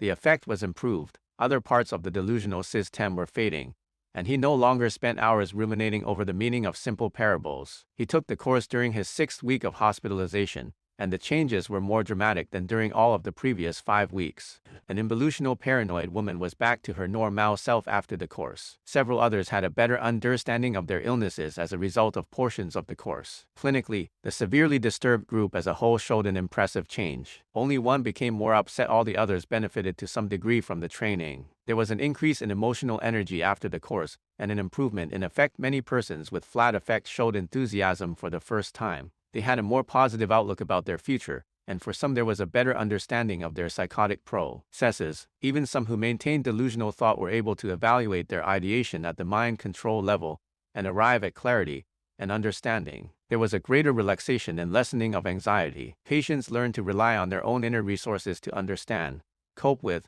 and solve problems, and being able to do so gave them more self-confidence. Some of the patients who had been psychotic found that their illness had enhanced their ability to function in an altered state of consciousness, and this added meaning to their prolonged illness and meaning to their lives. Neurotic patients showed no negative effects clinically. 6 of them took the EWI. Their scores improved, but not as much as the severely disturbed groups, because their first scores were already so near the healthy end of the scale. Invariably, the neurotic patients seemed to benefit from SMC training. Those who continued to practice the techniques after training were able to alter their lives greatly. And even those who did not practice the techniques steadily were able to use them in times of personal crisis, when they had to cope with stress or had important decisions to make. For all, it seemed to be a mind-expanding experience, a revelation that they could use their minds in new ways. Group enthusiasm mounted toward the end of the course, and most persons experienced a higher and more positive emotional level. In general, both the neurotic and psychotic groups improved after the course, as demonstrated on psychological examination, and as determined clinically. Only 1 out of 189 patients became appreciably worse. And data from any research have to be evaluated in light of all conditions present, the tests and criteria used, and the care that goes into the study. Therefore, we will try to point out all the factors we are aware of that might have influenced the results. From the standpoint of research, we wanted to know what effect the training had on disturbed individuals. As physicians, we wanted our patients all to get well. This undoubtedly had some bearing on the result, as they surely sensed this. We believe our optimism carried over in some way. This is an integral part of our everyday therapeutic efforts. Initially, with some of the psychotic patients, we waited until they were well stabilized before sending them through the course, but eventually patients were sent in acutely psychotic states. The EWI test was thought to be a sensitive indicator of reality perception, and we found that the scores matched the clinical findings. Dr. El-Meligi confirmed that our clinical observations were consistent with the changes reflected by the EWI scales. The only patient who became appreciably more disturbed was the only one whose score became appreciably worse. The ones whose scores dramatically improved consistently showed remarkable clinical improvement as well. The authors of the EWI believe that the test is repeatable and can be given over and over again. We did not initially test to see whether any of the changes noted were related to some repeatability factor. We tried to give the test the week before and the week after the training, but this was not always accomplished. More recently, in 7 cases the test was given twice the week before and once the week after, to determine whether there is any repeatability factor. The ratio of wrong answers on the 3 tests was 100, 92, 65. Thus, the difference between the first 2 tests was nominal compared with the change after the SMC training. Counterbalancing any repeatability factor is the fact that there were many answers expected after but not necessarily before the training that would earn negative points. For example, 2 of the questions were, can you read persons' minds, and have you had a religious experience recently? An affirmative answer to either earns a negative point. The course teaches persons to function psychically, and most persons become convinced they experience ESP, and for some the experience is almost a religious one. Thus, we would have expected a worse performance after the course instead of a better one. Summarizing the reliability of the EWI, a repeatability factor was nominal, and was counterbalanced by another factor that caused a worsening of the score. The test was thought to be sensitive and reliable, and results corresponded with clinical evaluation as well as with how the patients felt subjectively. For the purpose of the study, we decided that anyone who became disturbed within a 3-week period following the course would be considered a casualty, whether or not there were other factors contributing to the illness. With any group of 75 highly disturbed patients followed over a period of 3 weeks, we might expect one or more to become more disturbed. This might happen even if they are in treatment and not exposed to a regressive experience. The fact that all patients were in treatment at the time of this study, and at times were given direction and reassurance, undoubtedly was supportive and perhaps prevented illnesses from occurring, but we believe that this supportive therapy could not of itself account for the dramatic positive changes that took place. It is our experience that acute psychotic illness has an early origin, with a pathological mother-infant relationship.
What is Silva Mind Control? Silva Mind Control is a 40-hour course consisting of 30 hours of lecture and 10 hours of mental exercises. The mental exercises not only teach persons how to relax the mind and body, as do other approaches such as biofeedback and transcendental meditation, but they go one step beyond. They teach persons how to function mentally when they are at the relaxed level. The entire course consists of techniques for using the mind in beneficial ways. After experiencing this ourselves and witnessing many others using it, we have no doubt about the superior ability of the mind to function when the person is using specific techniques in an alert, relaxed state. It is similar to the state Sigmund Freud described in his paper on listening, like the state Brahms went into for creating his compositions, or the state Thomas Edison described for arriving at new ideas. The course teaches a quick, easy method for going to this level of relaxation at any time. Trainees practice visualizing, imagining, and thinking at this level of consciousness until they learn to function there mentally. They capture a wider range of brain activity for conscious use. They have an expanded range of consciousness. Instead of just daydreaming when they are relaxed, they can use their minds effectively at that level. Instead of being in a light slumber, they can have awareness and use of the mind at that level. 2. Instead of just dreaming at night, they can use the dream state to solve problems and arrive at answers the mind is not capable of at any other time. When persons learn to function mentally at the deeper levels of relaxation of mind and body, creativity is enhanced, memory is improved, and persons are better able to solve problems. From the altered state, they are able to direct the mind to do what they desire, and thus control of such habits as smoking is made easier. Continued practice at the relaxed level has an effect on the thought processes of everyday life as well, i.e., persons have access to their level without being there, like a musician who no longer has to concentrate on the music to know when a wrong note is played. The mind has great capabilities, but at its normal level of functioning it is constantly bombarded by various stimuli, at once, thoughts, wishes, needs, desires, noises, lights, pressures, conflicts, stresses of all sorts.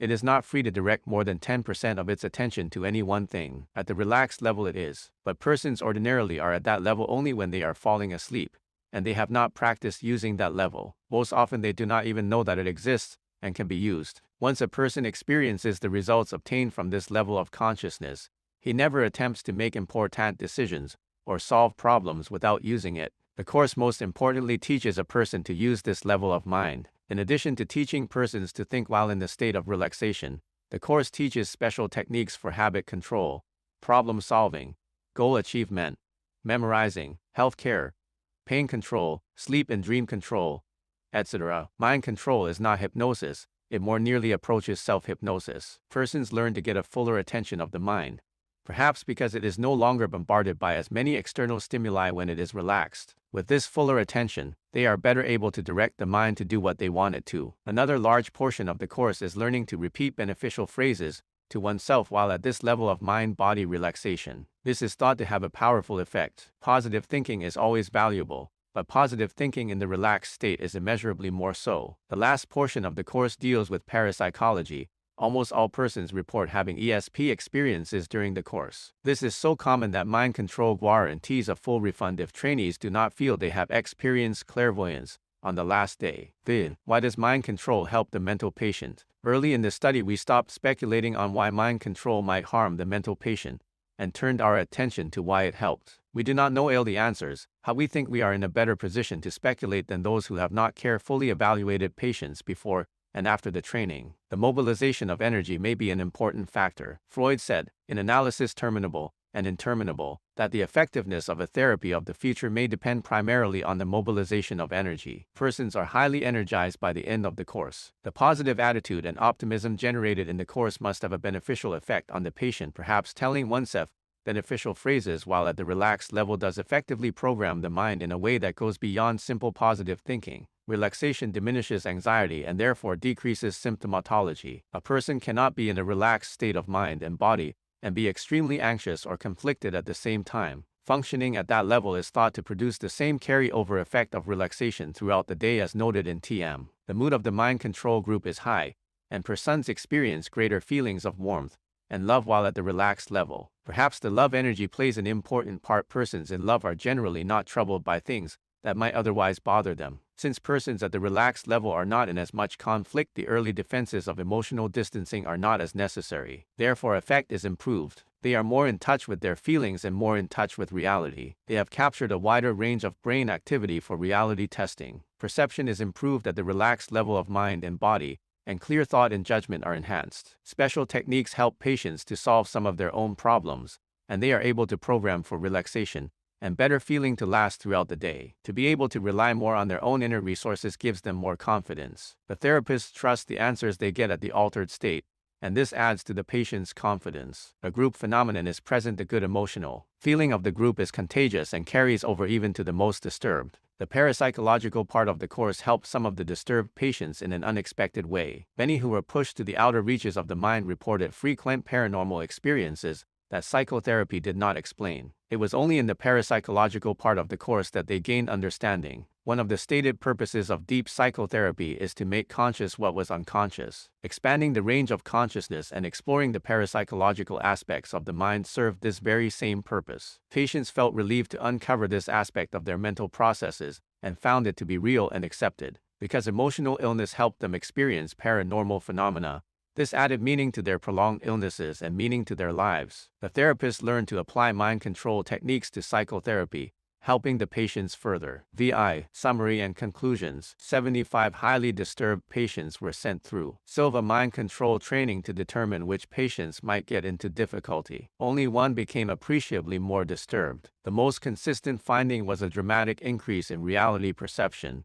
as determined clinically, and on objective psychological testing. It is important to note that all the disturbed patients from one psychiatric practice were asked to go through the course, which meant that this was a complete sampling from one psychiatric patient population. No one was withheld. Therefore, the results do not apply to selected individuals only. Silva mind control is not a psychotherapy. It can be used as a tool in any psychotherapy, particularly if the therapist is familiar with the course and not antagonistic toward its concepts. It provides the patient with an enhanced ability to use the mind and apply himself to whatever therapy he is in. Psychotics have been helped so dramatically that Dr. Mackenzie now insists all his psychotic patients attend, while under his care and supervision. Because of the dramatic improvement in most of the disturbed individuals, and because the training can be applied to large groups at once, the authors foresee an application as an ancillary form of treatment in the hospital setting. The course was found to be safe and potentially beneficial for neurotics. It was relatively safe and definitely beneficial for the highly disturbed individual when under the care of a psychiatrist familiar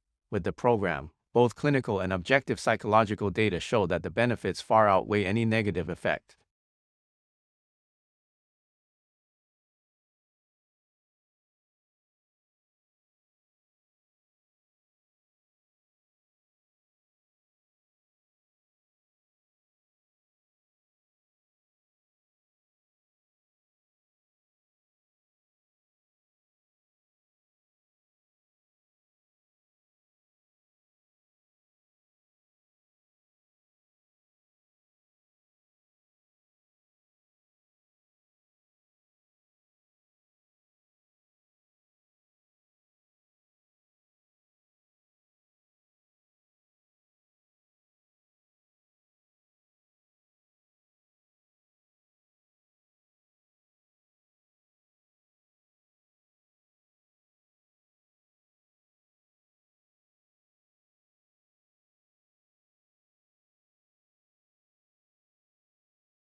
Complete suspension of action, asocial, antisocial, or bizarre impulses. Average difference in T-scores before and after SMC training for 20 men from the highly disturbed group. Average difference in T-scores for 19 of the 38 women in the highly disturbed group whose scores changed the most. Average difference in T-scores for the 10 of the 20 men in the highly disturbed group whose scores changed the most. An acutely psychotic patient tested twice the week before and once the week after mind control. Note the similarity of the two scores prior to SMC training as compared with the score after. 208 divided by the Silva mind control method. Appendix 2I. One more of the highly disturbed group tested the W before and the week after SMC training. One more of the highly disturbed group tested the week before and the week after SMC training.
Appendix III 213. By the wake of brainwave biofeedback experiments of Dr. Kamiya, of the Lange Porter Neuropsychiatric Institute, researchers have shown that these methods are effective in teaching individuals to control their brainwave alpha rhythm voluntarily, for rhythm voluntarily, for rhythm voluntarily, for rhythm voluntarily, for rhythm voluntarily, for rhythm voluntarily. Other less laboratory-oriented techniques have also been used to control internal body organs. For instance, the technique of transcendental meditation attempts to produce a relaxation of internal organs including the brain. Another system by which subjects can produce relaxation and control of brain waves is Silva mind control. Persons who have taken the Silva mind control courses report a sensation of deep relaxation and a belief that they can control their brain waves. These claims were tested in 1971 by Dr. F. J. Bremer, psychologist at Trinity University in San Antonio,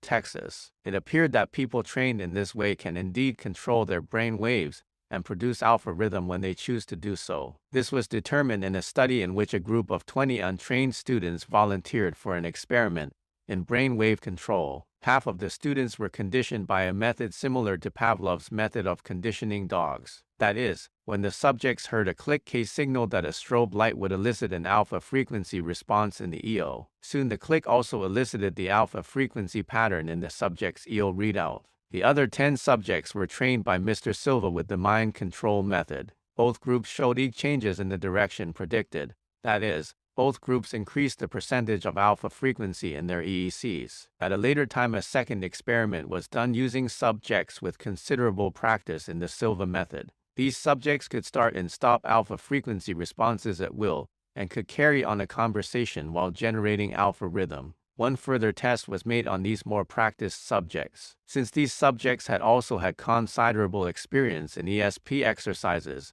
EEGs were recorded while they engaged in ESP exercises. These EEG patterns also showed a high incidence of alpha frequency. It seems from these studies that while training, man can exercise a good deal of voluntary control over his internal organs. This holds true for the brain if we accept the electrical responses of that organ as being an indicator of its function. It also suggests that much more research is needed to determine the correlates of the physiological and mental emotional states and the training procedures required to make the most of voluntary psychophysiological self-regulation. A better understanding of the significance of Silva mind control training may be emerging from research on the physiology of the brain, as reported by neurobiologist Dr. Roger W. Sperry and his colleagues in Los Angeles. These and other scientists have developed laboratory and clinical evidence for the existence of two distinct kinds of consciousness functioning separately but simultaneously within the brains of humans. The one kind of consciousness deals with sequential, logic-dependent thinking activities such as mathematics and speech. It is functionally a product of the left hemisphere of the cortex. The other kind is associated with the right hemisphere and accounts for holistic and spontaneously creative, intuitive thinking, with an appreciation for spirituality and music. The left hemisphere consciousness dominates most of our everyday living and is favored even by the educational system as well as by the societal attitudes of the Western world. It is objectively oriented and usually associated with the generation of much beta brain wave activity. Right hemisphere consciousness seems to be primarily subjective, receives secondary consideration via our education, and finds its greatest expression in the arts. It is generally accompanied by alpha or theta brain wave emanation. Silva mind control trains individuals to maintain speech and other beta thinking activities at alpha as well as indulge in alpha thinking processes of a creative, intuitive nature as part of a deliberate undertaking to provide for more equal distribution of function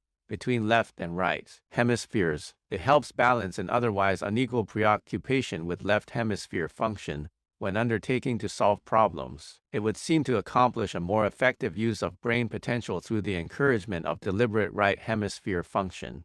Correlates of attention in humans. Frederick J. Bremer, V. Bentnu, and W. Mortis, Trinity University, San Antonio, Texas. This study was supported by the Mind Science Foundation, Los Angeles, California. The authors expressed their appreciation to Mr. Joss and Silva for his participation in the experiment, and to David L. Carlson for his help in preparing the manuscript. An attention model has been presented by Bremner and his co-workers, which makes use of EEG changes as a dependent variable. This model considers that there are different classes or subsets of attention, but that, while these subsets are orthogonal, they are not arranged in an hierarchy. The subsets already defined are expectancy, counter-expectancy, orientation, arousal, and non-focus. The utility of the above model will increase as its generality increases. The present study attempts to extend the generality of the model from the animal data used for its original conception to data concerning human attentional states. The present study concentrated on two aspects of generalizing the model. One of these aspects was to see if human EEG was sensitive to changes relative to any of the EEG correlates of attention. Fast Humane has since been published in Neuropsychologist, Vol. 10, 1872, pp. 307-12, previously proposed subsets. The other aspect was to determine if there was any unique attentions subset present in humans but either not present in animate or not testable in animals. Because much of the experimentation used to test the model has been directed toward the expectancy subset, this was the subset chosen to test human attention. The reader is reminded that expectancy is used here to mean that the subjects have learned a relationship, that stimulus B follows stimulus A. Since the details of the procedure will be elaborated in the methods section, suffice it to say that this will be done by means of a classical conditioning paradigm. This paradigm followed as closely as possible that used to gather the animal data. The animal data, however, capitalize on the ready availability of theta rhythm. Human EEG data, on the other hand, are characterized by high probability of alpha rhythm. Therefore, alpha rhythm was used as data for the dependent variable. The second aspect of this study may well be the more interesting. Psychologists have often debated the existence of a human inner consciousness. The present model addresses itself to this question by making internal focus a subset of attention.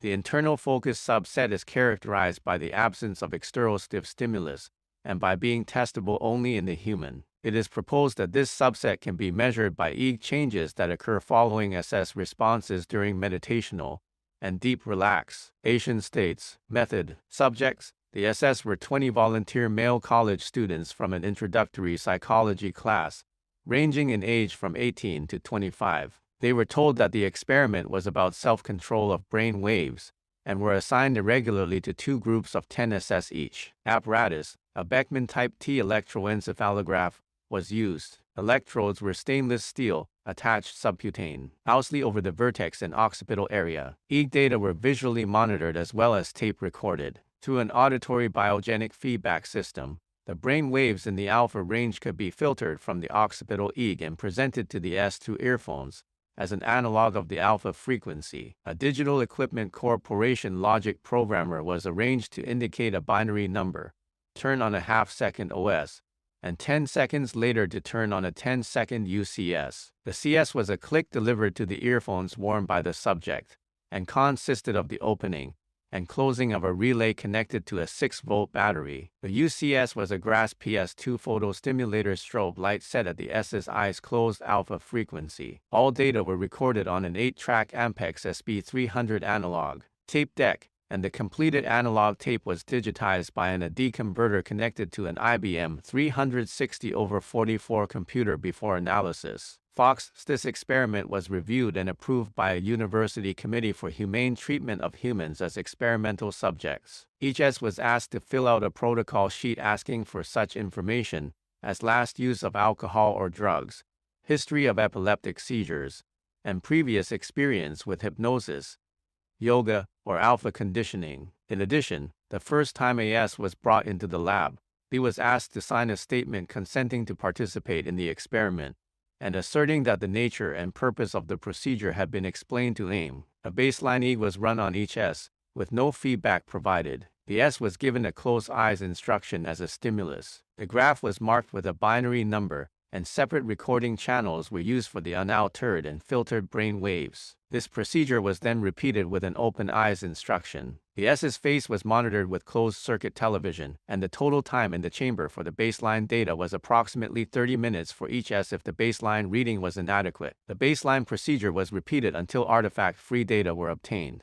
Following the baseline procedure, SS were divided into two groups of 10 SS each. One group was given a 14-hour weekend session of the Jose Silva mind control training course, While the Silva mind control technique is unique unto itself, it capitalizes on both deep relaxation and group hypnosis-like procedures. Some time is also spent in what best can be described as ESP exercises. At the beginning of the following week, the SS were brought into the lab, and an EEG was taken for 20 minutes. Recordings were made both with eyes closed and with eyes open, while the SS were practicing their Silva technique. On another occasion, an EEG was taken on the same SS, with auditory biogenic feedback under similar instructions. The second group of 10 SS was run through a classical conditioning paradigm of trials per session. Each trial consisted of a CS of a half-second click, followed by a 10-second interstimulus interval, followed by a UCS consisting of 10 seconds duration of a strobe light set at the S's eyes closed alpha frequency. The inter-trial interval was irregular, with the experimenter starting the trial when S appeared relaxed. No feedback was provided for this set of trials. A 50-trial session lasted 20 to 30 minutes, and the sessions were repeated until S was conditioned to produce alpha, or until the experimenter was convinced S could not produce alpha sufficiently. The final 50-trial session was conducted for the CC group with biogenic feedback provided. All classical conditioning data reported were taken under eyes open conditions. Treatment of results. For purposes of analysis, the EEG data were sampled in terms of epochs, one epoch being 10 consecutive seconds of data. For the baseline data, one epoch was taken for each S under eyes closed, and one epoch under eyes open conditions. For the Silva SS, after the 14-hour training session, one epoch was taken for eyes closed, and one epoch for eyes open conditions, without feedback. Eyes closed and eyes open epochs were also taken on the Silva group when feedback was provided.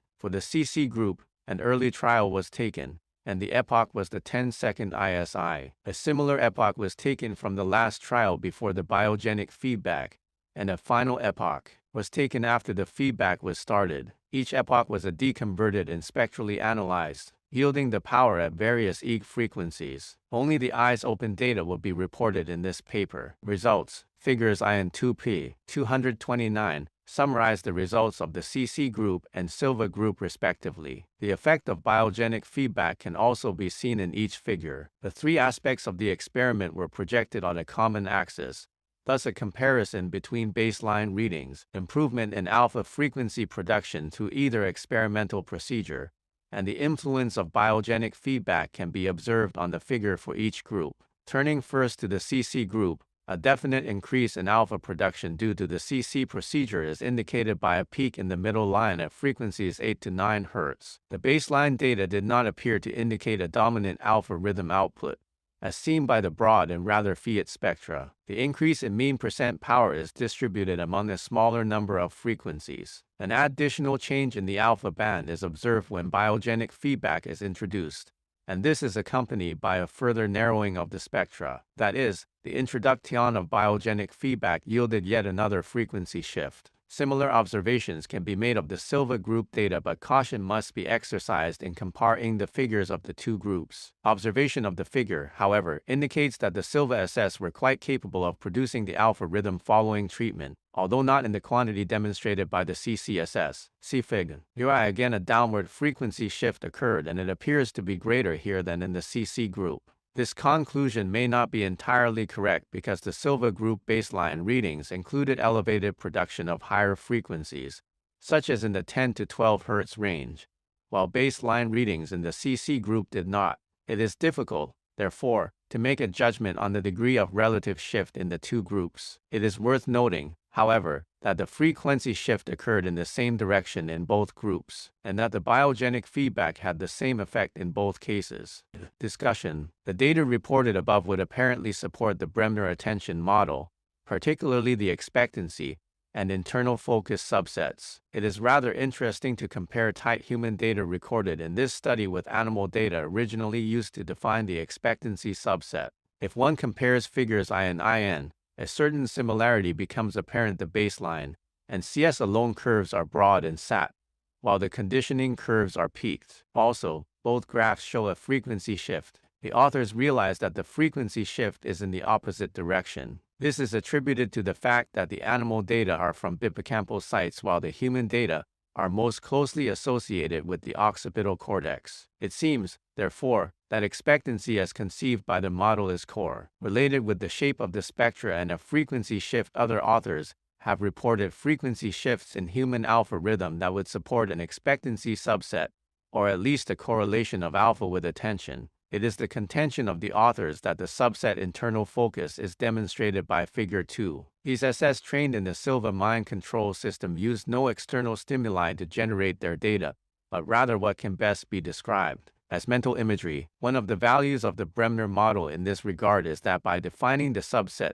internal focus, it becomes unnecessary to use terms such as consciousness or mental imagery. Internal focus depends on antecedent conditions, such as instructions to the SS, and on the EO changes observed. It is of course realized that additional controls will be needed in order to test the reliability and validity of the internal focus subset. This is particularly true in the light of Hartz's criticism that SS left to themselves in a dimly lit, quiet room for several minutes will increase their alpha production. The present study may not be as vulnerable to this criticism, since it makes use of frequency shifts and shape of spectrum as opposed to those studies which rely on quantity or amplitude of alpha. Nevertheless, it is interesting to speculate about the additional frequency shift following introduction of the biogenic feedback. In the case of the CC group, it might have served to make the UCR and CR more overt, thus changing the classical conditioning paradigm into an instrumental conditioning situation with a CR of high incentive value. For the Silva trained group,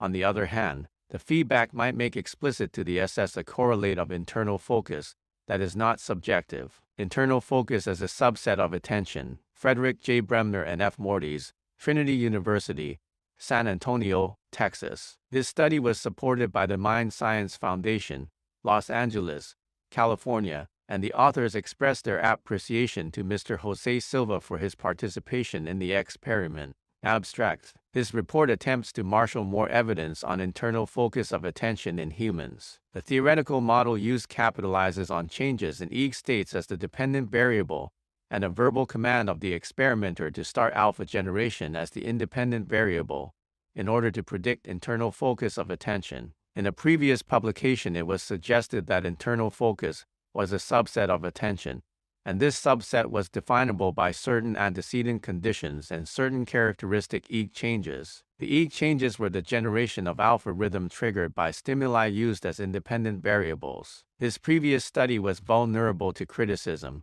since Hart had reported that some SS left to themselves in a dimly lit quiet room for several minutes will increase their alpha production. FT was reasoned, however, that if S could start and stop generation of alpha frequencies simultaneously with some signal from the experimenter, this would satisfy the question of spurious appearance of alpha frequencies, as reported by Hart. If in addition this initiation of alpha rhythm was related to S's verbal report of being internally focused, it would provide collateral evidence in support of an internal focus. Subset. Method. Subjects. 10 men and women previously teamed to generate alpha rhythms served as subjects. Some of these were those used in the earlier experiment.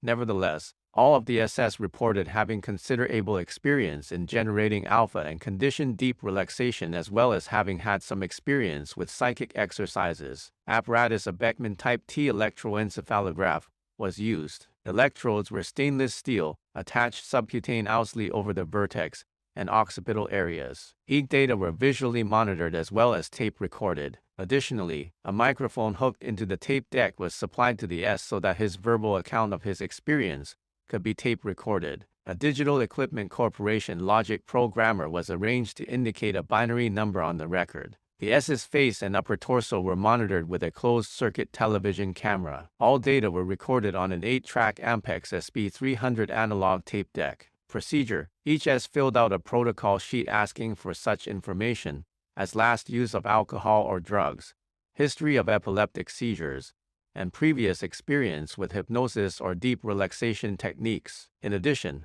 each S was required to sign a statement consenting to participate in the experiment and asserting that the nature and purpose of the procedure had been explained to him. Each S was told to generate alpha by whatever method he was accustomed to using. A baseline run lasting approximately 5 minutes was made with S's eyes closed. 10 minutes more or less were spent in what can be best described as ESP exercises in order for the S to establish a point of reference for alpha generation. The SS were then asked to generate alpha upon verbal command of the experimenter while their eyes were closed. When in the opinion of the experimenter enough EEG data indicated S was indeed generating alpha, approximately 30 seconds later S was given the command to stop alpha. The start-stop command was given until the experimenter felt S was adequately demonstrating his ability, and the record was sufficiently artifact-free. The S was then given the instruction to open eyes and the same start-stop procedure was continued. None of the SS in this study evidenced difficulty generating alpha.